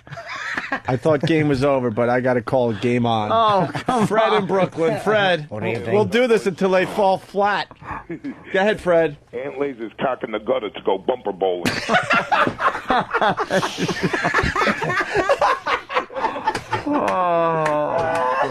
Ryan in PA. Ryan. Yeah, Ant has to notify the FAA when he gets a hard on. No, that would be implying my dick would be so big that airplanes might hit it. Small See, airplanes. now it's gotten to the point of complete ridiculousness. Well, Dave in Chicago. Dave. Yeah, I was wondering if when Anthony was young, if they used his coming cock to whitewash the fences. Ooh. Uh-oh. Frunkus? All right, I think we might be going. Frunkus? Line of the day. We might be going. Chris in Atlanta. Chris? Ant's cock so big, there's snow on top of it. All right, see, now he's saying that it's as big as a mountain that has snow on its peaks. All right. That's not. Don't exaggerate.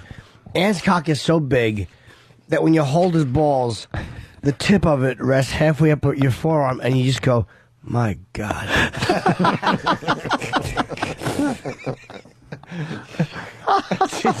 But you don't yell at you. Hopefully just say not. Gently. Hopefully not in that voice. Yeah, exactly. My God. Can we fit the word cumsies into this whole bit? It's too cute. When Ant makes cumsies. Ant's cock is so big it has like scars on it like a whale. Boats are hitting it? Just scrapes from girls' teeth smashing into his cock because it doesn't fit. in the Coral? mouth. Coral reefs? Let me ask you honestly, have you ever had a doctor, like when you go for the ball check, like when you take your dick out, have you ever had a doctor like kind of lean back a little bit and go, "Sweet Jesus"? The doc sits on his balls like a hippity hop or a hoppity hip, whatever the fuck that thing is.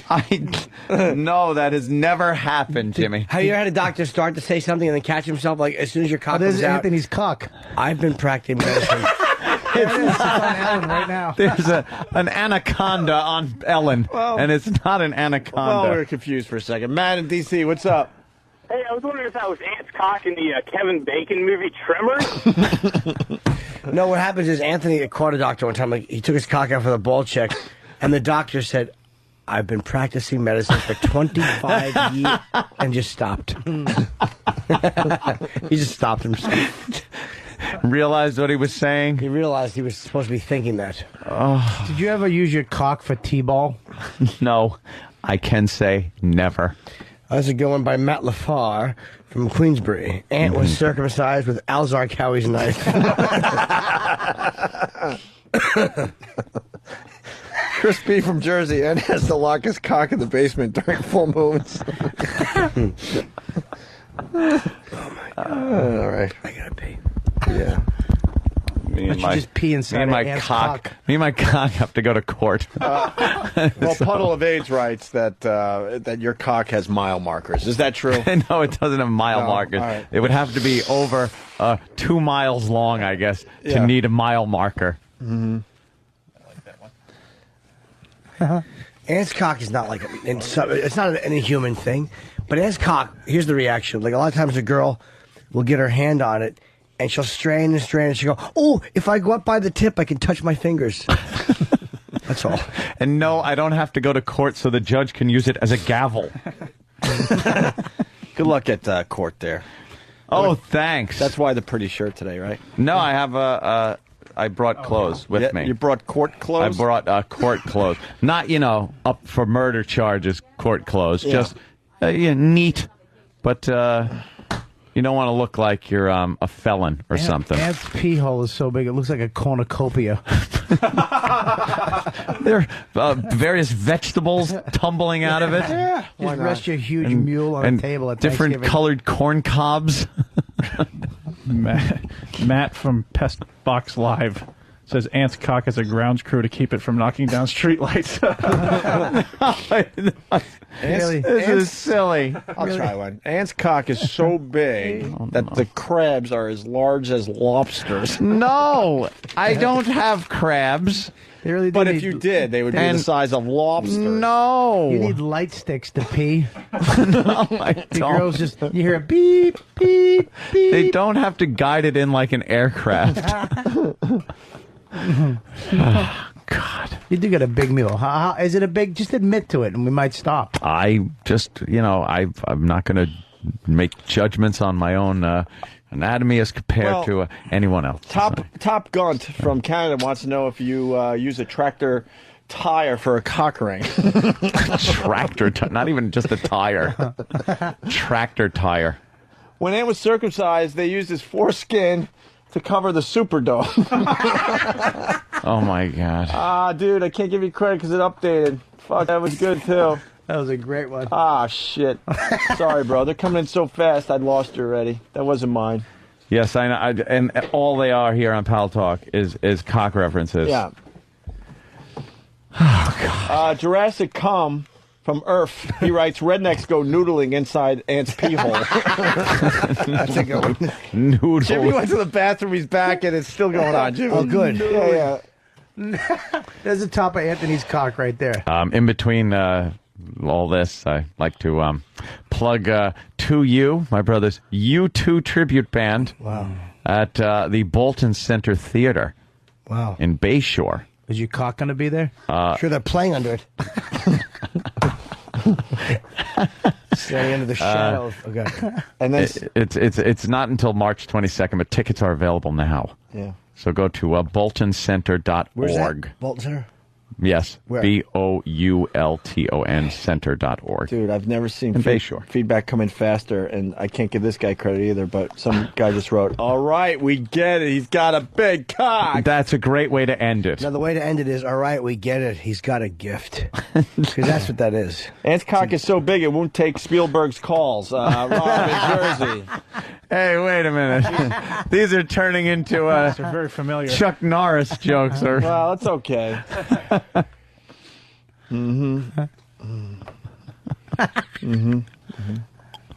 Ant's cock's so big, he gets XM for free off his... All right. All right, finally. Let's just end it right there on that bomb.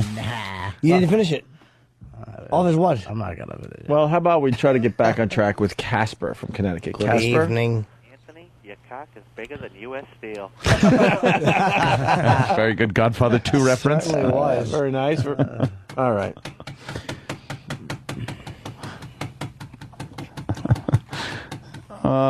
He likes the cruise vacations.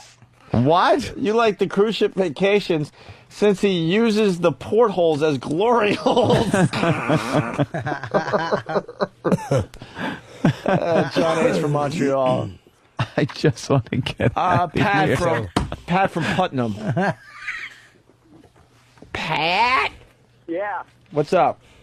Ant's cock's so big his legs are jealous. All right, how do we end this? He has a toenail on his cock. Oof. Oof. That was all right. Yeah, it's so big it has its own zip code. Yuck. All right, here's your line of the day. Here comes line of the day. Line of the day.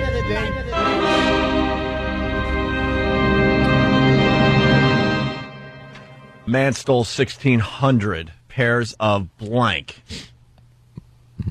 Breasts. And that's how you executive produce. It's a long story. Yeah. Long and tragic. Like your cock. I knew it.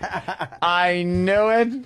Hey, Jared from West Virginia writes, Bob Kelly, well, Ant's cock is so big. Yes, of course you start with that. Bob Kelly uses Anthony's cock to go, what was it? Snuba diving? Snooba. You and your stupid snooba. Actually, you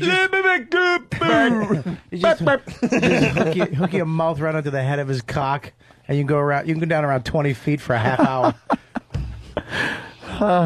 Shit. Ant's got to get to court. Jimmy's got to shit. Bob Kelly's got to... I'm going to the gym. And I'm going to... You're what? Going to the gym. Bob's been hitting the gym a lot. Ever since that last pounding I took. He actually didn't even need that. You guys were all laughing anyways. What did I say? Liberty. What? For my diabetes supplies. There you go. I got diabetes, and I'm a big fat fuck with a walrus mustache. And I can't say diabetes, I say diabetes. Get your supplies at Liberty. Look at him. I wish he'd fall backwards into that fireplace and crackle like a fucking sugar-filled marshmallow.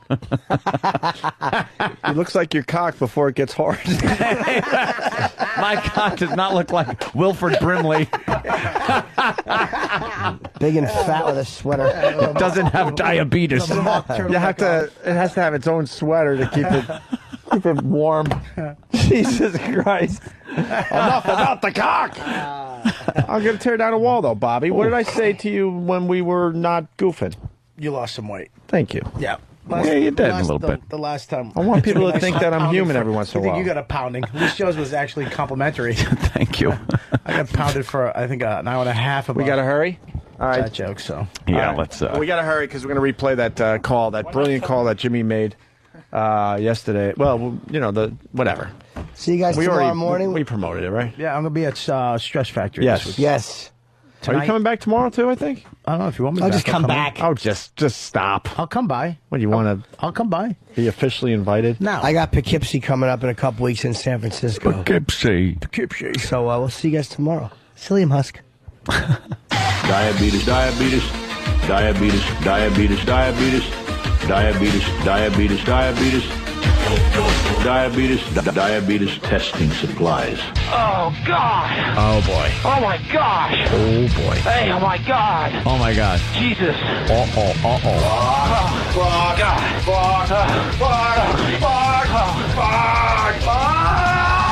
What? I didn't see that one coming. Opie and Anthony.